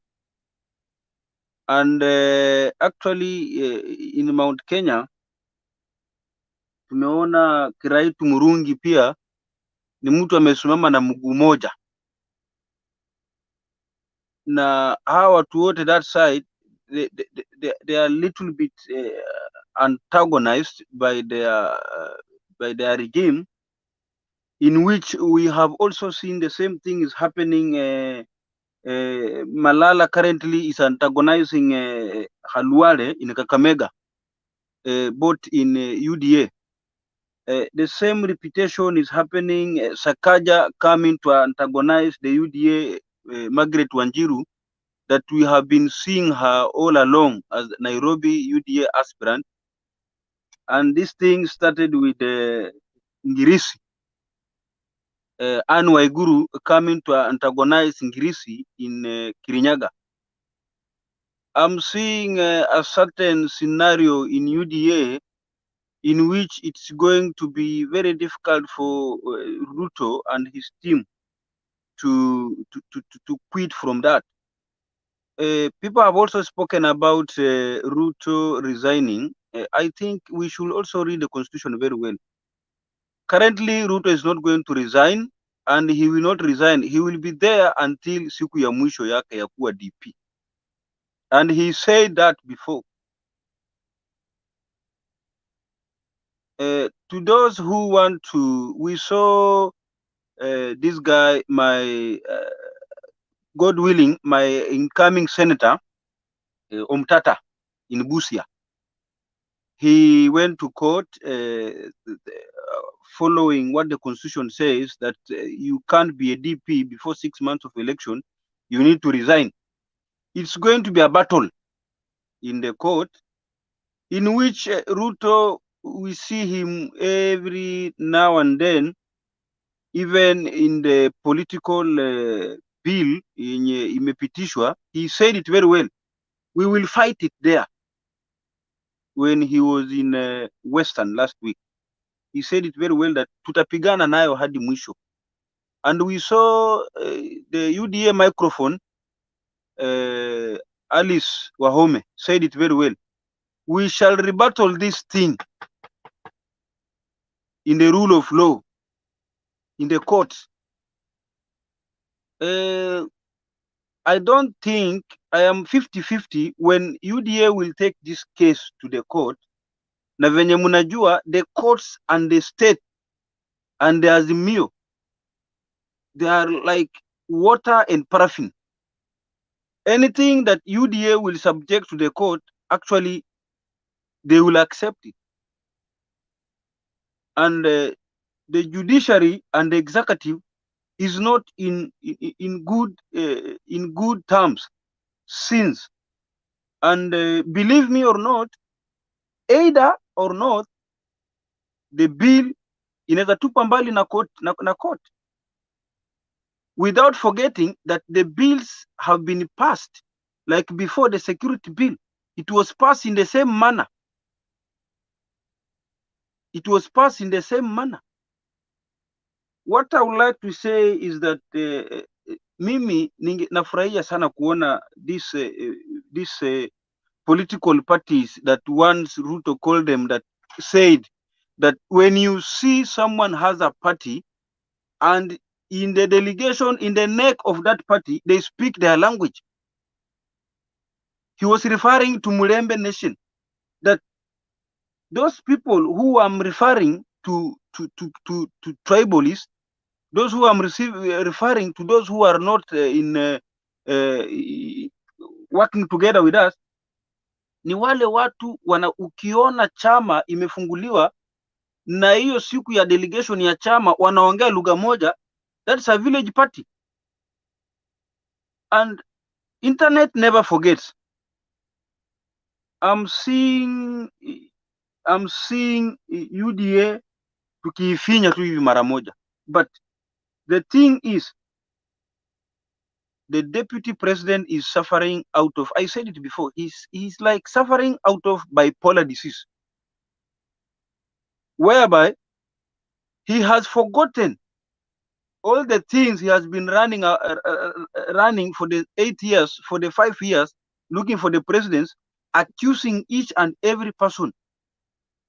Like what Ndwale said before, hakuna finance minister mwenye amekuwa mwizi kushinda Mudavadi. And he faced him, Mudavadi was seated, alikuwa amekaa hapo.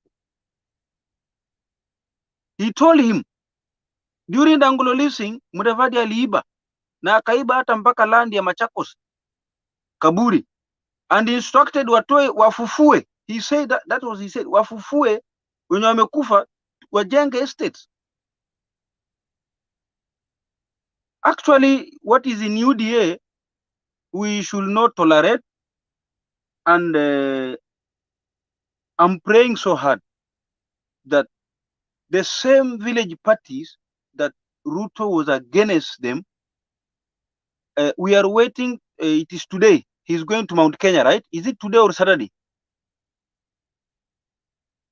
We are waiting for him this week to go to Mount Kenya. We want to see how the deputy president is going to address these village parties, as much as he has already addressed in one village party that speaks one language in Western. We want to see how he's going to address these parties when he goes to Central Province. And what I want to say is this, please, without pre of contradiction, I would like to say that William Ruto is going to announce his deputy president, his running mate, before his time.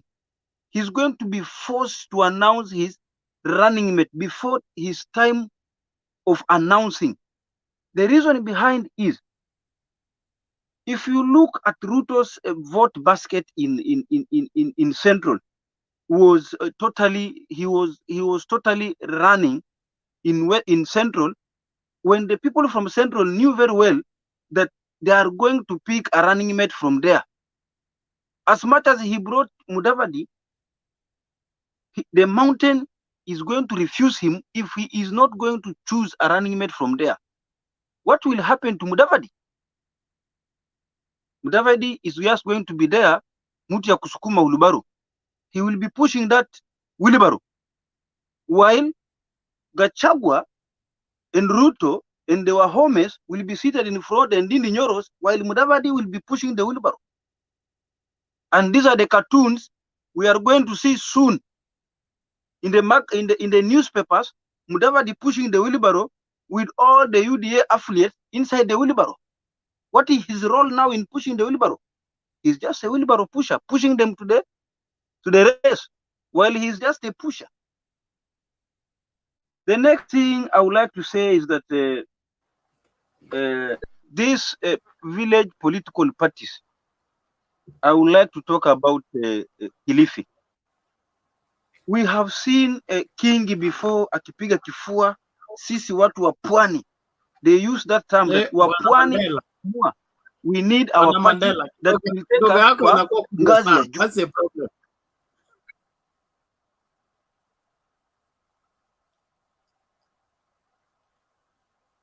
Hello? Bwana Mandela, kidogo sasa they need a party that is going to push them kwa ngazi ya juu. Cut it short, please. Cut it short, please. And I would actually like to say that we have seen a scenario that someone had talked about, Aisha Juma.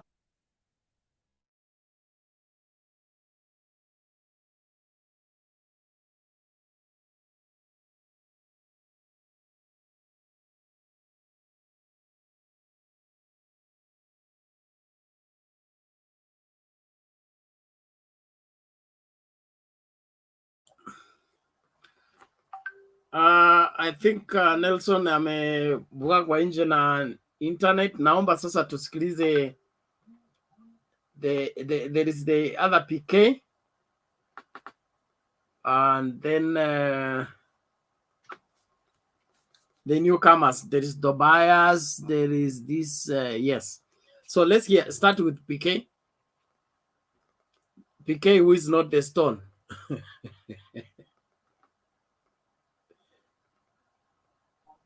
After that we go to Tobias, ndio tuende sasa kwa wale watu wa second round. Asante sana kwa nafasi hii. I'm glad to be back here. I've been running up and down, but also following from the background. On today's topic, a lot has been said. I was following, and I agree that I think Kalonzo Musyoka is trying a very risky game, trying to push for a post-election coalition, and because I don't understand what he might gain from it, given that the running mate is already sealed by the constitution, unless he wants to push in for the speaker's position or something like that. And I think the people pushing Kalonzo are very selfish. They are doing it for self-preservation. They want to win their local seats and just leave him out there. Unless there's something he knows that we don't know, but I find it very tricky. On the same note, I would say that we normally say that in the fullness of time, a lot of things come to light. And what happened to Musalia? Musalia used to look like one of the cleanest people around. But the things that are coming out now are proving that he may not have been that clean as assumed. And I think his goose is already cooked. He's finished in politics. Although there could be some light at the end of the tunnel for him, if I can hypothesize that given what is happening to the bill that was passed today, in the event that the bill is effected properly, there could be a mass walkout or an exodus of UDA allied MPs and senators into the UDA part of the wing. And if that would happen, if I'm not very sure what the Constitution says, but I do not foresee a by-election between now and August. And with that scenario, maybe I might pose a question. If that happens, there could be a big window whereby the deputy president could be impeached. And if the deputy president is impeached during this time, what does the Kenyan law say about impeachment in regards to someone who has already been impeached? Is he able to run again in an election? And especially the deputy president, maybe one of the panelists could answer me on that. And if that is where I'm seeing a window of hope for Musalia, because if such a thing happens, then Musalia could be lucky to be a running mate of somebody in UDA. I'm not sure. I'm just hypothesizing on that possibility. Depending on the grounds of impeachment, your eligibility to vie again is subject to that. So if there are no gravy matters that are warranting your impeachment, you don't get disqualified. But you remember there was the issue of Waititu after being impeached in Kiambu. He came to run in Nairobi, and the matter went to court, and that banned him from vying again. So if there are some grounds on the aspect of abuse of office and all that, or criminal issues, it's subject to wherever to confirmation, but being impeached alone cannot be something that is used to bar you from vying again. And then I don't think there is any need of impeaching the deputy president when we are 6 months to election. So investing into impeaching the deputy president is a necessary investment. We don't need it. And I don't think the president is up to anything like that. The deputy president is going to resign on his own volition so that he can concentrate on UDA campaigns. If that is going to work. If he doesn't resign, he will do both until the 11th hour. But hakuna haja ya kusukuma yeye sahi. Ashamalizwa, mambo mingi imefanyika, sioni haja ya kusukuma yeye sahi. It is a waste of resources to invest into impeaching somebody when it's 6 months to a general election. Tobias Juma, welcome. How are you? You unmute. Nimeunmute, mnanisikia?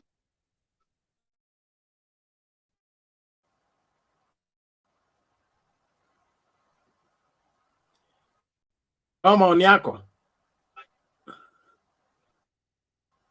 Munanisikia eh? Yeah, it is. It would do better if you removed those headphones. Siwasikii, mnakatika. Toa headphones. Ndio tu. Yes.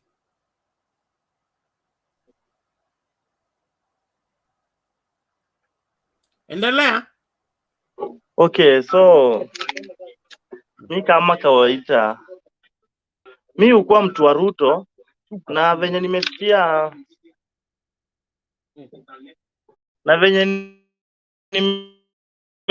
hapo Mandela akiongea, sababu ukiangalia venye alikuwa anasema nani Mutavati atakuwa cartoon, watakuwa wanaendesha mkokoteni. Azimio la umoja walikuwa wanategemea ataungana na wao.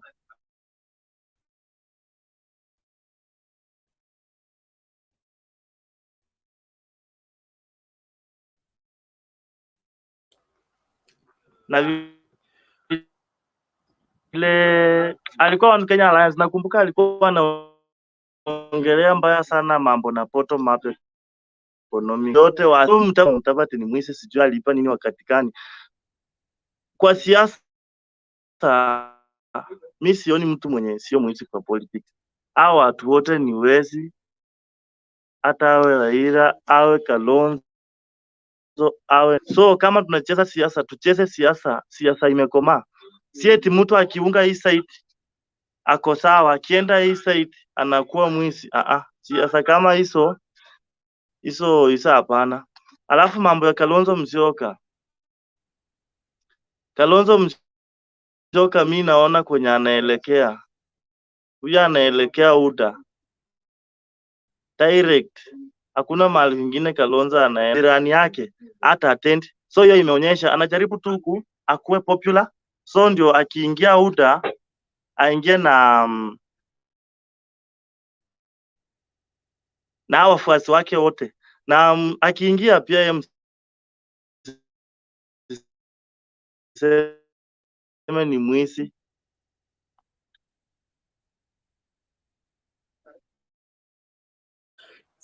So Bwana Tobias, wewe uko hapa kutetea wezi ama wanaoitwa wezi wazitwe wezi? Unamaanisha nini?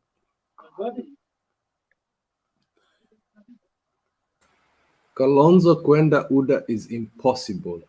Hata afadhali enda peke yake. It's impossible. No, but it's free to, is his constitutional right, but I don't think he can make such of course Imechanganya mitambo yangu. In my opinion. Iko nyuma. Alafu wifi yetu mbaya. Okay, let's do this let's make progress. Tobias, you will sort out the Wi-Fi issues. Now let's hear who. Alex. Yes, Bernard. Yes. Nashukuru tena for another opportunity to speak. I'll be very brief. I think naomba watoto waende kulala.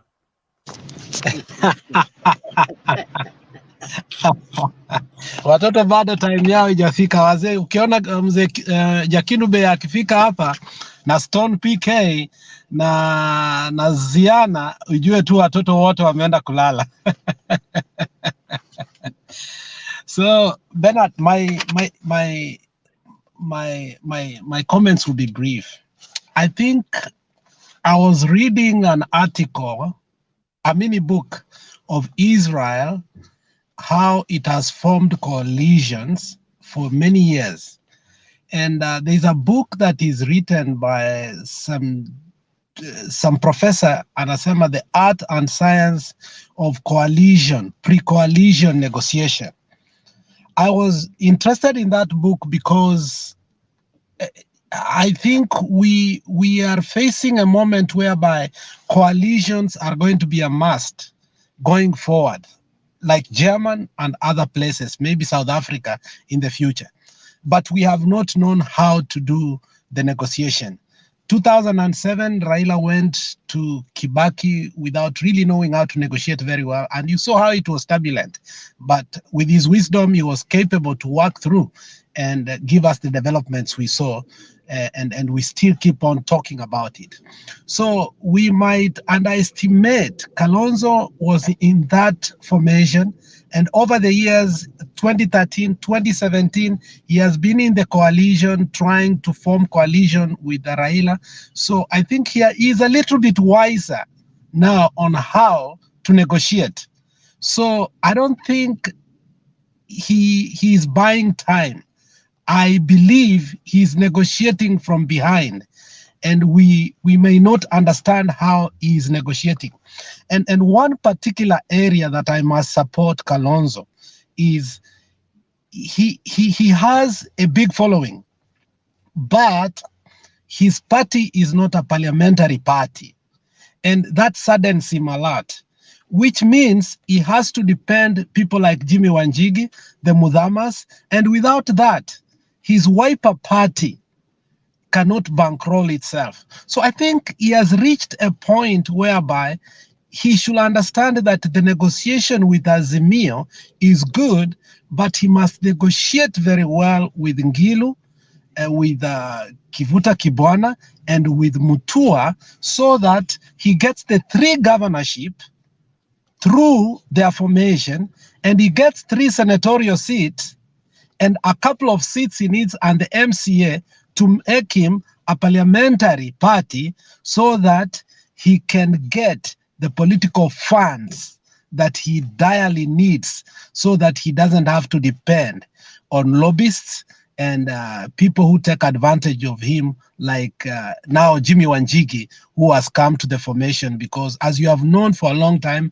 Kalonzo single-handedly depended on Mutula Kilonzo, the father of Junior, and for a long time Mudhama moved out, and Wanjigi came in, and Wanjigi is the one who brought in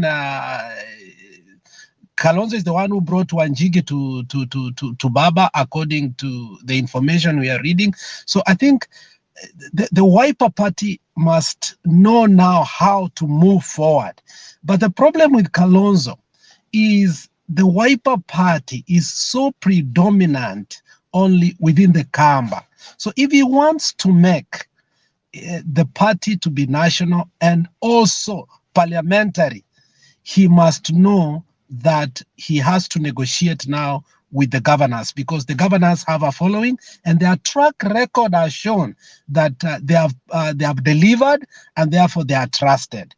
And if you look at what DAP has done, I like what it's truly doing. DAP itapenya kukua a parliamentary party. If it wins Trans Nzoia, Bungoma, and Busia, the way it's, I think it's going slow but steady. But I trust people like Wamunyinyi because I think they have studied the ground very well and they are very certain what they are doing and they are not running too fast. And the DAP, as I was looking at it, is an alternative within the larger Kisi too. And there are people who are waiting not to be given nomination over here so that they can have an alternative also DAP. So let us not also be surprised that DAP might balloon from Trans Nzoia, which where I think the base is, and we will be surprised that DAP may end up going to some areas that we did not expect. So Kalonzo is negotiating, and I'm not sure how, but I think it's wise for him to negotiate so he can have a formidable party whereby when he comes on the table, he knows that he also has money and leadership that he can offer in terms of committees. There are some lucrative committees. Immediately the elections are over, we look at the next thing is the speaker. After the speaker, then we go to house committees, which are very lucrative. And I think Kalonzo is looking at that, which is the right thing. So let's understand him, that coalition formation is not just for the big seat. It can also be how powerful they are going and effective to also be in a parliament. So let's give him time. In the end, he will come up stronger. And I think we need strong parties. And that's the essence of democracy. Thank you, Bernard.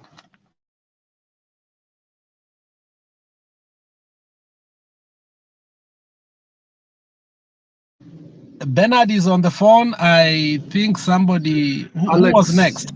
Alex, I think I need to add on your point. Okay. Yeah. So yeah, I think we both understand about the Western having especially in Europe, and I did know about Israel, Germany being Angela Merkel being the chancellor for over 25 years. I mean, she's seen all from Bush all the way to now Biden. She's seen all the American presidents, and it's because of coalitions and it's down to negotiations. So I think that's what Raila is following. It's just coalitions. Coalitions are very important, and it's what successful governments are made of, whereby communities that have different opinions can come together with that one thing that they agree on. So comparing the West to Africa, because all Africans, whether you like it or not, are conservatives. We have conservative mentality, so there's no the left mentality in African society. I mean, I'll put a sensitive subject. For example, Africans don't believe in homosexuality. It's who we are. So some of this super progressive stuff we don't follow. The only left things we follow are things like healthcare for all, taking care of the poor and stuff like that. But we are a conservative community. That's why you'd find that the West is split into two. So you've got the conservative side, and we've got the left side. Our conservative values are quite important. I always say Africans are notoriously religious and notoriously into our culture. So that is when our collisions are quite different from what the West has. As for what you talk about, Kalonzo, I think he's playing a very, very dangerous game. He needs to start establishing background talks with Raila or with Ruto. He has to do it in the background right now. He cannot run on his own because coalitions are always formed, not like the West. In Africa, I think it's quite different. We have to form them before we get into government. I think in the European style is more like you go into elections as individual parties and then you form a coalition after the elections because some parties feel that they're strong enough to go on their own. So that's the only difference about it. It's just that I think Kalonzo is not as badly off as Mudavadi, because I think Mudavadi should have waited a bit.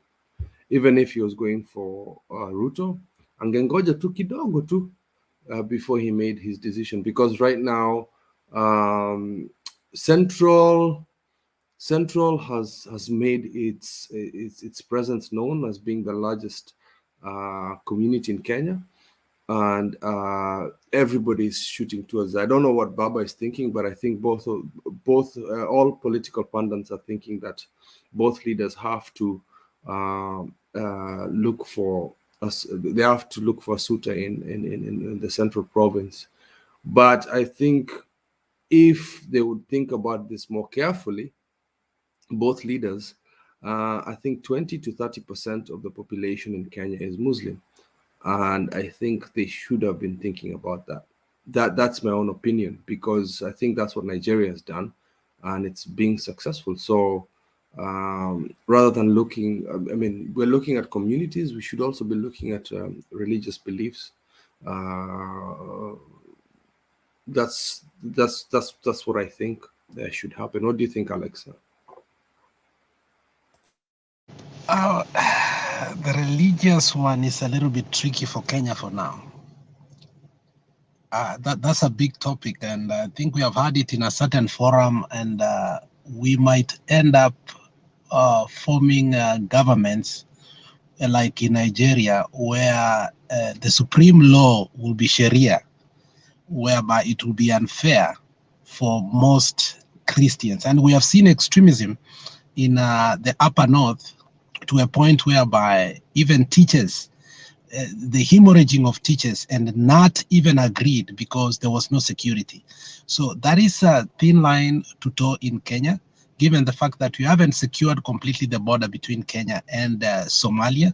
But in the future, it will be looked for. But for now, I think the government, and that is why Kibaki in his own wisdom realized that even devolved governments, you cannot devolve security.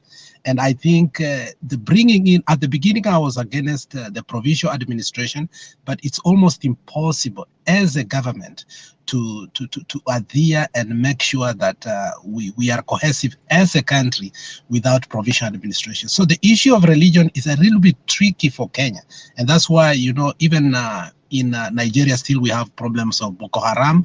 And in fact, we may think they are okay. I visited there twice, Abuja, and I can tell you the great divide that is over there. It's not solved, and that's why you find even in Tanzania the formation is that a Muslim, a Christian, a Muslim, a Christian, which is a little bit dangerous, which is okay, but it's a little bit dangerous. So Kenya, we have a problem with our security, but I think in the future we should look for that. But for now, I think we haven't got to a point where we can. I think even Joe himself at some point said, no, we cannot do that.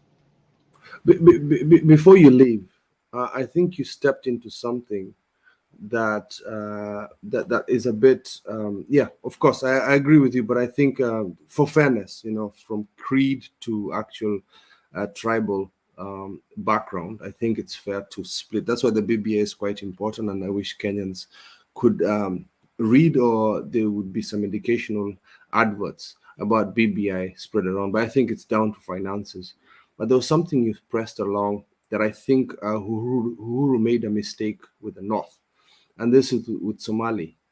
I think Uhuru should have learned from what Europe had done dealing with enemies close to your border. I'm not talking about Somalia as the enemies. I'm talking about El Shabaab, not Somali people. I'm talking about the El Shabaab people. What should have happened if there's a problem in your border, and that's the same with Nigeria. If there's a problem in your border, they should have done what Gaddafi had. I'm not endorsing Gaddafi, is strengthen up the African Union, like the European Union, whereby in Europe, the main problem is actually Russia, and same with the US. So the likes of Poland, all these Baltic states, Lithuania, Latvia, Estonia, they have a problem with Russia, right? But what the EU has done, when they're sending their forces or their missiles or any issues that would happen in Ukraine, they don't send the guys on the border. They would go to the European allies on the other side to come and settle scores on this other side of the border. So it's like, if there's retaliation, it's not Poland, it's not Slovakia or all these other countries that are bordering Russia that will be blamed, that Russia will blame for. So what would have happened between Boko Haram and Al-Shabaab, what should have happened is Kenyan troops should have been sent to Nigeria, and oppositely, Nigerian troops should have been sent to Somalia to fight this terrorist issue, so that we'd have this Africanism, what Raila has been trying to advocate. That's why you can see he's the most popular person in Africa right now. He's our delegate in African Union affairs. It's basically the retaliation that we had in Nairobi should not have happened, because the Al-Shabaab would not have blamed Kenya, they would have blamed Nigeria. But the distance for those people to travel all the way to the other side to retaliate would not have happened. So there's some political strategic plans that were messed up in his first term that is causing us problems now. That's why I think I dived into a sensitive topic, but I think it's a discussion that we need to do, and I hope Raila does that when he gets into power. I'm very optimistic he's going to take that over. Yeah.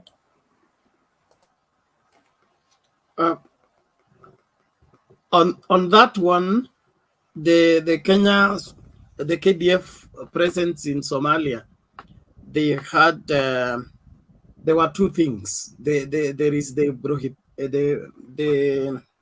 stopping of neighboring countries from going for even peacekeeping missions in the neighboring country. That is a UN law. But the aspect of KDF going to Somalia, it was during Saitoti's, when Saitoti was Minister for Internal Security, and the Al-Shabaab had invaded Mombasa. I think they ran away with some tourists. And that's when they invoked the aspect of pursuing the enemy to his hideout. Is that's what informed the aspect of a country that is neighboring, but now the army had to go to pursue whatever to recover the tourists that had been kidnapped by the Al-Shabaab. That's how it happened, and then I think the mission became permanent. As at now, the exit strategy is yet to be drawn out, but I hope we'll find a lasting solution to the same. So there are two things interplay here: pursuing to recover what has been taken from you, and then there is the aspect of the general law that forbids neighboring country from having army crossing over to go and interfere with the whatever governance. Bwana Themba, karibu sana. Alex yuko? Alex. Wazee wako Jakinube anarudi. Sasa naomba watoto waende kulala ili wazee muongee, mtupangie maisha. Tukimaliza bora tu mtupange vizuri. Sisi hatusemi hatupangwi, tunakubali kupangwa, bora tunapangwa vizuri. Inamaanisha maslahi yetu yawekwe mbele. Alafu, yes. Did you ever go to the ile film Kenya Film Corporation cinema? Ile ilikuwa inakuja mtaani. Ile Jesus movie. Ile Kenya Film Corporation ilikuwa inaleta cinema mtaani kila different days of the month. Kwa police station. Yes. Alafu walikuwa mnafika mnaambiwa watoto kaeni chini.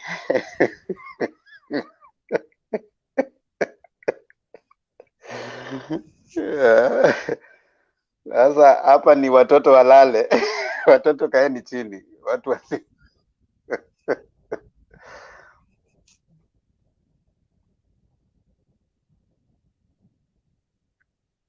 Bernard, you are muted.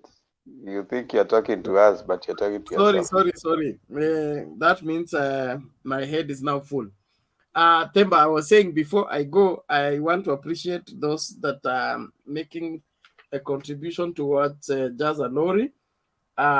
We have crossed the 70K figure. We would want to get to 100 plus before daybreak. So let us keep going. And by Sunday, We we'll have know. we have crossed the 70,000. Yes. Hey, man. Hey, on day one, we have crossed 70,000, man. You need to clap for yourself. So that means if we go at that rate, by end of tomorrow, we should have crossed the 140 mark. Yes. So yeah. we thank God for the efforts and generosity of all our people. Let's keep that going. And then there was a passionate appeal for the extension up to next week by those who say that they'll get their pay next week. So we'll look into that and then get back to those that would want to extend the period for the campaign. All the same, let's link up again later on in the day. Enjoy your moment. Can you put the poster for the last time before you step out? Okay. I think you can also access the poster. You see that part for the part for brand. The part for what?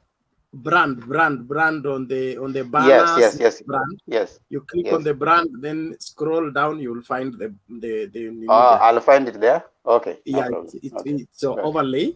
Under overlays, it is the last poster down. Okay. Otherwise, we want to passionately appreciate all of you for continuing to support Mtembei TV, and let us keep at this noble work and do greatly in helping the rest of Kenya. God bless you. Thank you, Bernard. Thank you, Bernard. Thank you so much for your able piloting up to right now. Naona umefanya kazi nzuri sana. Ladies and gentlemen, as Bernard is going to bed, we are at 70,000. To cross the 70,000 mark on our Jaza Lori. And of course, that shows how much you are a blessing to someone. Already that's a blessing to someone. Crossing 70K on day one of campaign, I think so if we go by that, if we give ourselves 70K, I'm sure probably by the end of this show we'll be at 100,000. So hopefully by Sunday we'll be at 400,000. If we add another week to that, we can be at 1 million. And when you are at 1 million, you can safely say that we have Jaza Dalori and we are taking to Marsabet. That will be the best way. So if we can give ourselves 100K per day, like we are doing, and then we do by Sunday, we are at 400, we can hit 1 million within the next 1 week, and we'll be able to take it to the people. So let's do it. You can do it, I can do it. So Operation 1 million. 1 million, I think safely now we can say 1 million is our target.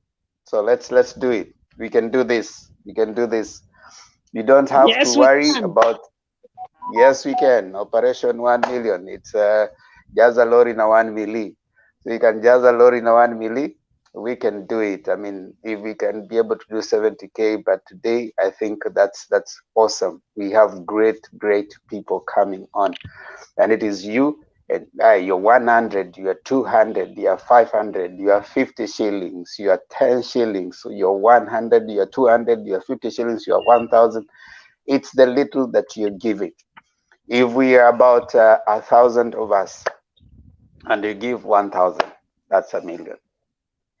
If we about like say here we see even like sometimes viewership goes up to 7,000, viewership goes up to 10,000.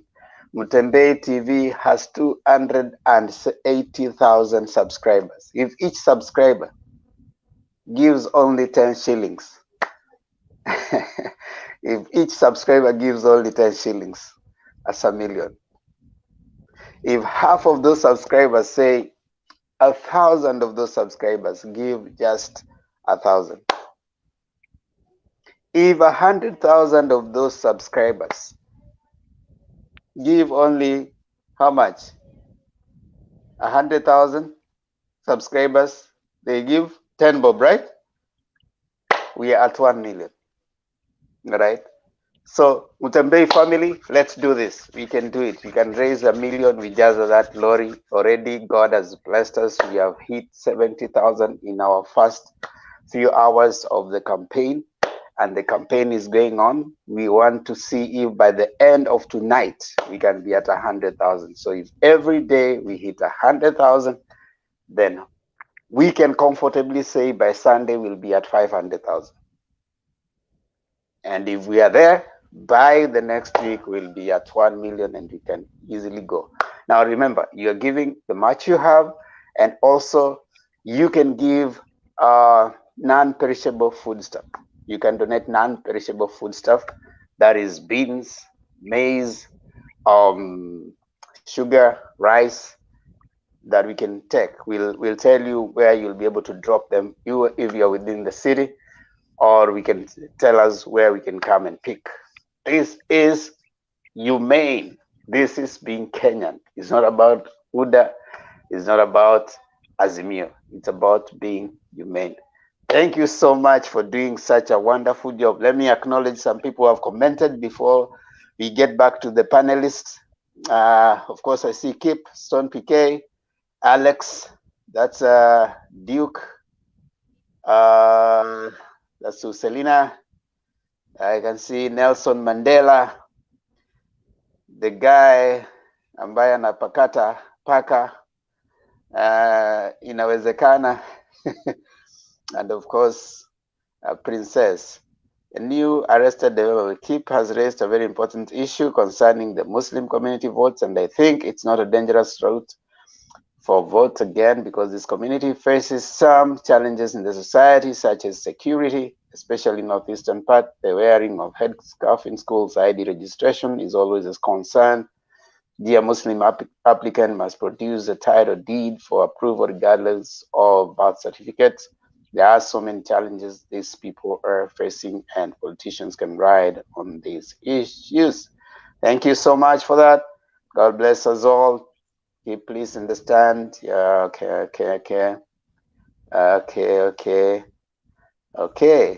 All right. Yeah, kuna zingine ninapita. Asante. Now, who was talking? Son PK, ilikuwa nani anaongea? Son PK, nanisikia? Keep ndiye alikuwa anazungumzwa. No, Haya, no, alikuwa no, shamaliza, sio? No, it was just we're having a back and forth between me and Alex, and it was an honest debate about we have to be honest with each other as Kenyans. I think everybody's running towards the mountain to get the DP. I think it's from the political pundits. They're saying that Central, being the largest community, especially the Kikuyu community, having the most people, you'd find that Raila and Ruto have no choice but to go there. But then I mentioned something between 20 to 30% of Kenyans are actually Muslim. I mean, we've got Muslims in the Rift Valley, we've got Muslims in Nyanza, we've got Muslims in Western. It's a very large community in Kenya, and I think if what I was saying is like I think the comments are getting a bit sensitive about that, but it's okay. I understand. We should not bring Nigerian things to Kenya. Just bring it as an example. if we could, I was trying to play the devil's advocate. Why aren't we trying to get the what do you call it? If any of them is trying to win, why aren't they trying to seduce the Muslim community to increase their voter apathy? Because 30 to 20% of the population is not a joke. It's something they could play as an advantage to them. Yeah, they have got issues that they would want to do. Moi played it very well. I don't think anybody outside Kenya, anybody inside Kenya understands what we see in the West. We see signs in most shops showing halal meat, but in Kenya, every single meat you eat is actually halal except for pork. You did not know that, and that was done by Moi, because the chicken, the Kenya Meat Commission was most of them are Muslims, so it is halal meat we eat. I'm Christian, but I'm just playing the devil's advocate here, trying to see both sides of the coin here. In terms of Sharia law, if somebody is a Muslim in Kenya and you want to get a divorce, you don't go to the courts, you go to Sharia. So there are certain laws that we can play towards helping the Muslim community and understanding their needs in Kenya as a community, as a whole, together, and making their lives more easier. So some of it you might not agree with, but it's what they believe. And if these politicians could take advantage of that, I'm just saying that in terms of, instead of running to Central, why don't you try the Muslim community, and you might get more votes than you may think, because Central is just a fraction, could only be 7%, and the Muslim community is larger than that. That's what I meant. I mean, if somebody really thought about it. Okay, that's great addition. But you see, when you say Muslim community, you're talking about faith, right? When you start moving now into faith, now you bring another complication, right? So you remember there are Somalis, then there's Muslim community. Muslim community crosses, it goes. They're not only Somalis who are Muslims. Muslims also, we have Luyas who are Muslims. We have Kikuyus who are Muslims. It's a faith thing. Okay. So generally Kenya, as a voting bloc, you are not organized into Muslims and Christians.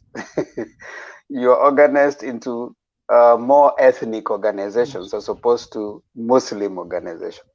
Right. So there are like, for example, there's a party for pastoralists. I think it is headed by Kuriatani, which is majorly looking at communities around northeastern area. So they have since aligned themselves with the Azimio guys, because they have tended to okay, good. Let's see that. They have tended to align themselves with the Azimio guys. But what you are raising about understanding the interest of the Muslims, while acknowledging that they are not necessarily many, when you start organizing the faith groups, then you wade into a different kind of tangent. Now, if you organize Muslims, they are basically not as many compared to the Christians. So if you are to follow that line of thinking, then you would find that as a politician, you would definitely be playing on dangerous grounds. You will be losing, right? So you can organize yourself in terms of communities. Like you see the pastoralists along Garissa, I mean Mandera, those areas, they have already identified themselves around a particular, party that they think will move their interest. They are Muslims, but they are Muslims in Mombasa. Now, Muslims in Mombasa have different kind of concerns. There are issues of land and other things, that face them. So Muslims might not necessarily have similar interests that will be championed by a particular party. Most of them in Garissa and those areas are pastoralists and stuff.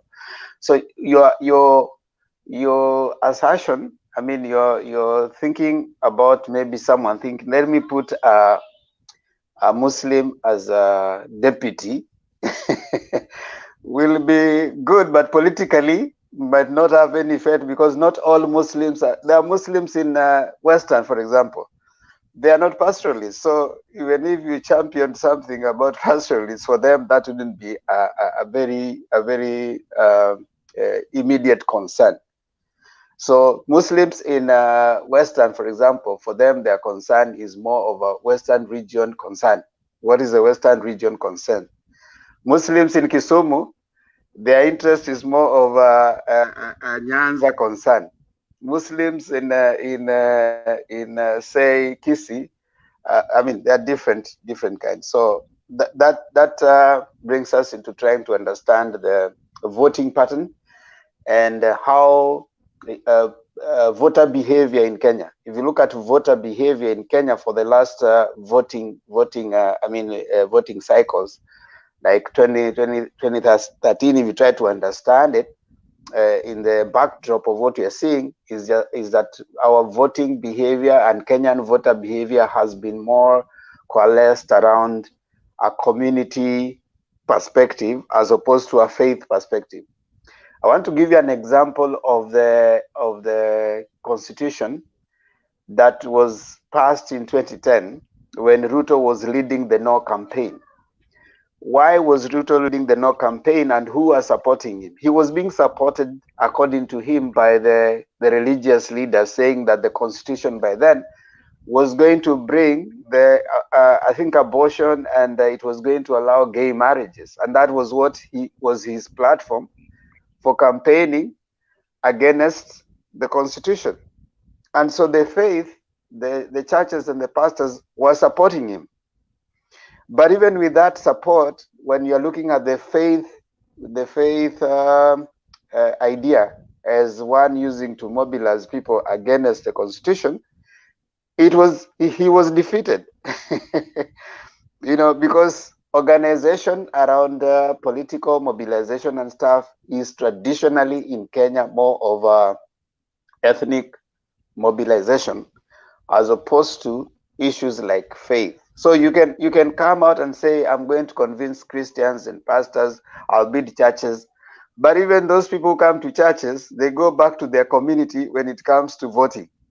They say now, okay, fine, we are done with church. Now let's go home. What does our community want? Their ethnic organization determines how they move. So it will be suicidal for any politician to start thinking, I want to think more of a faith or to appease the Muslims. Let me take this. We are not where Tanzania is right now. Tanzania, traditionally, it has made it their way of what Chama cha Mapinduzi way of doing things, that if the president is Christian, the vice president is Muslim. If the president is Muslim, the vice president is Christian. That has been their way of organization in Tanzania, right?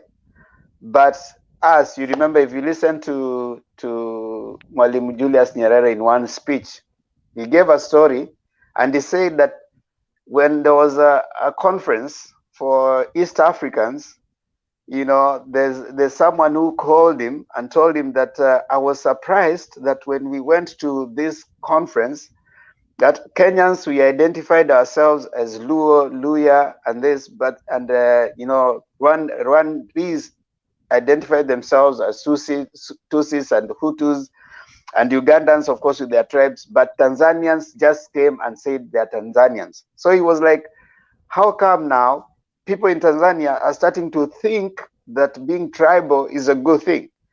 So that sense of killing ethnic mobilization had already fizzled out in Tanzania for a long while. So it was easier to organize them in the faith, you know. So you find there's either a Muslim or a Christian, which is not where we are as Kenyans.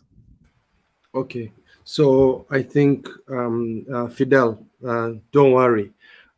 This is just a debate. I just brought it in. I'm not for or against it.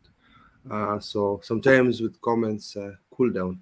I'm not trying to bring Nigerian things into Kenya. It's just this is what Mutembe is. We bring big issues together and we discuss that. But I think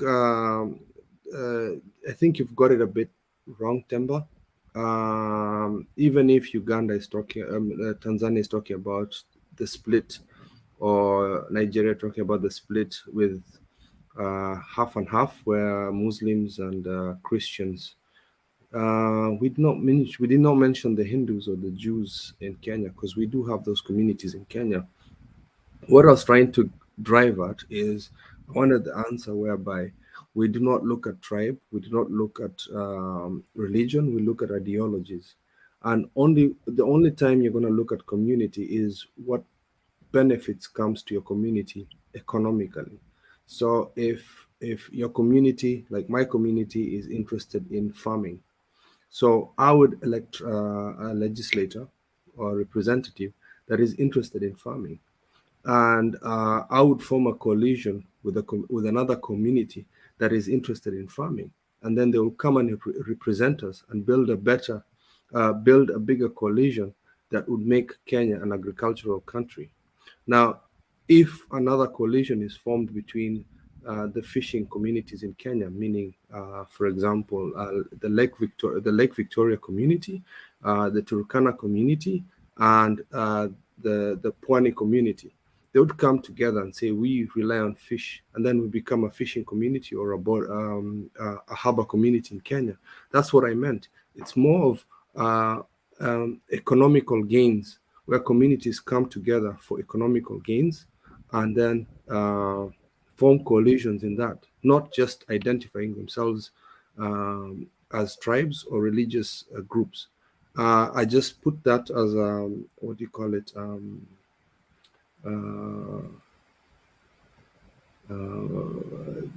I was just being a bit funny there to add that there, so that we have a debate on that. But the correct answer is we need to think about economical gains as communities, rather than just football ideologies of I belong to a certain community and I need to vote for my person because he's part of this community.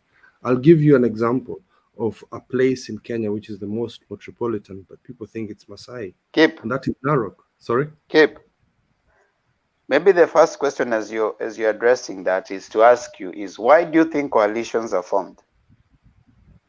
Coalitions are formed to form a government. Sorry. So you're right. Yeah.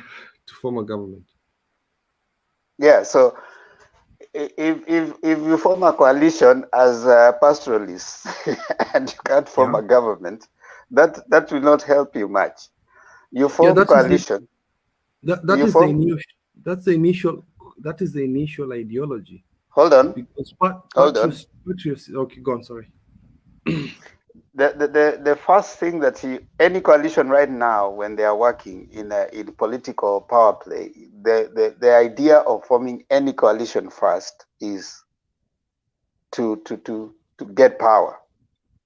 Because even if you don't get power, even whatever things that you could be having, ideologies and stuff, is not gonna come to fruition, wouldn't help you. Once you get power, you'll be forced by the need of that particular moment to align yourself to what you want to achieve and to remain in power.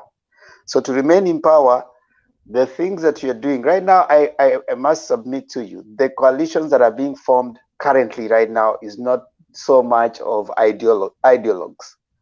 For example, what ideology does UDA and ANC share? What is the ideology? Pesa mfukoni. You know, We are deviating from the topic. No, you keep quiet. What is the ideology that they are sharing? UDA and ANC. They are sharing. Yes, Duke. Yes, they are. For me, they have some common ideology which they are sharing. It's about economy. They are both focused in improving the economy, especially for those poor individuals. That's why in UDA they have bottom up, and in ANC they have pesa mfukoni. So it's like they are trying to focus on the economy, empowering those at the bottom of the pyramid. That's a good answer. But I want to ask you, when in Kenya have you had a voting or an election where the people have not focused on economy? Come again. What's the question? Come again. When in Kenyan election have you had a competition, a political competition, when the people who are competing have not focused on economy? Almost all of them, because mostly you found them focusing on, even if they have been focusing on the economy previously, it has not been so intense the way the two parties, more especially the way UDA has emphasized on that. You know, No, I want you to go back it's to our time. Duke. Yes. I want you to go back to the deputy president speaking at the 2013 when he was promising the, what do you call it, markets, when he was promising mechanized markets, when he was promising the laptop. That was 2013, right? What I have said, I've not said that. Wait, all of them, and in fact, that was more sure than right now. That, in fact, if I could look at the two, the 2013 promises were more economically viable than right now what they're saying the bottom up. Because if you go back to 2013, they talked about we are going to give you laptops for our. That was more deliberate. We are going to have a digital economy. That's economics. Yes, we are going to make sure. Wait, Duke. We are going to make sure that women are no longer going to be farming using. They're no longer going to be struggling with farming. They're going to be using mechanized farming. Right? That was more, in my view, that was more factual than the idea of right now where someone is standing and saying, I'm going to give you 50 billion for this, 50 set aside 60 billion, 100 billion for this. So my point is, the concept of economy being the reason why people are seeking to vote, it's not a new idea. It is not a new idea. No. So you asked your question was what's common between the two. That's why I said the common between ANC and the UDA. Also, yes, there has been some economic manifestos or policies previous, but the UDA one has resonated very well to the people. It's for the first time, at least, we have even a slogan which is directly anchored to a given direction that a party wants to take. Previously, there has not been even one slogan which actually points to a particular economic model. So yes, there has been some. For instance, in 2013, they were more focused on maybe like digital transformation. But now they have realized with a lot of projects, development, roads, all that, they have not solved the problem of a common individual. The normal average Kenyan who has no For example, even if you build a road, that Kenyan is not employed. You cannot even use that road to go to work. He does not even have property in Nairobi which can appreciate. So that's why they have tried to focus on the well-being of those who are at the bottom. So that's what I can argue. Wait, Duke. If you're okay, I want to give you an example of what you're saying now. You're trying to demonize building roads, like that one is not important. You want to empower someone at the bottom. Now I want to give you an example of you're saying Mama Mboga. Assuming you have your grandma in the village, all right? And your grandma is probably planting, let's say, maize. And she wants to get her maize to the nearest market. Okay? The nearest market. Say the market is 2 kilometers away. And she has no roads. The road network is not good. How will your grandmother take her maize to sell in the market if the road network is not good? First of all, you are trying to sway my perspective. No, I'm not swaying your perspective. Listen, just give me time. Wait, Duke, hold on. Give me time first. Give me time first. Duke, I want to. Just a second. Yes. Just a second. What I'm trying to do is I'm trying to make it practical for you to understand what you're talking about, rather than saying, you know, there's no need of building roads and that person has no even a place to go, has nothing to take there. Do you know how much time people waste on traffic on a bad road? They are going to work, but they're on a bad road. Yes. So your idea of trying to trash roads. Yes, I've not said that constructing roads is bad. You did not get my statement properly. I say that those projects are good for the general economy of any nation. That's a fact. But what I've said is that we have been having issues of poverty, issues of inequitable resource distribution, whereby, for instance, what's happening in Nigeria, you find that some people are too poor to the extent now they form criminal gangs, and then they go to Nigeria. School. I want us to talk about Kenya right now, Duke. Listen, yes, I'm giving a perspective. Go to Nigeria. No, you can give. Talk about Kenya. Make us understand what you're saying. Give us an example of Kenya. Now talk about where do you come from? Wherever place you come from. Talk about that. Give us that example so that we start saying, okay, we've been having this. What's your story? Break that down so that you tell us. You see, now this is Mama Mboga. He's having his mbogas in the village. He wants to get them to the market. He can't get them to the market because the road is bad. You made this road. That was not a priority. You should not have made this road. You should have given her this money so that this money, she can walk in this bad road as she's going to access that market. That's what I want you to tell us. Okay, first of all, in response to that, I did not say that we stop constructing roads.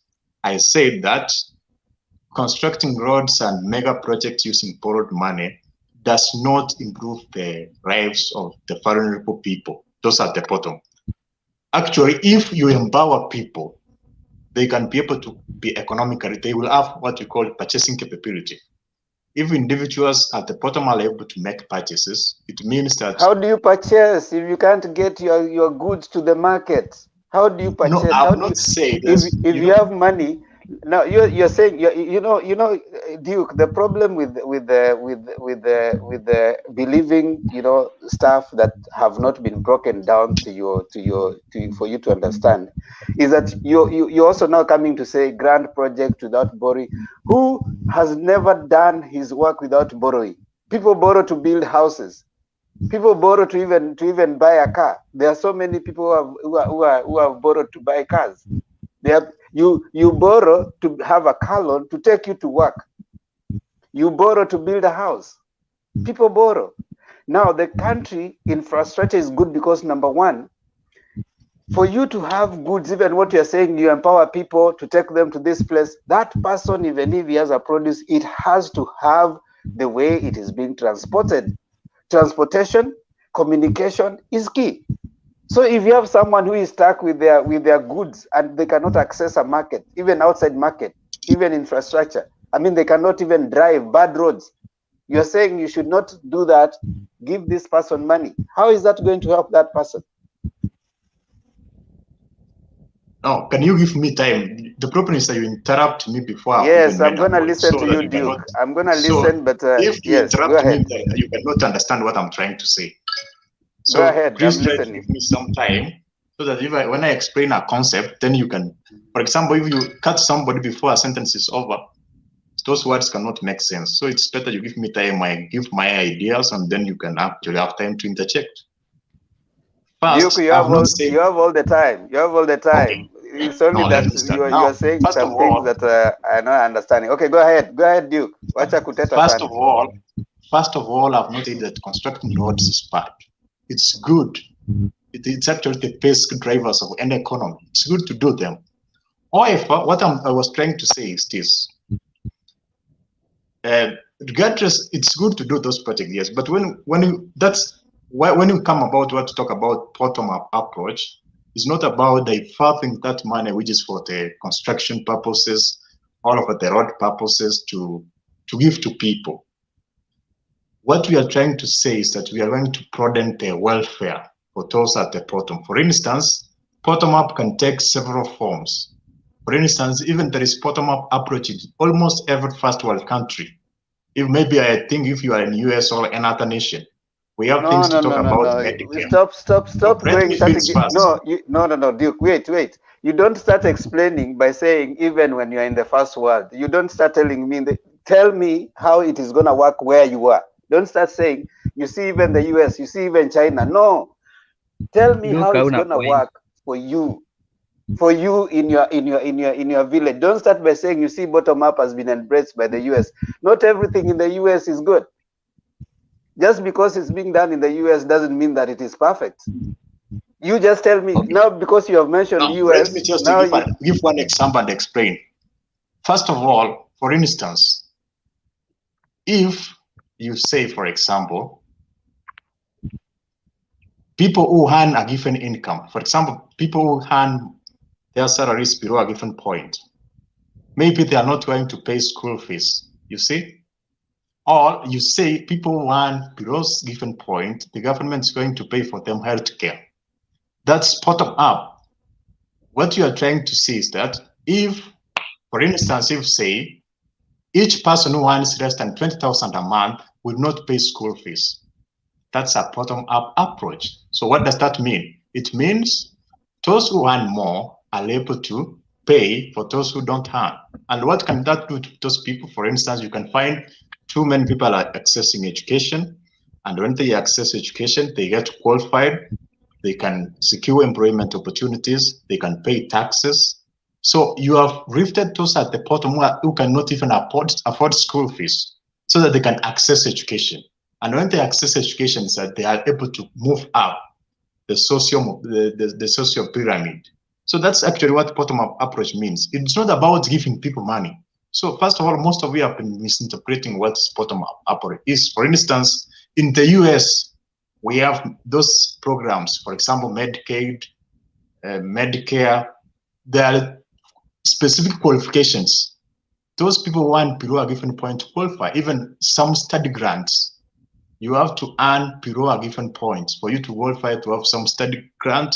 So that's what we talk about bottom-up approach. You are not just giving people money. If you give people money, they can even use it within one day and it's over. Luke is lying to us. So You are you lying have to to us and understand we that. cannot wait.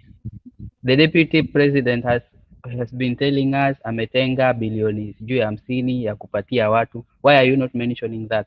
Ametenga bilioni 50 ya kupatia mama mboga, ametenga bilioni sijui ngapi ya kupatiana. Why are you not mentioning that? What you are saying ni kama hiyo subsidized farming, kama hiyo healthcare NHIF, kama hiyo free primary education, which Azimio is talking about, and it's not bottom up economy. So it appears ni kama you are copying us. You are not saying what our beloved deputy president always tells us. Anatuambia ametenga 50 billion ametenga hii. Can you jaribu kutueleza hiyo 50 billion how it will be given to people? Make us understand the bottom up. Okay, That's for the bottom up instance, economy is talking you about. know, Okay, Duke, let me wait, just wait, respond. wait. Their question, just write the question. You are going to be given questions. Kuna maswali hapa, kuna Matt hapa ako na maswali, alafu kuna Nelson pia pale. So wacha tusikie Matt hapa, alafu tukuje kwa Nelson. Yes, Matt. Good evening, everyone. And yes, so Duke, I think you are perhaps mistaking social welfare programs with the bottom-up approach. And then the other thing is, I think what you're talking about, or what you're imagining, is to have some kind of economic stimulus. What's happening in the US is about infrastructure. You remember the most recent development with the Democrats, where they passed the infrastructure bill. That bill is gonna provide millions of jobs to people, and then it will stimulate the economy because lots of people will be employed. Green energy, people will be investing in alternative energy sources.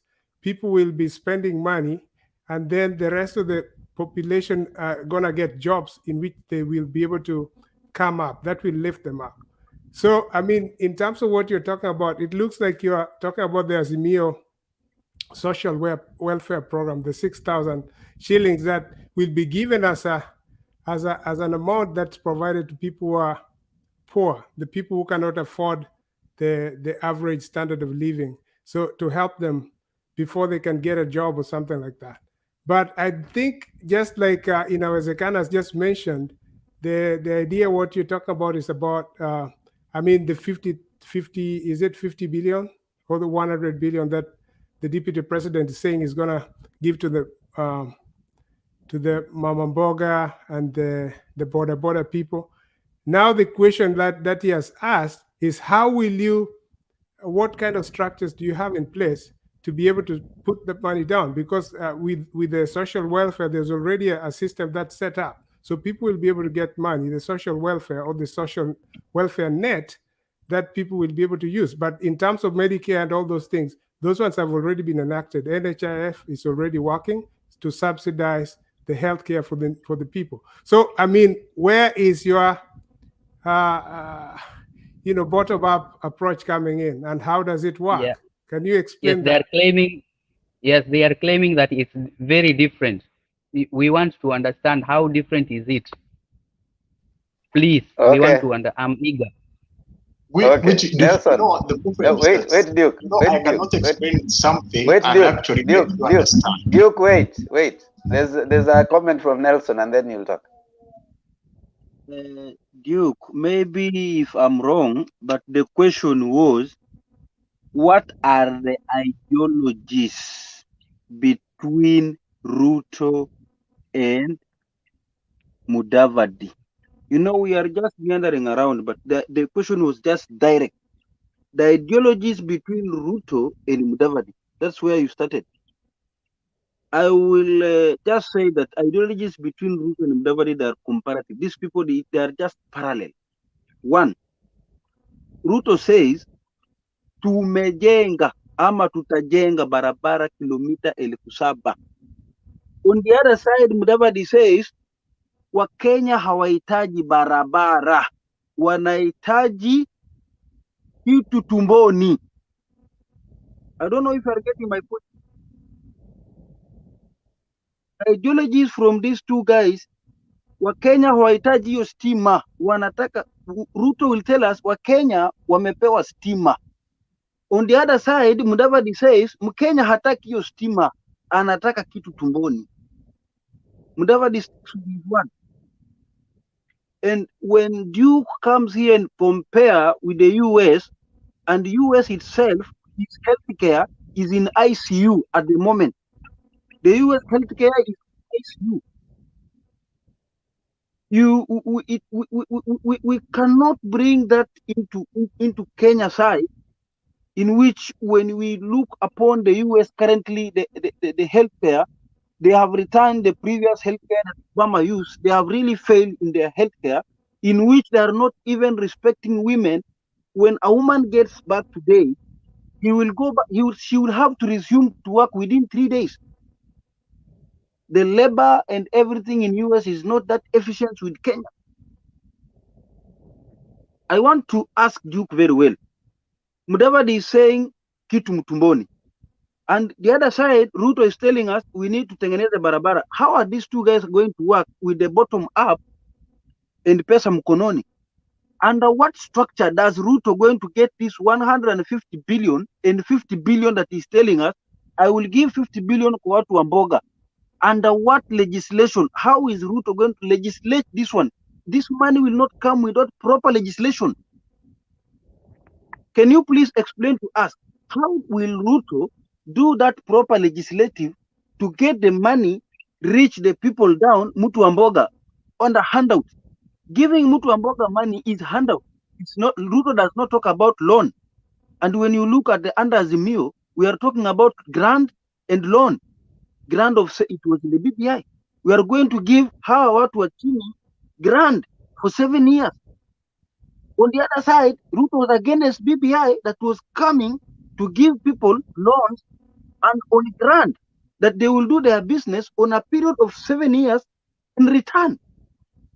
Ruto on the other side telling them, I will give you 50 billion kwa Mama Mboga. Where does this money come from and how? If not under.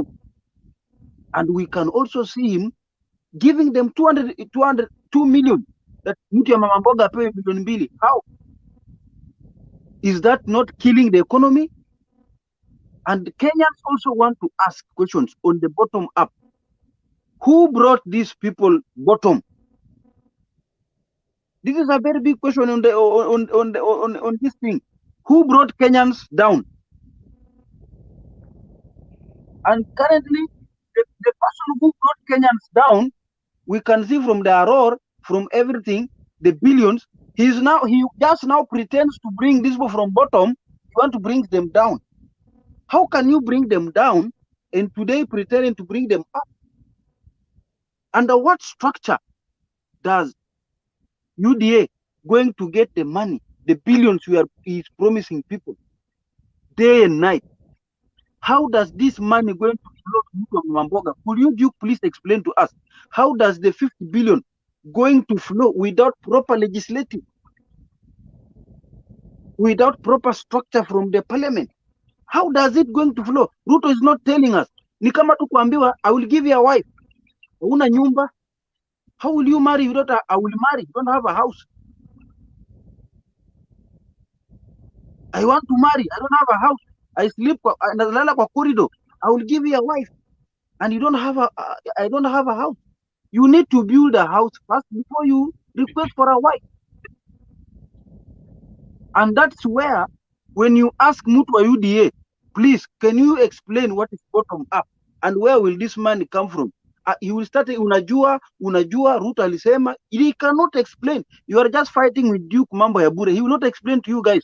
It's better we move on to another discussion and just put that aside because he will not give us the right answer. Yes, Femba, before, if you may allow me to add one sentence before, and even before Duke you speak. You see, if you may allow me to use this word, this is the highest conmanship that I've ever had hizi campaign zote zenye nishawaisikia. You know, DP is like, is using this like his marketing strategy. He is marketing himself. He is using Azimio techniques, what Azimio is promising to Kenyans, alafu anataka kuibrand ikae ni kama ni yake. He is using catchy phrases like bottom up, things that people don't understand. Yeah? Kama venye Nelson amesema, they always refer to venye DP anasema, and they cannot even explain what DP is saying. DP is actually copying what Azimio team is telling Kenyans. The healthcare, the free education, the pesa mfukoni actually is just 6K, which is being given to families, which will be given to families. The DP alafu anakuja anaicoin ati anasema sasa hiyo 6K ni handout. How is it a handout? Duke, you have failed to explain to us what bottom-up economic is. You know, please don't just follow someone because what he is telling us is catchy. What he is telling us as if it's a revolution, and he cannot explain it to the republic. You know, with that I rest my case. Okay, now I hope you give me time to explain. I don't try. You can see when you are speaking, I'm not in the chat. So I want when I'm speaking, so you listen to me. So Yes, first of all, I want to start with Mandela. You said I was asked a question: what is the ideology similarity between Ruto and Mudavadi? I answered that. What I said is this: the two of them are concerned about the well-being of those people who are at the bottom of the pyramid, those who are unable to get their basic needs. That's why Ruto is talking about bottom-up approach and Mudavadi is talking about pesa mfukoni. So both of them are interested in uplifting the well-being of those who are at the bottom. So that's my answer. Also, you ask about another good question, that Ruto is saying he wants to bring people from the bottom to the top. Then you ask a question, who brought those people to the bottom? My answer is this: all the previous presidents.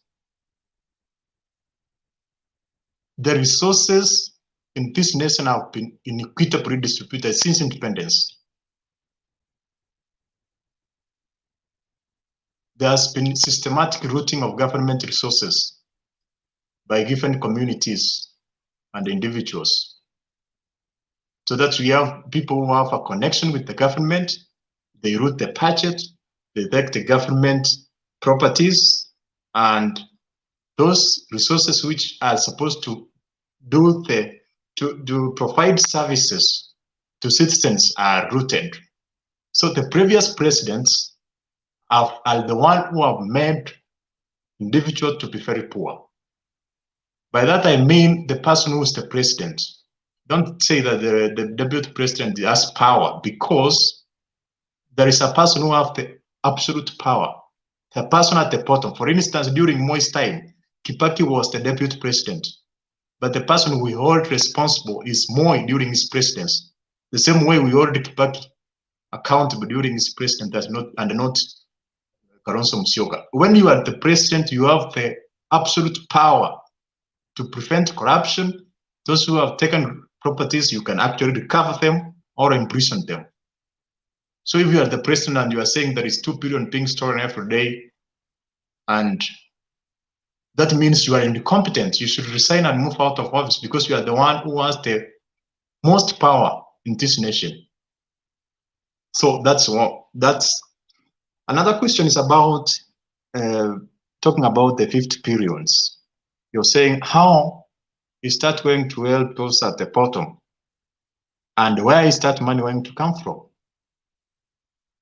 But you should also ask your question. That question should apply to you. You are supporting Raila Odinga is saying he's going to give 6,000 Kenyan shillings every month to people. First of all, how will you identify who will receive that money and who not receive? It will bring chaos. And also, where is he going to get that money from? You remember during the COVID crisis, there was some money which were done they were trying to transfer to people. There was a person who was very rich. He's an MP, received 1,000 and he's very rich. Completely no registration, no protocol how to. So I can explain this way. First of all, for instance, even right now, we have a lot of money in Kenya, the Kenyan budget, which goes to irrigation.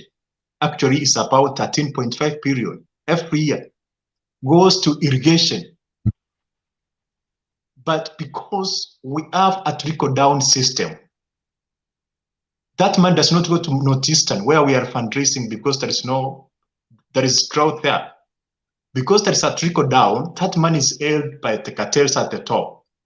That money cannot trace itself into Garisha or Northeastern, where we have drought.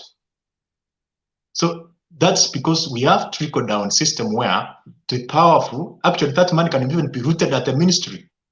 Doesn't not even get into the counties.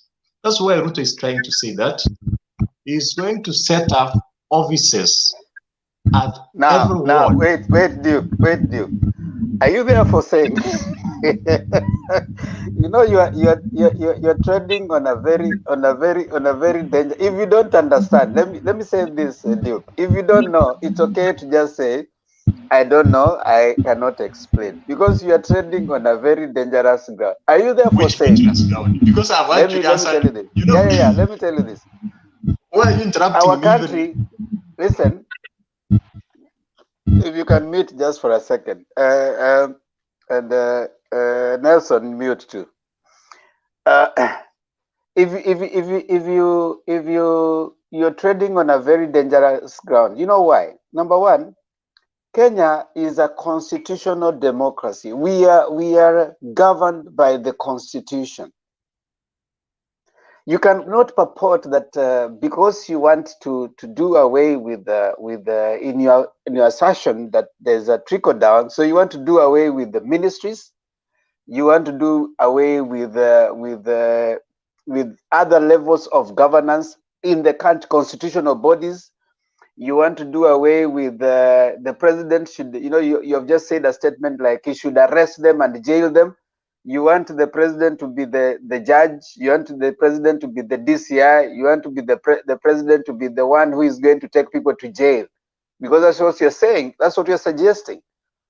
That's anarchy. That's anarchy. That's creating a person president.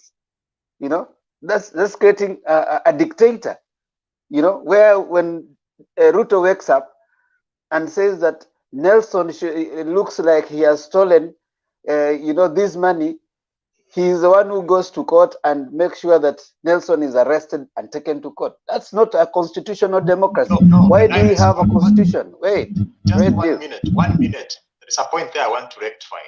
Because you no, I'm just commenting. This is what I'm trying to say. Just 1 point you have said. You understanding? Just 1 minute. What I'm trying to say is this. I've said the president who is constitutionally elected. I've not said there's somebody else who has no power to come and prosecute people. You know very well that when the government suspects somebody in the misconduct, maybe corruption cases, it has the DPP who has to submit evidence into the court of law. You know what they do? They don't submit evidence because they are the one who have stolen that money. For instance, if we talk about the COVID cases, you know, there is individuals who are linked direct to the president who are victims. No. You see, Duke. Just hold on. Just mute a little bit. You see, it's one thing to have political statements, and it's another to have a constitution. What is the threshold of someone being sent to jail? Who does that?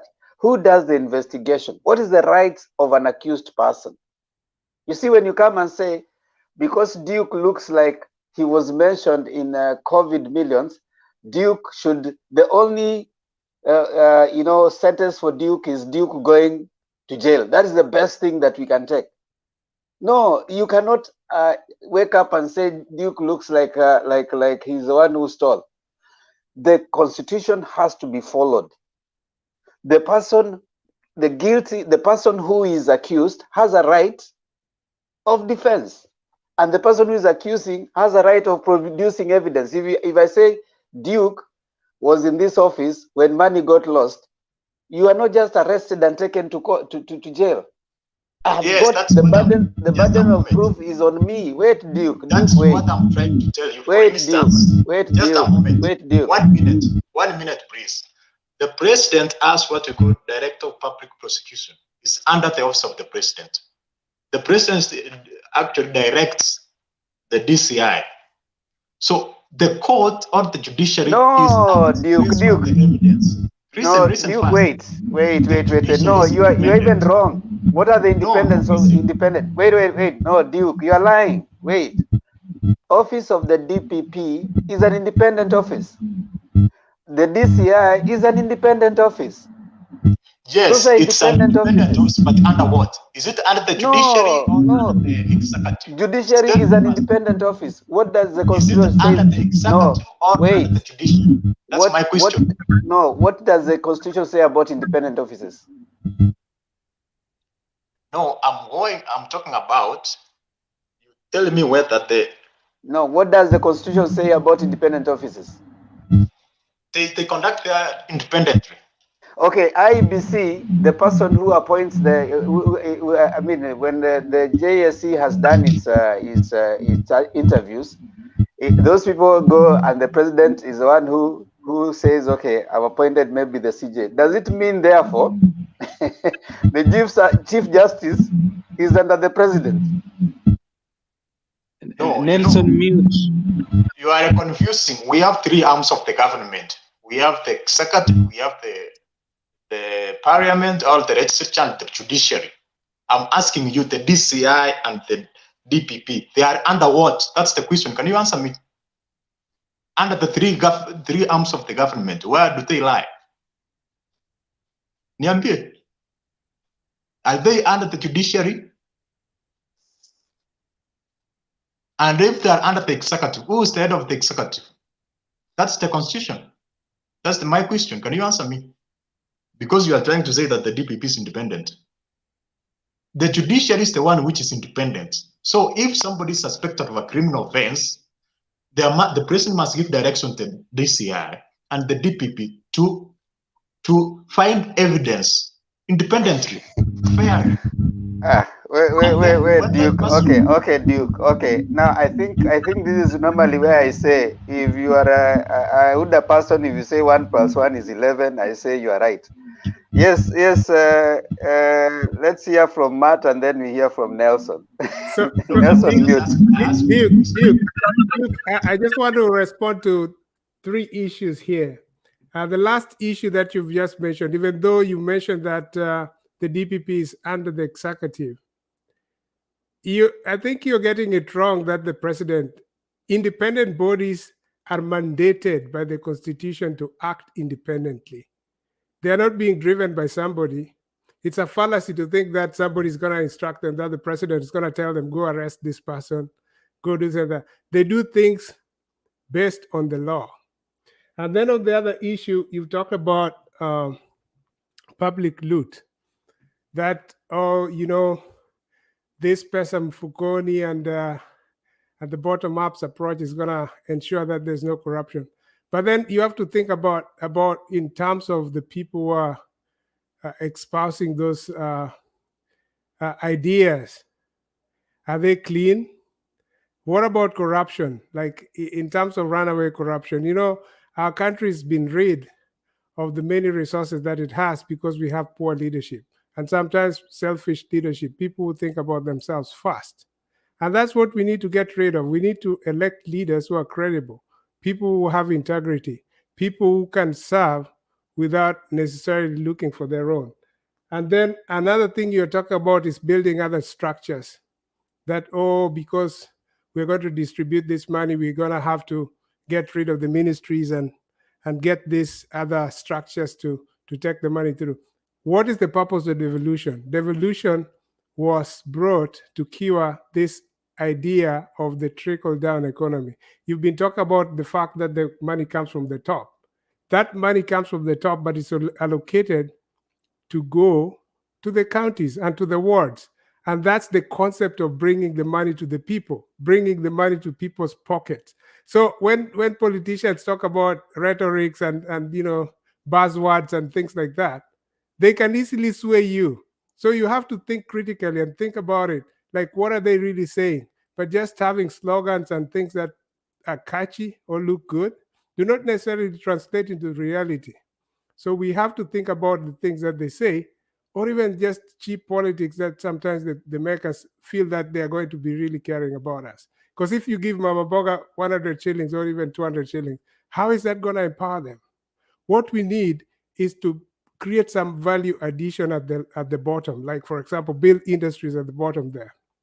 Encourage entrepreneurship, like a different kind of entrepreneurship. Encourage the youth not to just linger around in the villages, but to give them some real value. For example, have some village polytechnics or technical vocational colleges where they can get some skills that are in demand within that locality. Pair them with with local industry so that they can be useful. But this idea of just following politicians blindly will not help us grow as a nation. There are many good things that we can do as a people, but if we're just blindly following politicians because of the slogans that they bring out there, we're going to be a lost generation. Finally, I think there's one thing that I noticed is that sometimes it's dangerous.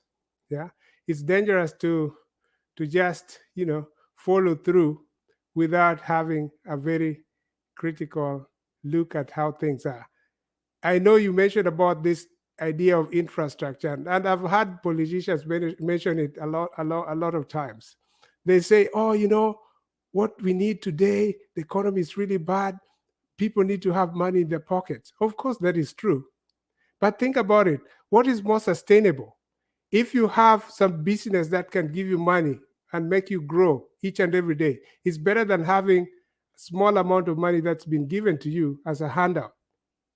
Think about it. Doing your own business, even if it's Juakali or if something, for example, the youth are not necessarily needing small, when they mention kazi ni kazi, I don't believe our people who are educated need to just get any kind of job. We need to have good and well-paying jobs, dignified jobs. For example, in IT, there are lots of jobs that they can do even from home. So we need to create an environment where they can learn, where they can utilize these things, like, for example, web-based business, Internet of Things, so many e-commerce, or even just doing digital business. Those are things that are open out to the world.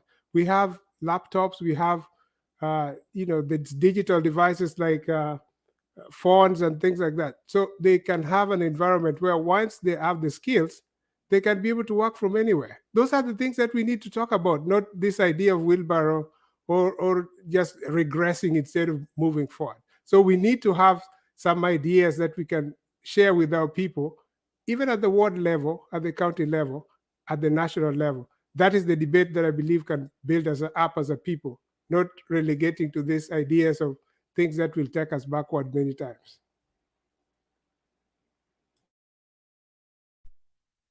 First of all, I want to respond by saying, I want to respond to a brief response. Okay, Duke. Yes, what I was trying to say is that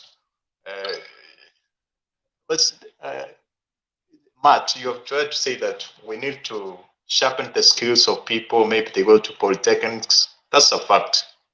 But in Kenya, we have a lot of qualified individuals, graduates, thousands. What's not there is where they will have to work. What is missing is not teaching people. What's missing in Kenya is not employees, but what they can do, whether by themselves or by a company which employs them. So that's what we are trying to say, that if these people are entrepreneurs or they are innovative and they have a lot of ideas, but they don't have capital. So it's good for any reader to have like a platform where these qualified individuals who are very innovative, they can have like something where they can get capital and start off. So for instance, even if in the US they say like 75% of employment opportunities are in the private sector.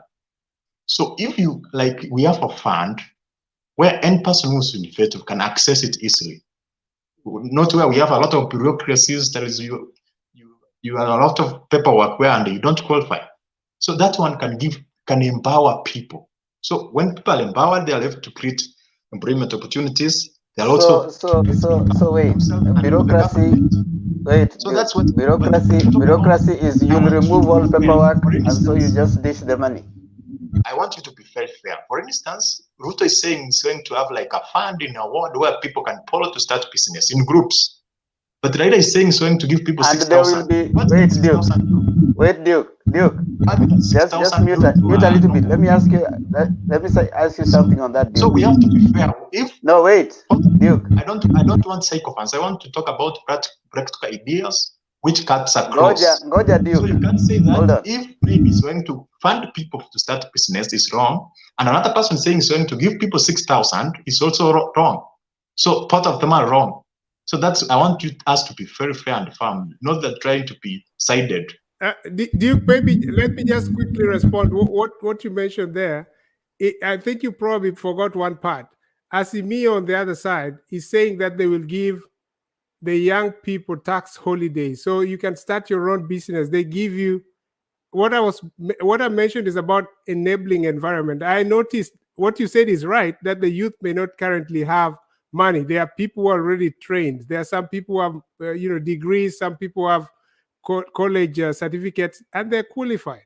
So what Asimia is saying, apart from the 6,000, there's an amount of money that they will invest in the youth so that they can start their own businesses, or they can partner up with some other ways so that they can start something. That's a different kind of money. So if they give you a tax holiday for 7 years, that's something that you can be able to, it will enable you to start a business. And I believe those are some positive ideas that we can celebrate. I mean, if it's something that can happen, that's a good thing, that we can have a head start. We can get something to develop our people from there. But what I alluded when I mentioned about the vocational schools and the technical schools and the colleges is that sometimes you may have skills, but you don't have a specific skill that is in demand in your community.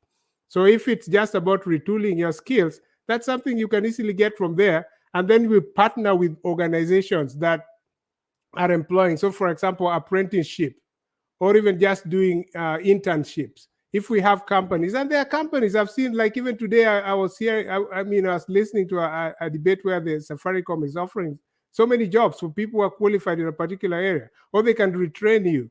Those are the things that we need to be working on, those initiatives, instead of just having slogans and things that will take us nowhere. Because remember, after this political, season, we'll be back to somewhere. We need to build our country, and those are the ideas that I believe we need to kind of espouse. That's a fact. Duke, wait. Just mute a little bit. Mute a little bit, Duke. Even someone tax all day without business. Duke, wait. I mean, just wait. I say something. Now, Duke, you're saying something that is very interesting. That now, what you're going to do, because these people have a lot of bureaucracies, so you're going to remove the bureaucracies. By now, these people not signing no forms, you're just dishing the money, because you want to remove the bureaucracies. Now, that's, first of all, a falsehood, number one. Falsehood, number two, the Constitution is very clear on how the national government works with the county governments. There are roles of county governments, there are roles of national government. The idea of the Constitution, as it were right now, is what you're trying to call devolution, and what you're saying bottom up, where resources go straight to the people. Now, when you come and say, you're bundling words like, oh, there's a lot of bureaucracies. You haven't said which bureaucracies. Which are these bureaucracies you're talking? Wait, Duke, just mute, because when I'm talking, there's a lot of feedback. Which bureaucracies are these that you want to do away with? Number two, you keep saying that people are in Fuliza, there are loans, and we are going to give you loans. Now listen, people are in loans and they're not able to pay, so we have 50 billion we are going to give you. So what is the first thing these people are going to do? Are you going to pay these loans that these people have? Or you're going to be adding them more loans on their Fuliza loans? You see, Duke, the more you keep talking, the more I find you, other than just repeating the same rhetoric that has been going on, it is not necessarily expounding on understanding of how that thing is going to work. Other than repeating the same rhetoric, it's not the first time this rhetoric is coming up. But there's no way. First of all, don't identify how does the national government and county government work? What are the roles of the county government? What is the role of the MCA? What is the role of the parliamentarian? What is the role of the governor? When you're saying you're going to pump 50 billion into this this Mama Mboga, we are going to give them loans. What is the structure? What you're saying, oh, there are bureaucracies and they're not given. What is the structure that you're going to use? You're saying we are going to do away with the cabinet secretaries. We're not going to do away with SMEs. You are, first of all, even in the first place, you're even doing away with DCI, with everything, with the, you know, so that when you wake up and you see the money has not been collected, you jail someone. What is the connection between the three arms of government? That is the judiciary, the executive, and the legislature. What is the role of MPs in passing some of these things? What is the role of county government? Let's say, for example, a county government like Kisumu. What is its role? What is the idea of equalization fund? What is the idea? What are the resources that are supposed to be picked in the county? What is the idea of 35% going back? I mean, a certain percentage going back to the county.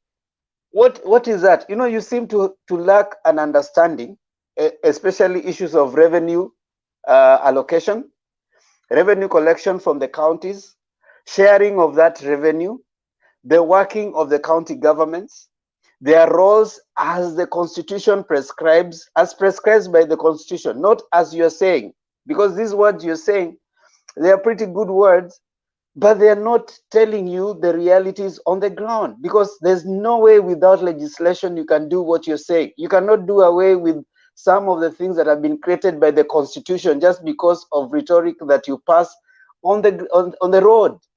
Just because you have said 50 billion I'll be setting for this, it has not go without it being in the budget. That budget has to be approved in Parliament.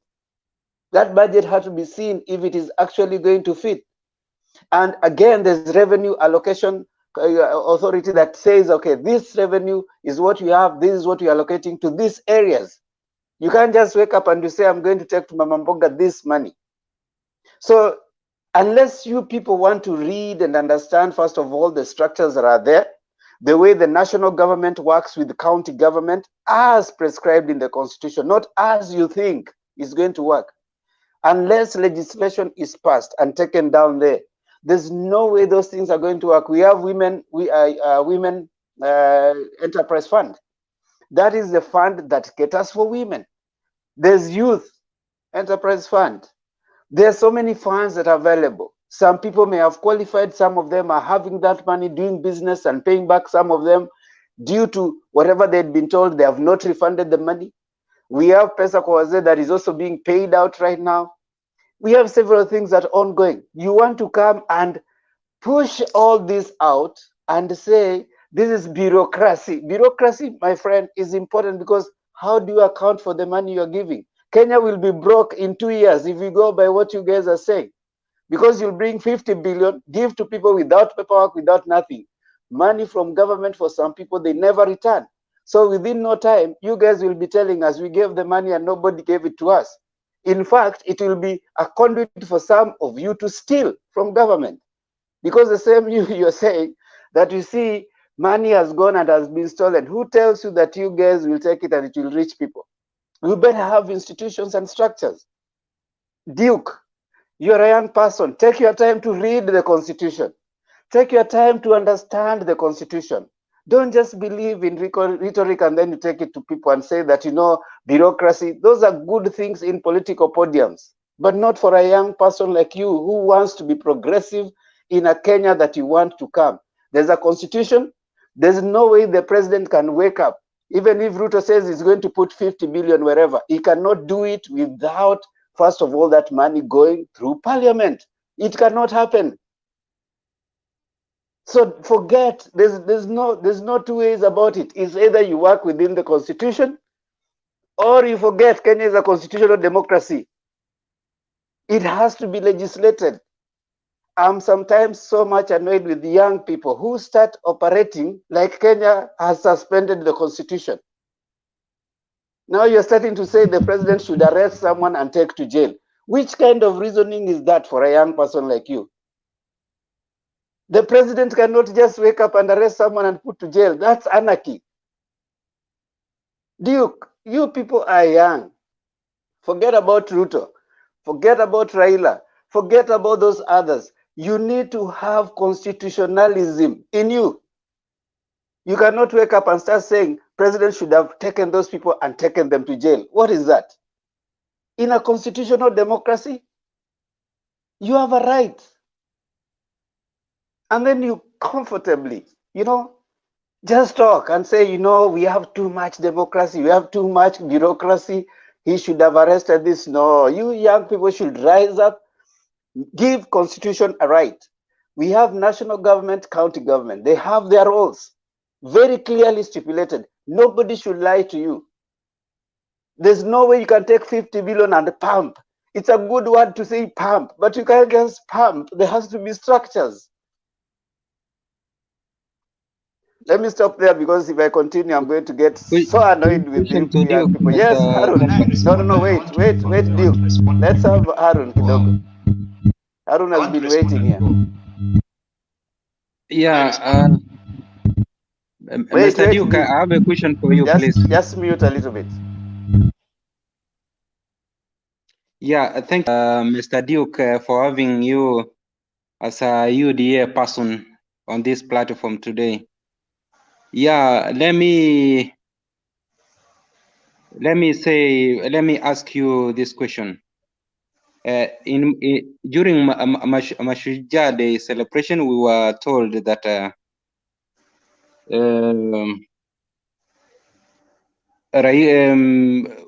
William Samoei Ruto, the Western Hotel, is sitting on a grabbed land. So you mean that if the president wakes up in the morning and he tells this Kinoti go and arrest William Samoei Ruto for having grabbed Western land, what will happen? Because William Samoei Ruto has got supporters and what have you. That is my first question. Then my second question: have you ever heard Ruto saying that we have built roads, we have connected electricity here and there? Now, are they using flowers or leaves to make all this happen? No, they are using money. Now my question to you, why has Ruto neglected these hustlers or mamambogas for not allocating the same money which they have been allocating to roads and electricity, so that these people can be able to rise up from the bottom and go and become rich? Because right now, in fact, the poor have increased in a tremendous way, while the rich are becoming so few. That is my two questions. Kindly give me answers, Mr. Duke. Okay, let me start from you and then I move forward. The first question you have said talked about Western Hotel, yeah. Yeah. You talk about saying about what they have done. Yes, he has said that. But they have been using the budget to do that. But that is what we call is now you remember is campaigning for 2022. Right now we have an established infrastructure. So the way Temba was saying, if we have good infrastructure, now it's time for us to fund those who are doing business so they can take their goods to the market and have a source of income to survive and to sustain their basic needs.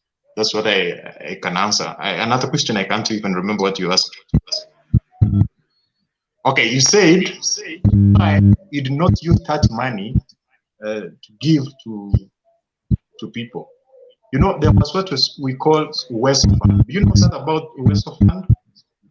Now, these programs have been prepared before. The problem is that this program is following an approach which is a trickle-down approach. That's the issue. For instance, we have what we call the WESO fund.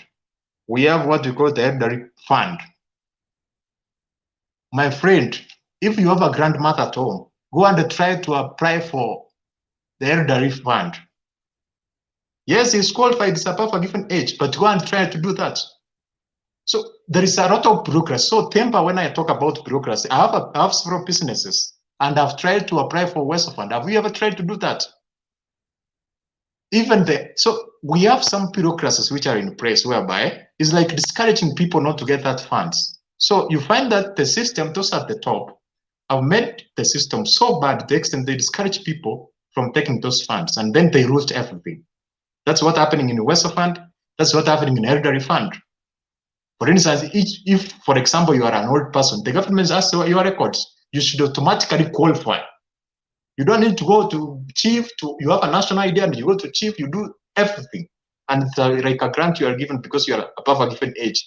So the bureaucracy is there and it's very bad, Temba. Also, talking about county government and national government, you know, only 15% of the audited budget goes to the counties. Actually, the audited budget of the previous year. That's what goes to the government. If, for example, you account all factors, like it comes up to 8%. That's a minuscule being divided by 47 counties. So the national government remains with a lot of resources, which are very key. And those resources, they also have to be distributed equally throughout all over Kenya without discrimination. So when you are talking about, and also Temba misquoted me talking about, I said that the ministry should be removed. I did not say that. What I said is that, for instance, we have an irrigation fund in Kenya, which is a lot of money. For instance, if you have an audit, where does that money go? You can find there is no money which reaches those counties like Northeastern. We are seeing people dying. For instance, if, for example, the government can have even machines which are doing polls, they can even have 10 polls within one day. But because of bureaucracy and trickle-down system, you find that all that amount of money is held at the top, and everything's rooted. For instance, if the government is serious, it can even have 1,000 polls in Northeastern within a day. Duke, so I ask you, what is the work of county government and what is the work of national government? Is digging a borehole a work of a national government or a county government? First of all, there is, for instance, we have default functions and we have functions which are for the central government. But so is digging a borehole? Wait, I asked you a question. Is digging a borehole a work of a county government or a national government? No, you have some there are some functions which are not properly defined. No, for instance, you just made a sweeping statement. That's why I asked you to make statements that are fairly closer to how the Constitution is interpreted. Now, when you're saying the government should dig boreholes, for example, now just mute a little bit. I ask you another question because you've said something.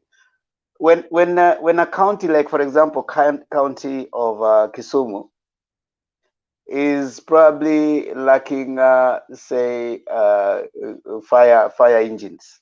Is that a county function or a national government function?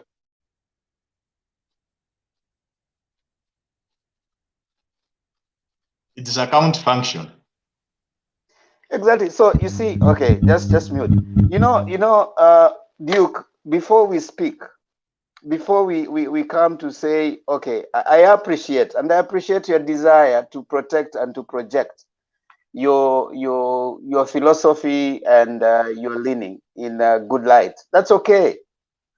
But my plea with all of us and you is that let's try and expand our reading to appreciate the constitutional provisions and why it is provided in a certain. What are the government functions? national government functions. What are the county functions? If a county fails, is it a government, national government thing, or it is a county government thing? If there are things that have failed in a county, we need to be calling out the county governors, because right now is the time we are making that decision, and we are trying to make our Constitution 2010 to work. We need to say, okay, fine, this county failed because, for example, there are counties that have actually developed some resource, even employment avenues for their people, because they thought outside the box. But what's happening? There are some counties that more, or what we know about them, is just corruption. They did not direct whatever it is resources that came to them to the right places. They were not creative enough to see that, okay, fine, we have a blue economy, we have the shores around us. What are some of the things, the raw materials in our area that we can expand to create jobs for our people? Now, when we are saying just trickle down because it's a good word to say and we want to run from trickle down, yet the same person is coming to tell us that we are going to pump 50 billion in that area. That's already trickle down. That's trickle down. When you say we are going to pump 50 billion to that, it's a trickle down. Now, if you pump 50 billion without any structure, you are creating an opportunity for corruption. You're already creating an avenue for corruption when you don't have no structures at all. So when you say it has been trickled down, it is trickled down to give 50 billion. First of all, right now, the government has, especially county government, the national government has to give resources to county government. There are things that are being done by the national government, trying to make the infrastructure and all the other things. If you read the constitution, what are the things that the national government is going to do? We need to get back to the county government. Are they working? We call them out. If it is in those places we are saying they are irrigation, the those counties should rise up to the occasion and say, what are the things that our people are lacking? Because if you just come here and make a nice story about, oh, there are bureaucracies, oh, there are these, you are not going to move any far. I want to allow Nelson to give a comment, then Matt, and then Mulumbu. Nelson? Yes, actually, I would like to just say that, Duke, if you need to confuse a UDA fan, you will just tell him to explain what is a bottom up is. He will get confused. You have seen how the Duke has been confused here. He says the president has mandates to tell the DCI to do this. He tries to struggle to explain what is bottom up. We will discuss this thing until next day, because he will not give the clear information on what bottom up is. My key thing is, I heard even Duke saying that how will the government understand these people from the down who require the money? My friend Duke, you need to understand the government has got machineries from the ward level to county level to the national level. From the ward level, we have these people that are called Nyumba Kumi. Why did the government come with the word Nyumba Kumi? The government came with the term Nyumba Kumi with the reason of understanding the people within that place. And from that structure, we have the Liguru, we have the assistant chief, we have the chiefs. From the chiefs, we have those people up till the county level. They will give the information to the government and understand the people who require this money, they require to be helped from the government. I wonder how, from your knowledge, come to ask how will the government understand the people who require this money? My friend, you need to go read these things and come to discuss here. There is nothing that shall come from the national level without proper structure from the parliament. That is legislative act.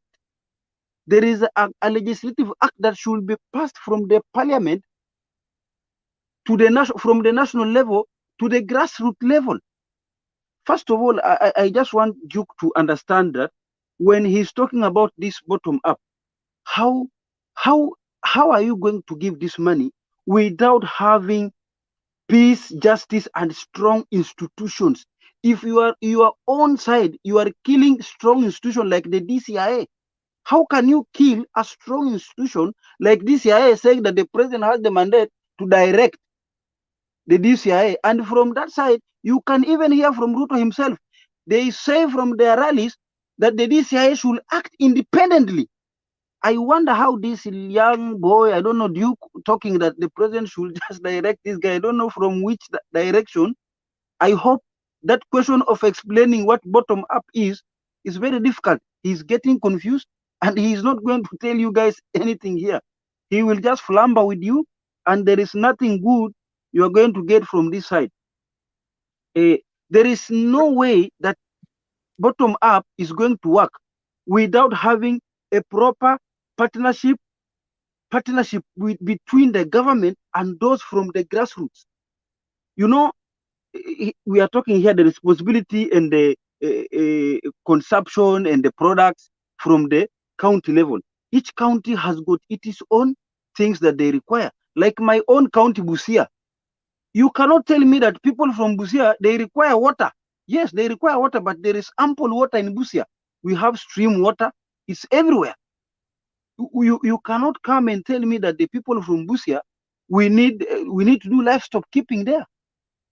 Actually, the environment is ample. We have got different things that each county requires. And it's killing the industry, innovation, and infrastructure. The bottom-up thing is actually will kill all these things. You need to create a sustainable job, sustainable opportunities, like what we have seen. We have opened like Nakuru. There is a sustainable city. They have made Nakuru to be a city. That one alone is going to create jobs, and is going to give investors opportunity to create jobs for the youth to get money. That's what we need. And that is what in Azimio, that we will create jobs, we will create industry from each county. We have seen what Charity Ngilu did. Currently, we are not buying uniform from China. Duke should understand that we are not buying uniforms from China. We are currently buying from Charity Ngilu, Kitui. That's what we need to require to empower these county levels. Textile now. You cannot tell me that bottom up, we are going to give these people money without having a proper, and I thank Temba. Temba has said this thing, and he educated him very well, that you cannot do this thing without having proper legislative structure from the parliament national level. How can someone like Kawanji Ko discuss on such things in the parliament? This UDA should not joke with us. They should. That's why Baba is every day telling people, send us people who will stand by the constitution and who will stand in the parliament to speak about the required things that someone from down. Mandela, you will confuse the guy. I think he has heard you. This guy is confused and he cannot. No, Mandela is the one. Just give, I think he has Mandela, heard just give you. him a little bit of time. Just a Mandela, little at a go. Mandela, you are the one who is confused because you are saying that everything requires a parliamentary registration. So the 6,000 which Raila is going to give to people is not in the constitution. Right? Fred, what is the reason of how? I'm trying to say the 6,000 which Raila is going to give is in the constitution. What are you trying to allude? I want us to be very fair. Don't be two-sided to the extent you are able to say what's wrong. I think Duke. So don't try to just talk from one side. Duke. Just be focused and just. My friend, what is the function of legislative? What is to legislate? That function, the same way Raila will use parliament to pass 6,000 to go to people, is the same way Ruto can use that parliament to pass that bottom-up approach so that the funds can go to counties. What's wrong with us?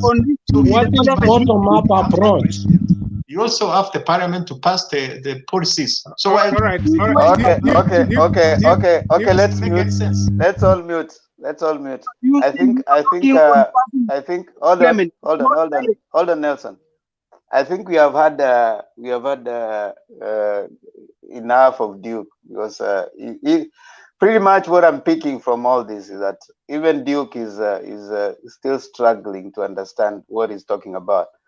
Now, I want to submit to Duke that what he's saying is not a new thing here. All right, it's not something that we have not been taken Thank through you. here. Thank you. And we have actually had, I mean, a similar reputation, and it's just a regurgitation of the same slogan and stuff. But when you go into the deep understanding of it, they ignore certain very fundamental aspects of our constitutional democracy, you know, which I think is something that every constitution loving and person should be able to appreciate in a working democracy. We do not want to throw away our constitution. We do not want also to not to appreciate the coordination between the county and the national government. We do not want to make to take a very to slight our institutions, independent institutions. So it is important for us, even as we are talking and deliberating and propelling our philosophies, to appreciate the backdrop in which all this will take place, because it is not going to work in a utopia. It's going to work in a particular working democracy that has already been set up. So as you prosecute your point, as you tell us what you want us to believe, kindly be mindful of the environment that all that is going to take place. When you start saying that Raila has to go and legislate, already we have Youth Enterprise Fund. You simply need to go and say, okay, fine, this Youth Enterprise Fund, what is going to be targeting is those who are weak in the society, the families being identified, you know. So when we come and start saying, you know, it's like, you know what always the people of UDA tell us, when you say Ruto is corrupt, you start saying who is not corrupt. When you say, okay, fine, how will this work? Tell us how your 6,000 will work. When you say, okay, fine, this has to go like that, tell us how your thing will work. So when you can't explain it, you throw your salvos on the other side. I don't think that is the appropriate way of engaging. Some questions that Duke will not be able to answer is what he's trying to say right now. But it's okay. We understand you, Duke, and we appreciate.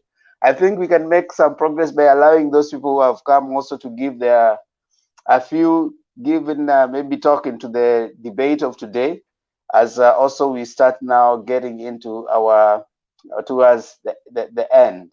I think that will be helpful for all of us. So I know most of us have talked. Let me bring the new guys who have just come in. I see Mulumbu. I'll bring Mulumbu, and then I bring on James Njoroge, so that in that order now we'll start having our closing remark. Mulumbu tafadhali. Thank you so much, Mr. Themba. Thank you for the program, and thank you for the guys who have been here for since you started, guys, around 1 p.m. or which was here around, it was at around 2. It was 8 p.m. home. Here it was 1 p.m. And I appreciate for what you are doing, because that's what we're trying to build our country, Kenya, to move away from corruption and what's going on, and so that we can build a better country for ourselves. But I just want to answer something a little to Mr. Duke. I heard him talking about that America also has got bottom up, and I heard him talking about you don't have to do to build the roads or whatever it is, so that you can build. There's no way a country can be built if the roads network cannot be built. It seems he was born in the town. He was not born in the rural like me. If you are born in the rural and you know what the problem with people in rural, what they go through, and if you are born in the town, you can understand what people are going through. There's no the country that can penetrate without having the road network, so that people can do their business. There's no the way a country can be built without educating those people. After educating them, giving them the skills that they can build their country. That's the problem you have. You have some people in Kenya here that are educated, but they have no vision. The vision they have is like the Mugabe of Zimbabwe. He killed Zimbabwe, chasing away the Wazungus without knowing what he can do with the land that they were given by God. Do you see how they languish all over the world? They were dying. That's why this kind of bottom up you are bringing to us. This person you are trying to support, he has never supported anything to build the country. Nothing. Tell us what Ruto has done since he entered in politics. What has he done to the Kenyans? These kind of the people, they want to be given money with the Ruto to come and confuse us. I say here every day, they are given money to come and try to confuse us here because they are being paid to come and say the lies that are not built. Thank you for Nelson, my brother. I'm also comes from Busia. Though I don't have such a kind of education like Duke they have. I wish I had that education. I could have educated more than I'm doing. Thank you so much. America, before they say bottom up, these people, they build in their own people. First of all, they educate their people. First of all, they invent. America are inventors. They invent. Before the things, you are talking about bottom up America. And most of the things we are using in Kenya, they are being made in America. We make nothing in Kenya. What do we make in Kenya? We invent nothing. Everything is about import, import, import, import. How will the country grow? We have to educate, like you guys, young guys, you have to educate better skills, engineers, doctors, teachers, everything with skills. And then you bring the factories in the country from every county. I've said several times in America here, my factories hata msituni. People are working. It's a working nation. People work day and night. Talk to Alex that was driving. He drives days and nights. He tell you what America looks like.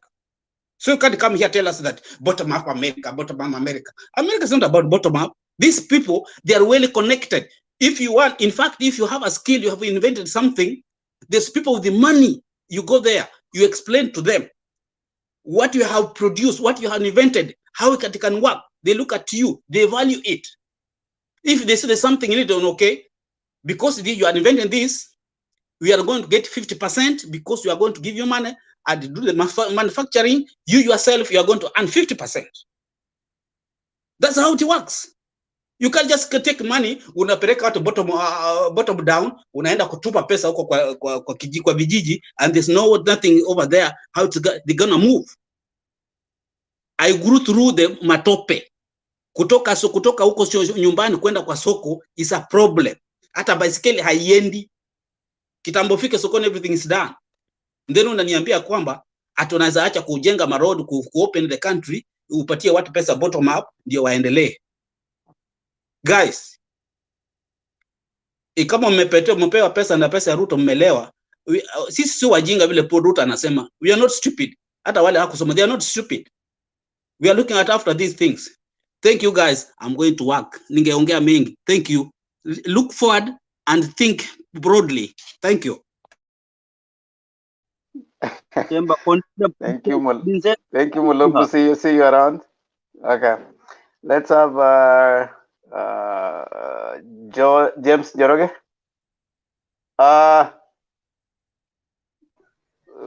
Hold on, Matt. What is it? I just wanted to quickly comment on what Mulumbu said. I totally agree with him. I just wanted to add very quickly that I truly believe that our people are capable. We can invent. Kenyans are capable. We only need to have an enabling environment that we can be able to help prop up our people and give them that incentive to be able to invent things and create things. That's possible. And the other difference that he has mentioned is about the infrastructure that's here. We have to build an infrastructure over which we can build the industries, because if you have industries and the roads are inaccessible, how will you deliver the goods? How will you even bring in the materials? How will you process them? How will you add value to your products that you have? So this idea of this, the trickle down thing, I also wanted to comment about that. The trickle down idea, it's almost a pejorative term. It was used in a way to they were saying it was a system that was purely based on tokenism. You remember the days when the central government would say, oh, if you're supporting me politically, then I'm going to allocate roads to you, I'm going to do this and that. But that system is not working anymore. We have a devolved government. So how can you talk about the same things in the same sentence? You say, oh, these Azimio guys are top down. There's nothing like that. It doesn't work because we have a devolved system of government. The money goes down to the structures, to the bottom, to the wards, goes to the county and to the wards. So it's really up to us as a people to be more deliberate in developing our counties and to invest in our communities. Go down into our wards, participate in the development there. That's how we're going to realize the benefits of devolution. But then when people start saying that, we need pesa mfukoni, we just need to make sure that the leaders we have at the bottom can start the economy down there, kind of invest in the people within their counties so that they can do business within that thing and then try to drive value addition so that they can be able to sell to the people there. That way, everybody comes up. That way is a true bottom-up approach. It's not about giving people money. It's like printing money and giving people, and then you tell them you have a lot of money. That money won't do anything. It has to come. It has to be organic. It has to come from the people who then spend it, and then the economy is spurred. It grows that way. It makes a lot of sense that way, but not somebody giving you money and then telling you, utakuwa na pesa mfukoni. Hakuna kitu kama hicho. Thanks Matt. James, wacha James aongee kidogo. James amekaa hapa sasa. James, wacha tumsikize. Just one statement. Tell the guy that we are in America. America does not have the bottom-up approach. I mean, they are lying all the time. There is nothing like that. Please. I mean, that is a pure lie. America does not practice bottom-up. I don't know where you are, but stop lying. Thank you.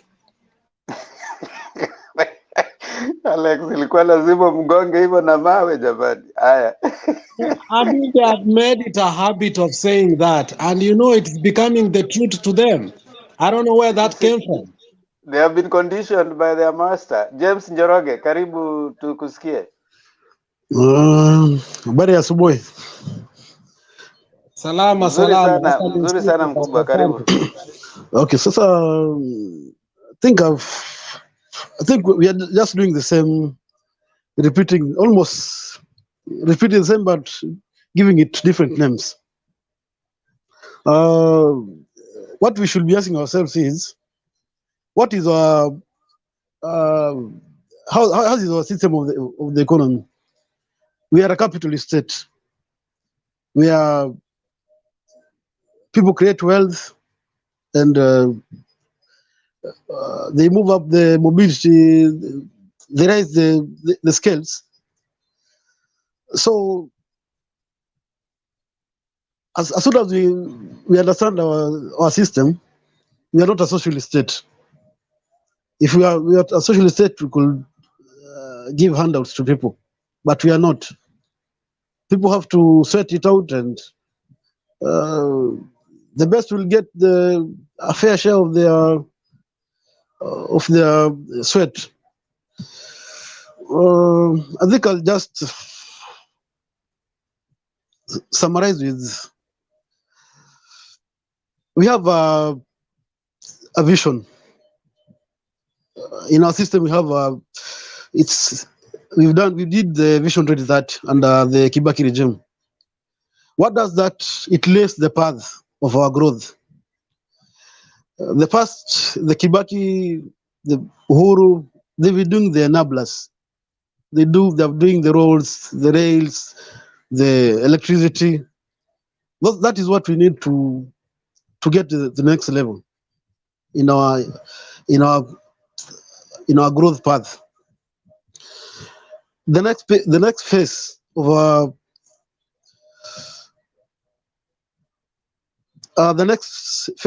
as we move from now the enablers. Now we have to do we have to invest in one, which will be very critical, is value addition and innovation. And because we are not, we have a shortage of innovators, we should concentrate on our strengths, that is agriculture.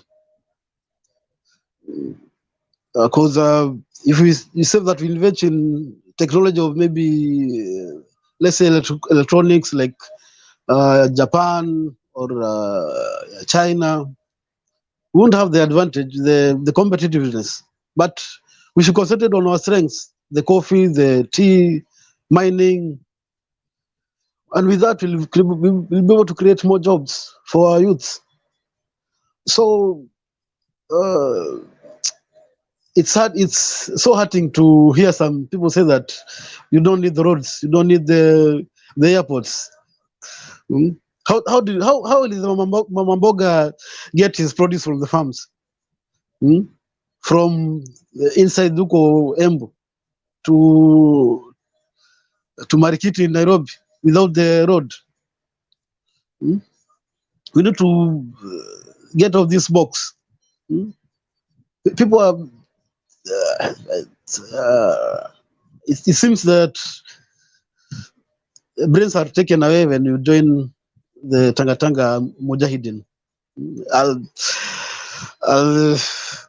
I'm sorry for that, but that's my take for these guys. It's hurting. Mm? Quick one. When a government is functioning well, they can do stimulus to revive to rejig the economy. There comes now the private sector. So when you dismiss the holders of capital, maybe the MKF of this world, the Mount Kenya Foundation, those are the holders of capital. You should not get government money to build private factories. Those holders of capital should do that. We should attract more FDIs, the foreign direct investments. Come and set up shop factories, improve our agriculture. We do smart agriculture. That is the future, but not giving out, propping up a Mama Mboga or a Boda guy or what. By the way, those Boda guys, our Kenyan economists at the moment is a surface sector. We are not producing anything, even eggs. Getting even milk is very expensive from our farmers. We should support. We should create enablers to make our product to be cheap in the world market, so that we can export more and import less. We should not be importing, I guess, only the machineries and not the eggs. It's very sad when you go to our supermarkets and go to the furniture section. It hurts to find furniture from China. We are exporting jobs overseas, which we can do them locally. In a nutshell, we have. I think we should get solutions. Ours is our government structure, is a governance deficit. If we get the right governance, rejigging getting the economy back on track will take a very short time. We've done it before. Kibaki came, the country was on the right direction. Albeit Uhuru has his challenges. We had the world by then was in recession for the last almost 10 years. Then COVID hit, and by the way, Uhuru had a baptism of fire. The first year, we had the Lamu attack, the Dusit, the Garissa. That took a toll on Uhuru Kenyatta. He has tried his bit. Yes, he has his own feelings. We agree, but the circumstances he's tried. Being a president is not for the faint-hearted, but he has tried his best. Not 10 over 10, but at least let's say 6 over 10. To conclude,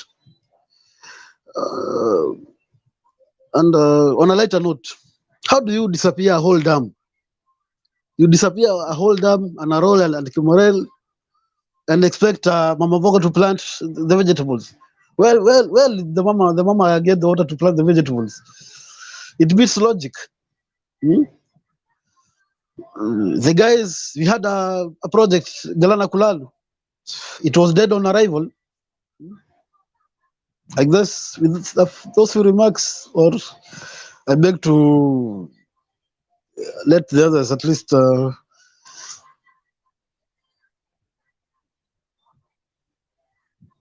I submit. Okay, thank you, James. You can stay there for a few minutes as we give our closing remarks.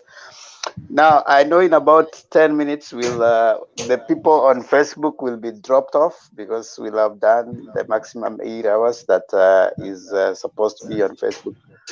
Thank you so much, those who joined us from Facebook, but everybody else, thank you. We are still on with our campaign for the Marsabet campaign, Drought the Nation. There's an M-Pesa, there's still number that has been given there. There's M-Pesa number that is given there. By the time Bernard was going on about 2 hours ago, we were at 70,000. There's a bit of a... we were at 70,000. So we are hoping that by the time we close this show in about 20 or so minutes, we'll be at 100,000. We want to appreciate and thank you so much. Send anything that you can, 100 shillings, 50 bob, 200, anything. Wherever you are, you just use the till number or the M-Pesa numbers. We acknowledge tomorrow as the show is going on, we'll be acknowledging those who are sending, and we'll be giving you the figures as you're moving. If you move like that, we are hoping that by Sunday will be, if you do 100 every day, that means that by Sunday we can be at around 400 or 500. Then maybe as we think about pushing it within the week so that we say Operation 1 million Jaza lorry, so that at least we'll be able to get 1 million by the end of next week. And we'll be somewhere where we can be able to help people. Thank you so much for those who have given. May the Lord richly bless you. And of course, we don't give because we have. It is because we are human. And it is not for Azimio or UDA or whichever party.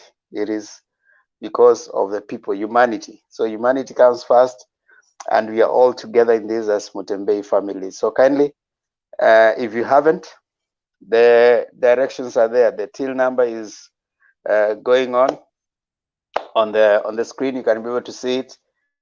And of course, also the phone numbers where you can send your M-Pesa. Kindly try, do something between now and then. Thank you so much for being with us, those on Facebook.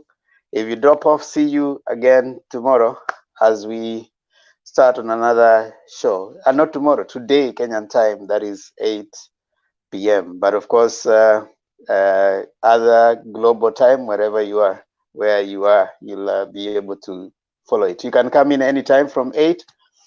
And of course, for some of us who are in the diaspora, those who are outside, you can come in later. You know, you let those people who are going to sleep early give their views, they finish, and then us, we are left having our time.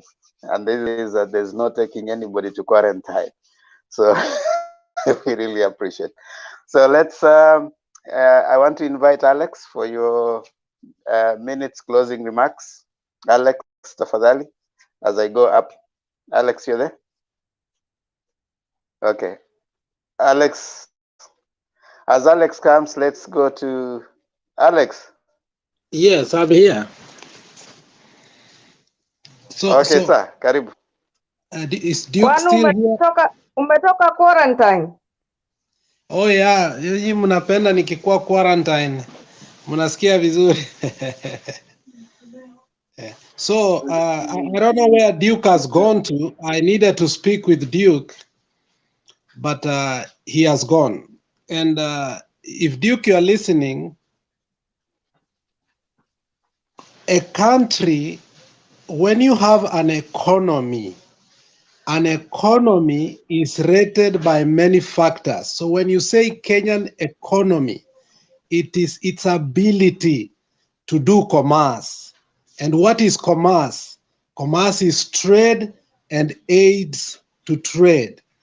You got to do trade, which means you have to exchange goods for goods, service for service, or goods for service and vice versa.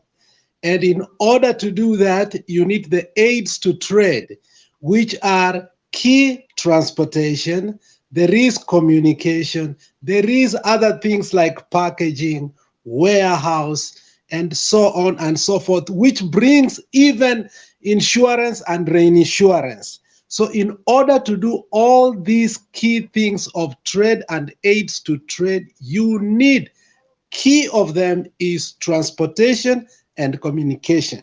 You cannot do business, you cannot trade without moving from one place to another. And that is 101 of an economy.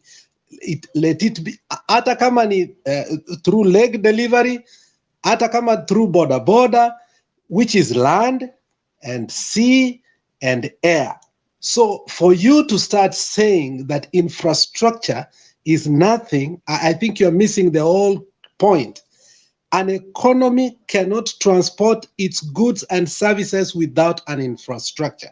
Now, two things that makes an economy to be rated better. Its ability, first of all, to do what? To generate trade, balance trade. And this is where it's key. Are you importing more or are you exporting more? So with Kenya, we are importing more than we can export. The reason is we don't have manufacturing companies. We are consuming more than what we can produce, and therefore we have trade deficit throughout. And when you have a trade deficit, your economy will never grow. The other thing is the budget balance. You cannot balance your budget by getting Eurobond. You must generate. For example, most counties, more than 97% of the counties, except Nairobi, maybe Kitui, Machakos, and other few, they depend on the money allocated to them from the National Treasury, including their wage bill. That's not sustainable. Counties must look on a way how to generate income, and that is done through taxes. You cannot go to tax people in their rural areas. You can only do this by doing two things: manufacturing. So you have to take care of the people who are owners of production. You can never bypass them. And you are not going to give these people money for free. You do it by subsidies and other things, which in the event help in job creation.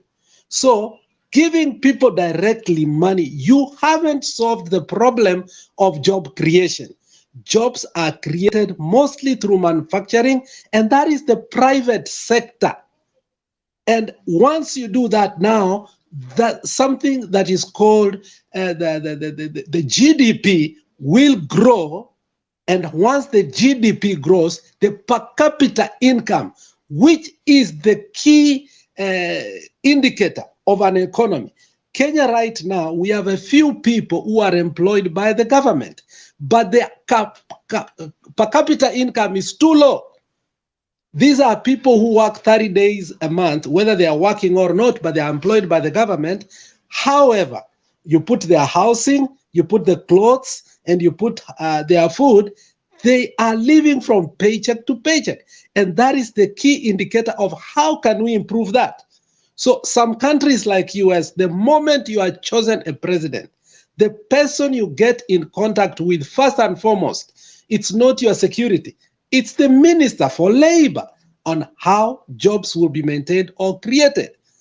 And a bottom-up approach that you are speaking about does not by giving people. If you could argue bottom-up from the point of markets, protecting the local markets so that Mumias, Zoia, no sugar will come out of the country so that we can only buy Kenya, sell Kenya so that Zoia, Sony can keep rolling, then we can talk, but not giving. the handouts that you want. The Uwezo funds that you are talking about, all these, they were under the DP. And even the 35% you're talking about, even the Wahome just said that they want to go back to parliament so they can pass from 15 to 35%. The DP had the key all this time. If he knew that you can just go to parliament and do that, why didn't he do it? Why is he doing it now on a political scale when campaign is coming? He is being mischievous. So, my friend, your bottom-up approach can make you not even understand what you're talking about. But there is a bottom-up approach based on the market, not handouts. So that will be my short submission based on that. But otherwise, I still reiterate Kwa Kalonzo is just trying to negotiate. But as many of you have opined, that negotiation power has been taken away from him. I am not sure if he will get what he wants. He will be surpassed. And if he doesn't take care of, most of his MPs by next week will start now going to Azimio openly, as we have seen other parties now go to Azimio without the directive of their respective parties. Thank you so much, Themba. Thank you, Alex. Matt, your final 2 minutes. Hey, Alex, 2 minutes yako ni 5 minutes. Yes. Okay. Yeah. Not so much comment on what is up today. I saw Kalonzo in Kitui and Gideon and of course Jimmy. So I think in terms of whether or not he goes up to the ballot, it looks like it's going to be like a bargain card, either with Azimio, which is a little more likely, but likely that he might negotiate for a post-election kind of deal if they go to a tie or if there's a runoff, which of course I don't see how that's going to benefit him, but I believe he might just kind of up the bargaining power if he does that. On the other side, in terms of the political hemorrhage, there's going to be a lot of defection still. That comes as a result of the earthquake. So there's lots of people moving towards the DAP. And as well as he also received quite a number of defectors into their camp. That's still going to happen, I believe, until around April, when they finally will have to settle in. Just to digress a little bit, my major things are, there are three major things that I'm going to mention here. I think in terms of the country moving forward, in terms of development, there are three items that I see that could be done immediately. I know one of the major things is that to have an enabling environment, you need to cut the bureaucracy in terms of doing business. For example, registration of a business. In other countries where we have the digital, as now we have the digital platform, we can register businesses within 48 hours. That should be quite easy. So if we reduce the bureaucracy, then opening or starting up businesses is going to be a lot easier. And then the other item I think about is about diversification of the economy. The idea of just thinking about Mama Mboga and Boda Boda, those are the most prevalent businesses right now. When Safaricom came, everybody flooded the market with M-Pesa and everything. I think as a people, we need to broaden our base. We need to start thinking beyond the outside of the box. We do not just need to duplicate businesses, because if you duplicate lots of businesses, then there will be that issue of competition. And then the more the competition, then the market shrinks.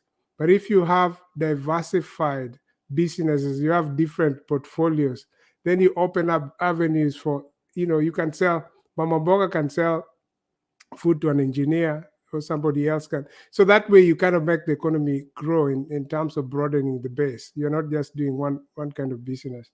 And then the other part is about us taking our responsibility to be accountable. We as a people need to participate in our developments. We need to we need to stop thinking about the national government as the only government. We have the devolved system, so let's concentrate much more on the devolved system, the counties, how do we participate in our communities? Do we contribute ideas to the ward, to the MCAs, or even to the county government, to the governors? Do we even ask them questions? Do we have the audacity to stand before the member of parliament and ask him hard questions? Do we participate in committees where they decide on how to allocate the funds? So we should not come and start saying, oh, our country is not developed, and yet you are not even providing the guidance or the support that they might need. So I think it's time for us to get involved in that sense. And then finally, I think we need to develop a development scorecard. That scorecard helps quite a bit from the community level. We need to hold our leaders accountable. Find out if they say they're going to do 1, 2, 3. At the end of that 5-year term, have they done what they said they were going to do? And if they didn't, why did they not do it? So if we hold our leaders accountable, I don't believe we'll be crying here saying we need Pesa Mfukoni or things like that. Our counties would be equitably developed.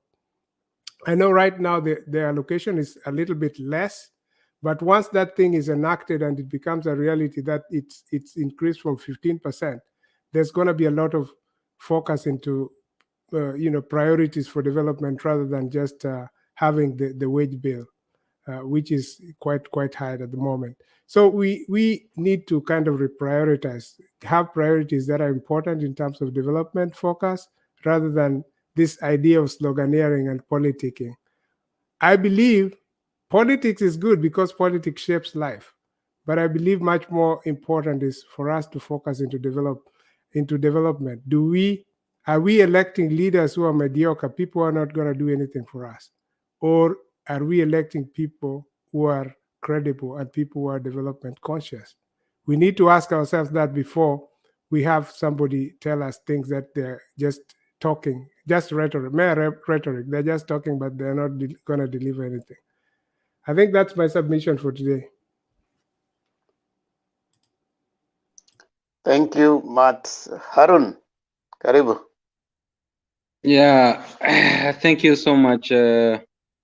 Themba, for giving me this chance in order for me to air my final submission of today. Kalonzo, I know he will come home anytime. And also about Baba, when you see DAP receiving defectors, that is a Azimio. So it is like that. And also about contribution, I'm urging my fellow Kenyans, in fact, let us continue contributing whatsoever little you have, so that we can be able to help our brothers and sisters, our mamas, our babas, who are in fact who have been hit so hard by the drought.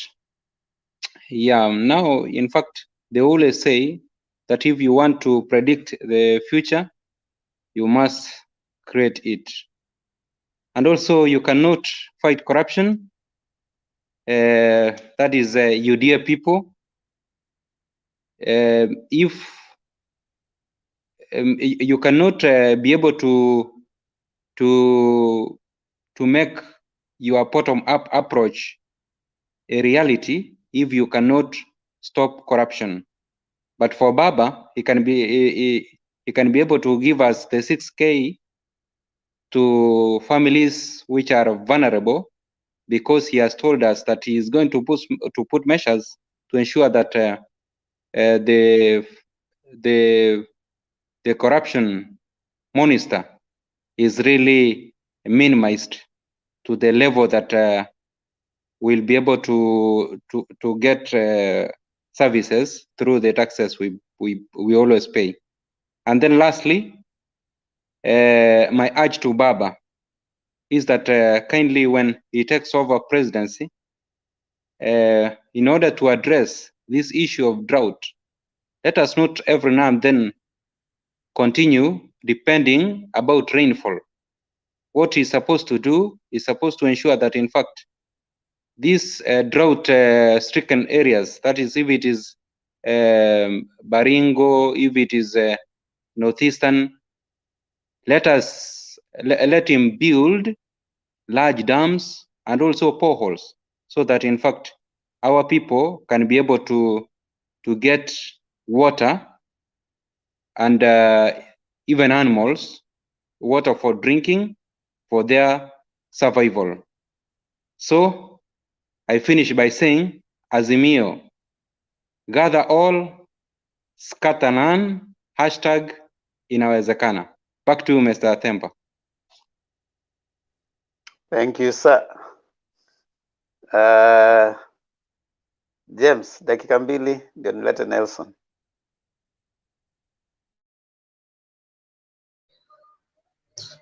As we conclude, just one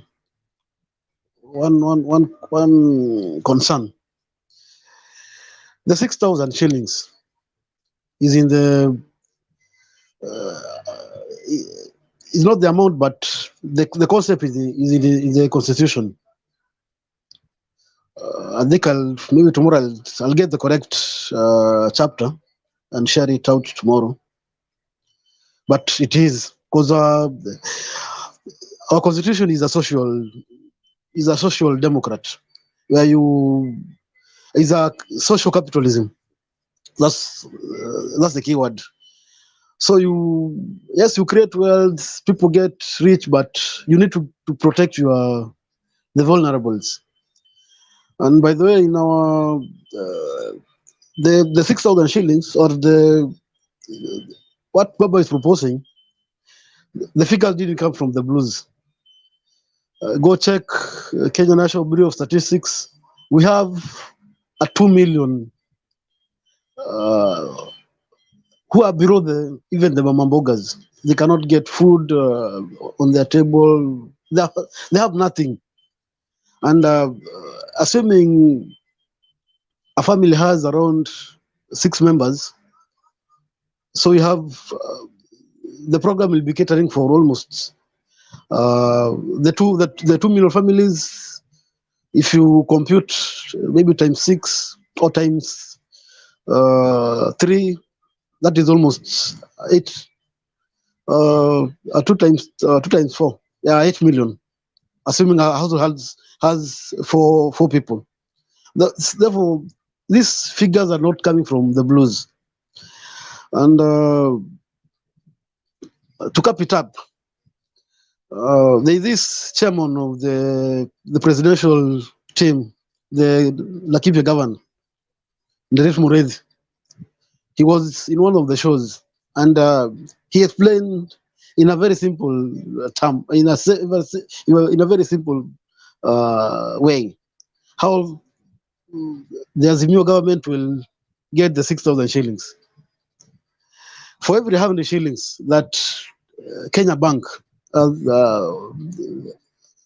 our GDP, we have a GDP of almost 11 trillion shillings. If we save around 4 shillings per every 100, that 6,000 will be just pocket change. Thank you. Thank you so much, James. Nelson, dakika zako mbili. Actually, Nelson here with you. I would like to appreciate each and everyone in our discussion. It has been very quite interesting that only one person today made my day, Duke. He anonymously came without having a clue on what to discuss, and he ran away. And I would also like to inform Kenyans that they should be very careful with the type of leaders that are coming to request for leadership. Actually, Kenya needs a leader who respects the rule of law. Moraz, what Duke said, that the president will be the one who will instruct the DCI to arrest people. We should rebuke such leaders. If UDA is on that direction, then we should rebuke them automatically. And Kenya needs leaders who will mean what they say, and they do what they promise. we saw before Ruto with the Jubilee government, they promised a lot of things, and actually there is nothing happened. And we should also avoid leaders who want to black on other leaders what they have done to make their name look beautiful, like what the DP is doing. He's riding on the projects that people is doing, and at the same time he faults the president on what the president is doing. Actually, that is a mediocrity of the highest order. We should rebuke such leaders. And the next thing that I would say is we should be very careful here with the leaders that are actually mentioning corruption, like what you see, the raw things, all these things that we have seen. DP has been mentioned in a lot of corrupt things, in which Kenyans should understand that these people who are being mentioned in corruption are the ones who brought them down due to the corruption, that theft. We should rebuke such leaders when certain leaders mention about arresting thieves. They will come in conjugal of talking who the thieves are, and in sabotaging arresting them and coming to defend thieves. We should actually rebuke them, and also we should rebuke those who are against the infrastructure. Actually, some of us here, we are in abroad. If you look, especially I will have to talk about Qatar itself. I'm working in construction, and this country is beautiful through infrastructure.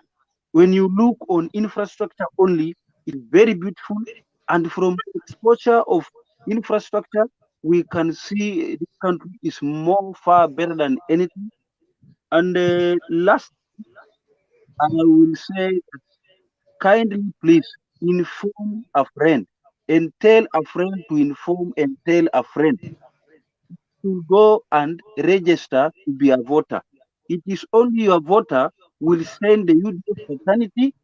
Those who don't understand what bottom up is, home. Thank you so much.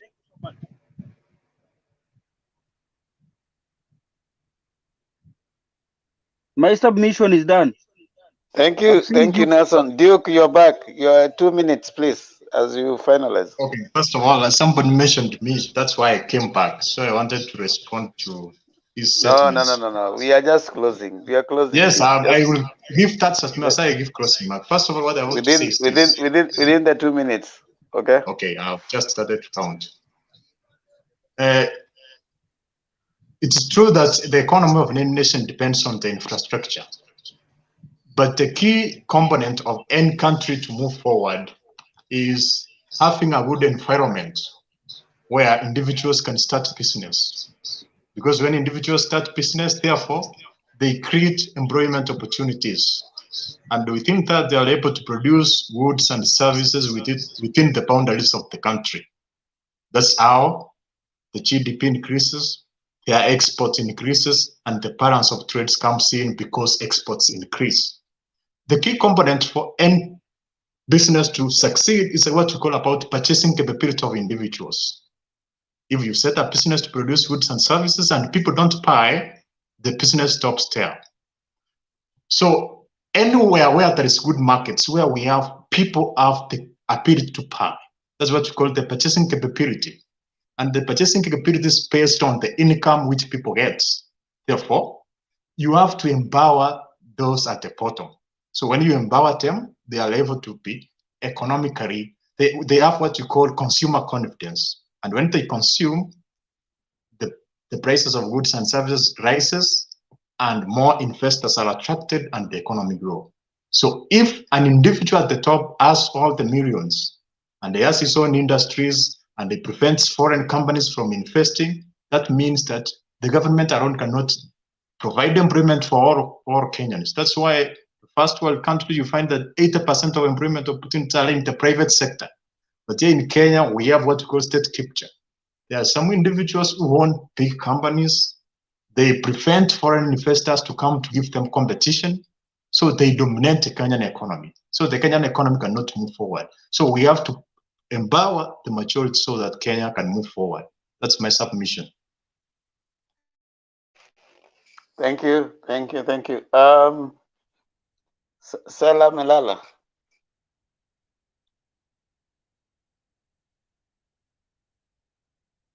Selina. Wa. Alienda. Ziana.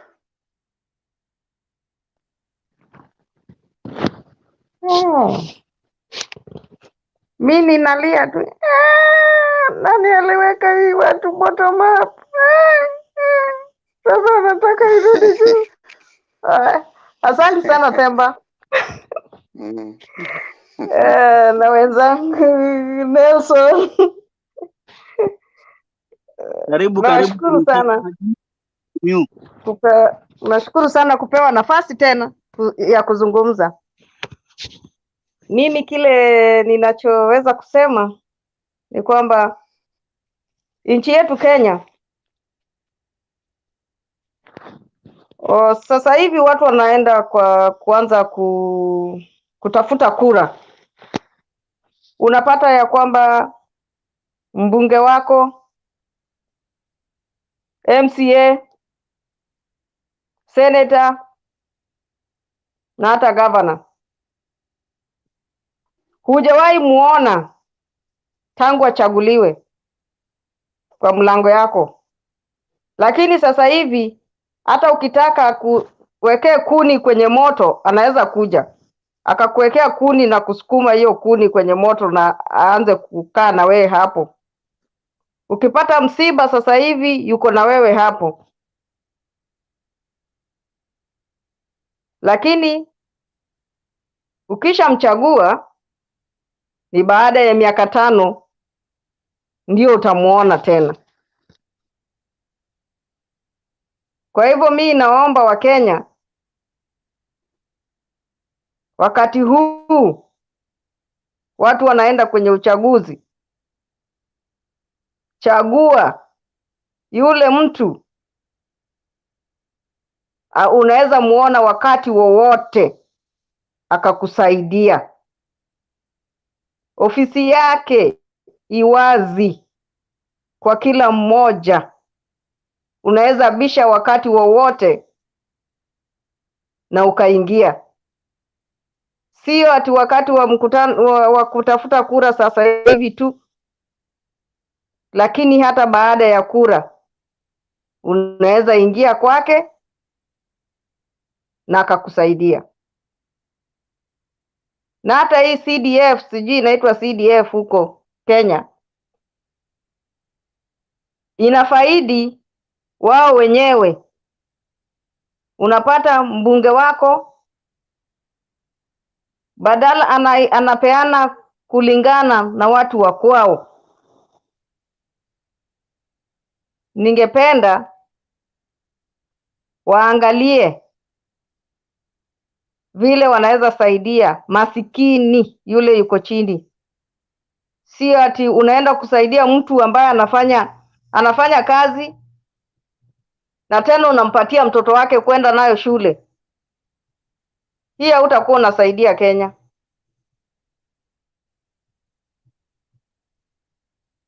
Mimi ninaomba tu tukiwa tunaenda uchaguzi tuangalie wale watu tutawachagua katika nchi ya Kenya. Kile naye ninachoomba zaidi, tuwe na umoja, undugu na upendo. Nikiwa nitawapenda nyinyi nyote hapa, sitakuwa na chuki wala vita yoyote. Tutapitana tu kwa sera, lakini upendo inadumu. Nikimalizia, tuwasaidie wenzetu ambao wako Marsabit. Ukiwa unatoka upande wa UDA ama Azimio, ile ni jamii yetu, ni Wakenya wenzetu. Tuwasaidie ili njaa isije ikawaua wale wanaotaka hizo kura. nayo waone ya kwamba sisi wananchi tunaweza jisaidia bila wao. Kwa hivyo ningependa tuwe na upendo na amani na undugu. Ni hayo tu kwa sasa hivi, na nimeshukuru sana. Kwako Pemba. Asante sana. I want first of all to start giving my final submission by giving us some 9 fundamental principles of propaganda. 1, big lie. Always choose the big lie over the small. The masses will believe it more readily. So as a propaganda, if you want to push a propaganda well, you have to give a big lie. Because talk about 50 billion, to take a 50 billion. Now I want to analyze this over what we have been told. Over 100 billion will pump 50 billion. You know, a person who has never seen, who has never even touched 2 million, when you tell them 50 billion, they are seeing how much that money is. It's so much. So already that one is you are bombarding them with a big lie, you know, 50 billion. 100 billion. So 150 billion, when you think like that, you are imagining that that's a very good thing. So already that's a propaganda technique. Another one is focus. Use only 1 or at most 2 selling points. If you have looked at the deputy president, he has constantly repeated the same thing in all his rallies. And right now, if you look closely, he has just but 5 things he says. He says that walifikiria ya kwamba sisi watu 8 million hatuna mtu wa kuchagua, ametuletea mtu wa kitendawili. He is talking about si tumejenga barabara, ndio. Si tumejenga hii, those are the things he's saying. Then the fourth, we'll put 50 billion on this, 100 billion in this, 9 billion in this. So that's the second. The third, repeat. Use them over and over until even your enemies know them by heart. So this guy has mastered the art of propaganda. Use them repeat them many times. That's why these guys, even when they wake up, you see, like the deputy president is saying, you see, like in the other side, in the US, you know, they're even quoting things that they don't know. These things that Duke is saying here has been said over and over. So they say repeat it many times so that even your enemies know it by heart. Number 4, blame. They say never waver, acknowledge no doubt, always blame, never credit the other side, debase, defame, dehumanize. Debase, defame, dehumanize. Make sure that you don't blame. Si yule mtu akitenda ile alipoingia nini serikali karibika. Si yule jamaa alipokuja. So always blame. Number 5, provoke. First attract attention, then appeal to the emotion. Make sure you do something to attract attention, then appeal to the emotion. Now, if you see these tactics, I want you to do something. Go and look at the deputy president rallies moving forward and note all these 10 things. Techniques of propaganda, they have borrowed this. Provoke. Number 6, crisis. Shades of grays don't work. Issues must be life and death, good and evil, freedom and slavery, love and hate. That's why when he comes out, he says, wale watu wengine wako hivi, sisi tuko hivi. Msipofanya hivi, wale watu wengine wanafanya, sisi tuko hivi. You know, that is how it should always be. Make sure that you make it look like it's a do or die. It's now or never. You have to always create that for a propaganda to work. Make sure that you create a clear path. Number 7, emotional symbols. Good slogans have no literal meaning, only a strong emotional appeal. What is the meaning of a wheelbarrow? Just emotional appeal. Nothing. If you ask them what wheelbarrow means, they say nothing. Haimanishi chochote. That is what they learned. Number 8, pander, ignore intellectuals and reasonable arguments. Target the unthinking masses with powerful emotional pitches. That's why we said for you to support UDA, you have to be on a reasoning holiday. That's why you come here, you tell us nothing. That is the why propaganda, when propaganda, for it to be successful, you should not ignore people who are intellectuals, ignore people who think, target the people who are just emotional in the things that they're doing. That is what, when you come and just say bottom up, nobody knows, nobody wants to know, it's just an emotional thing. That's how propaganda works. And then finally, no limits. Ignore all moral limits whenever you deem it useful. Forget moral limits. It doesn't matter what, even what you ask, like we are asking them, what is it?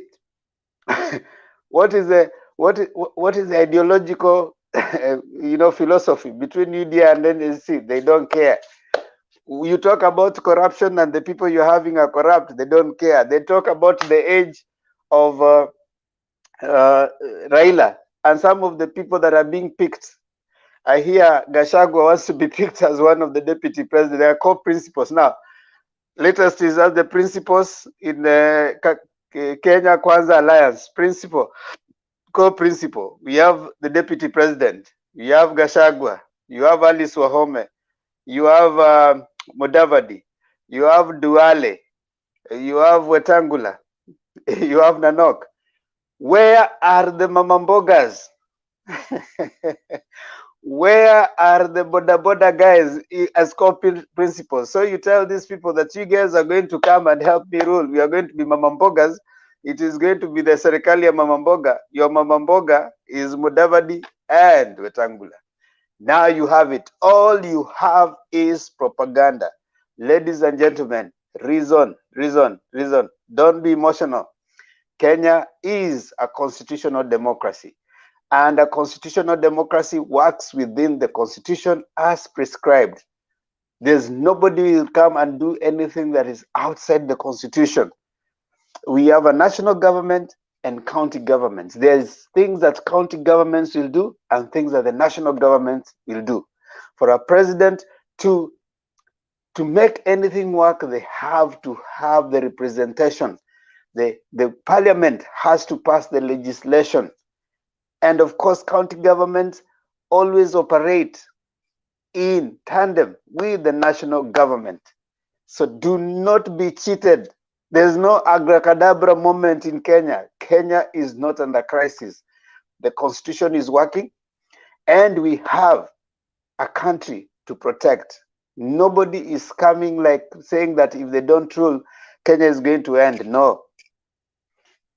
What we want to encourage all of us, ladies and gentlemen, is all of us, let us go out there, take our votes.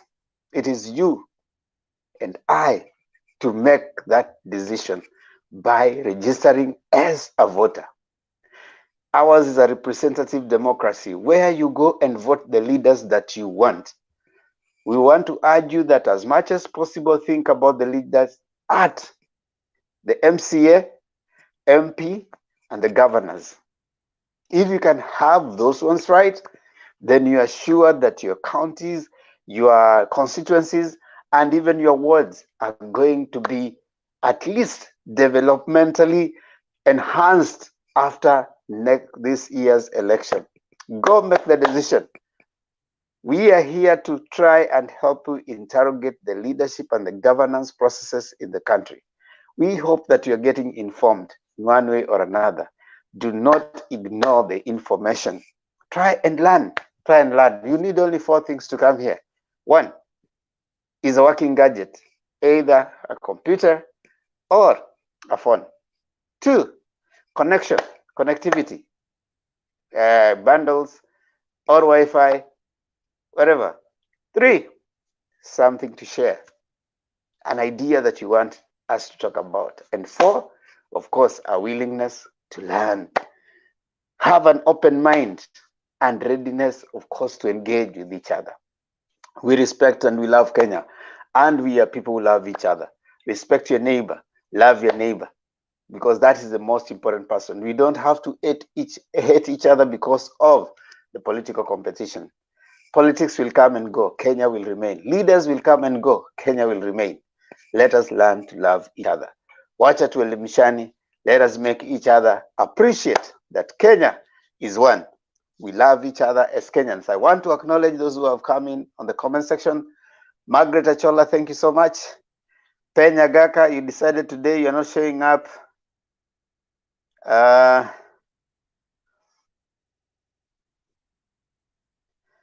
Wenslaus Wakoli, Mganga TV. Really?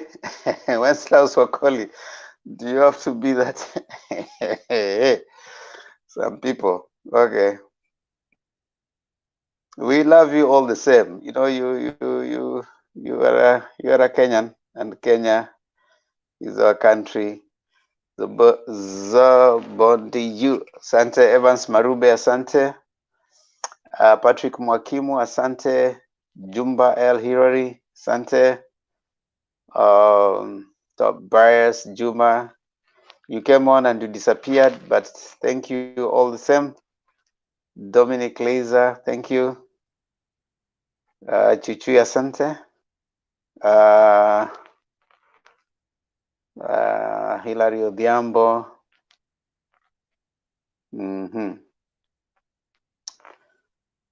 Oh, yep. And everybody else who could have joined us in Facebook earlier. And I can see we are still having like 60 people still watching. Thank you so much for staying on and you know, being here for this conversation. Now I want to remind us of we are having a campaign, a Jaza Lorry campaign, Marsabet Drought donation campaign. Kindly, if you can see there, you see the till number. You can put in whatever it is that you have. 150 shillings, 10 shillings. Don't worry about whatever money that you can find, put in there. We like that we have been able to do some progress, make some progress up to where we are today. By around when Bernard was going, we were at around 70K, slightly above 70K. So we are hoping that by the close of this, we'll be at 100,000. We'll be able to give you an update tomorrow. But the campaign goes up to Sunday, then we'll give you an update, of course, and then we can see, we'll open it up at least. We have a target of 1 million. Hopefully that 1 million will help us to fill a truck that will now head to Marsabit. We want you to come and partner with us. Kindly, you can partner 101 shillings. And if you cannot do that, still, you can pray. And if you cannot pray, you can also give. If you have a farm where you're planting maize, plant beans, you can donate that. You know, non-perishable foodstuffs like maize, beans, rice, sugar. You can give us that so that we can go and deliver to Marsabit. This is not an Azimio thing, nor is it a UDA thing. All of us here, we have different political persuasions, but this one is about humanity. It's not about how much you have. It's not about how rich you are. It's just about how willing you are to help. So kindly stand in with our brothers in Marsabit who are going through a drought process right now. And we are saying that it's you and me to stand with each other. Kindly remember to subscribe to Mutembei TV. And of course, share. And if possible, always remember that we meet right here every day when we have a debate from 8 Kenyan time. And of course, you can check the time from wherever you are, and you can always join. When you see the link and the studio is not full, just come on and give us your view. That is what we like. We like hearing from everyone, from wherever you are. It is always a pleasure to interact with you, and it's always nice to hear what you have to say. We have to keep educating each other. Like they say, iron sharpens iron. And of course, we don't want to fight, because they say we have to keep talking, because when we stop talking, we start fighting. We don't want to fight, so we have to keep talking as Kenyans. And of course, as you are subscribing to Mutembei, also remember I do have my channel, Themba Ondiege TV. Kindly go there, subscribe, share, and of course like and hit the notification bell. So wherever we drop a video, tomorrow we are dropping another hot video. Themba Ondiege TV. Let me put it here so that for those who cannot to see it, you can see it and subscribe. Tafadhali subscribe. Mbona usiwaambie wabonyeze kengele? Kuna wengine wetu hatuelewi King'eng'e, ndugu yangu. Leo umezungumza King'eng'e mingi mno, kwa hivyo Tafadhali nenda kabisa. pale kwenye YouTube yahitaji kwa Kiswahili. YouTube unatohoa YouTube. Hiyo unaswahilisha. Nimekusikia unaswahilisha. Yahitaji kwa Kiswahili YouTube. Ameswahilisha Kiswahili. Nelson Mandela yaita YouTube. Naomba ende pale kwenye YouTube unibonyezee kengele alafu kisha subscribe tafadhali. Karibu tutafika 500. Nimebakisha watu kama 60 hivi. 60 nifikisha 500 alafu nianze safari ya 1000. So tafadhali just about 60-50 people so that I get to 500 so that I can start the journey to 1000. Margaret Acholo leo jalala, but that is good, Madam Baba, all the way to State House. Yeah. So please, before you go, just go to Themba Ondiege TV, subscribe for me, and also press the notification bell. Bonyeza, wacha niongee Kiswahili kwa sasa. Bonyeza kengele ili wakati wote tunapoweka video unakuwa wa kwanza kuiona. Ama nimesema vizuri, sio Ziana? Umezungumza vizuri sana, lakini namuona Nelson pale anampakata sijui nini, sijui kuna nini. Nelson, mbona wapakata vidoli hivi? Hamna mtu wa kupakata huko bana? Niko na Themba, angalia private chat pale, nimetuma message, ni text WhatsApp, sawa? Sawa, acha nichukue hiyo namba basi nikuchapie. Nitumie ujumbe hapo hivyo kwa WhatsApp. Nakutumia. Alafu tume namba ya Bernard pia hapo. Utakuweka kwenye group ili uweze kupata namba hizo zote ambazo wataka. Sasa ndio tupatane na watu huko sasa, tumwage maneno. Nitakuweka kwenye group pale. Wale ambao wanataka kwenda kwenye group wanaingia kwenye private chat. Mbona hivi hujasema mbona wapakata doli bana? Hakuna mtu bana. Sasa hivi bana watu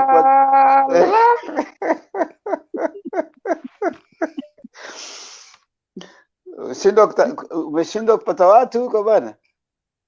Princess anashangaa niko nao wengi hapa sana. Hao ndio watoto wapakata madoli mengi. Haya basi wacha tumalize show basi alafu kisha tung'ang'ane. Asanteni sana jamani, na kama tunavyomaliza kama kila siku inakuwa kama ni tabia, wanasema hulka yetu ni kwamba tunapomalizia show tunamalizia kwa maombi. Mungu nguvu yetu, ilete baraka kwetu. Haki iwe ngao na mlinzi. Na tukae na undugu, amani na uhuru. Raha tupate na ustawi. Asanteni sana, Mungu abariki hadi baadaye mchana. Hivi tumefika, kilicho na mwanzo hakina budi kuwa na mwisho. Marsabit twaenda. Marsabit lama. Asante kaka, asante sana lama. Naona umejaribu sana, unasema watu waweze kusubscribe kabisa. Subscribe lama, wasubscribe jamani. Ni subscribe bana Themba Ondiege TV bana, waomba. Pigeni subscribe. Asante sana bwana, watu wa subscribe bana jamani, subscribe hapa kwa Mutembea. Hata mkinipatia 20,000 peke yake bana kwenye channel yangu, sawa? 20,000 subscribe na pia pigeni mkumbuke ya subscribe kwamba kule. twaenda Marsabit. Marsabit Bana. twajaza lori twaenda. Tujaze lori twende Marsabit. Asanteni sana jamani. Kwani watu hawaendi? Naona bado watu wako 50. Basi acha mfunge stesheni bwana.